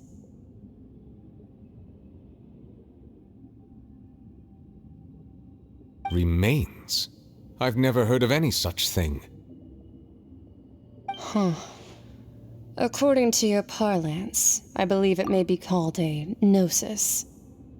Well, that much is true. After Focalor's divinity faded, she handed her gnosis to me. But I fear I have never heard of it described in the manner that you just did. I've been training with my master, the Fowl, ever since I was young, and I have never returned to the surface since. So most of the information I possess, I got from him.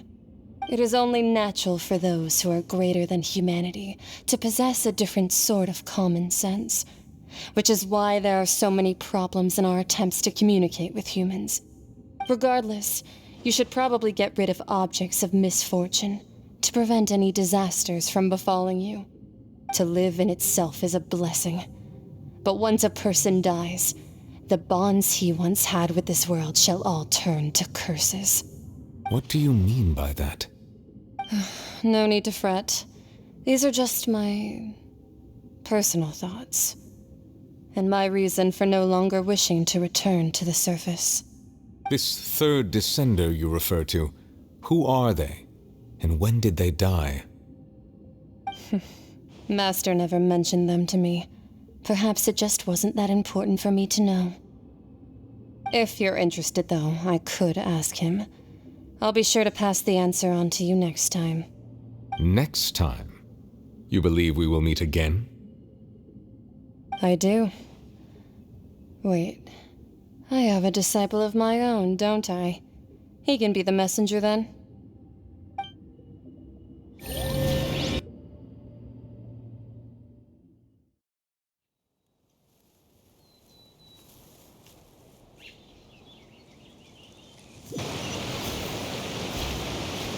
That's what she told me.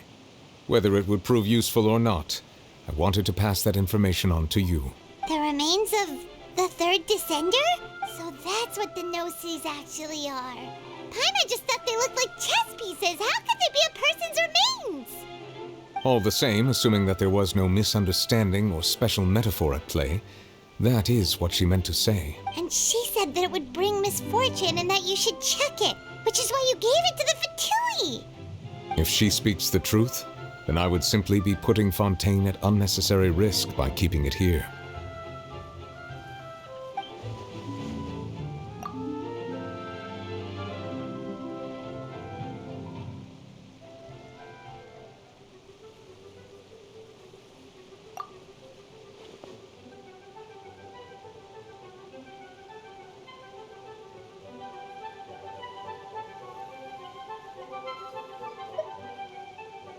I had guessed that you might already be familiar with this concept, but I did not expect you to be one of them.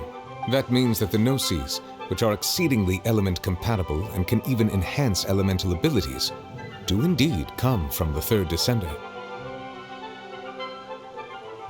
I wonder, does your body also possess similar properties?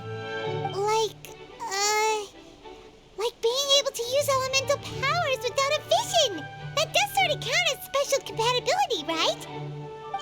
No, let's not think about this stuff right now. It just feels creepy.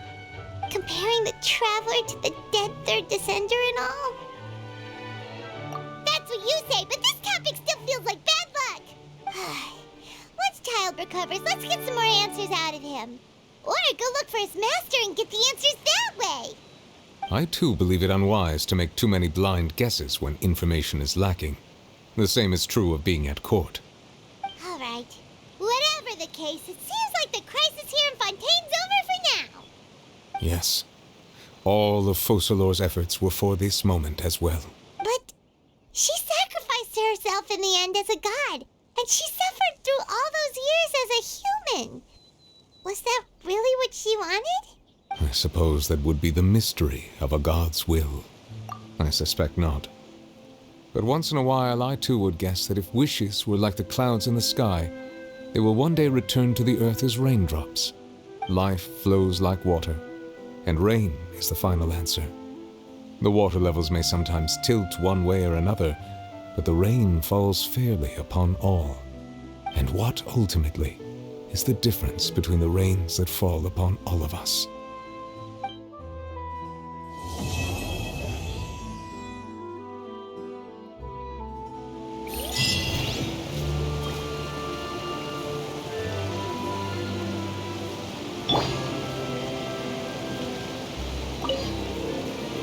It seems from your expressions that you still ask away.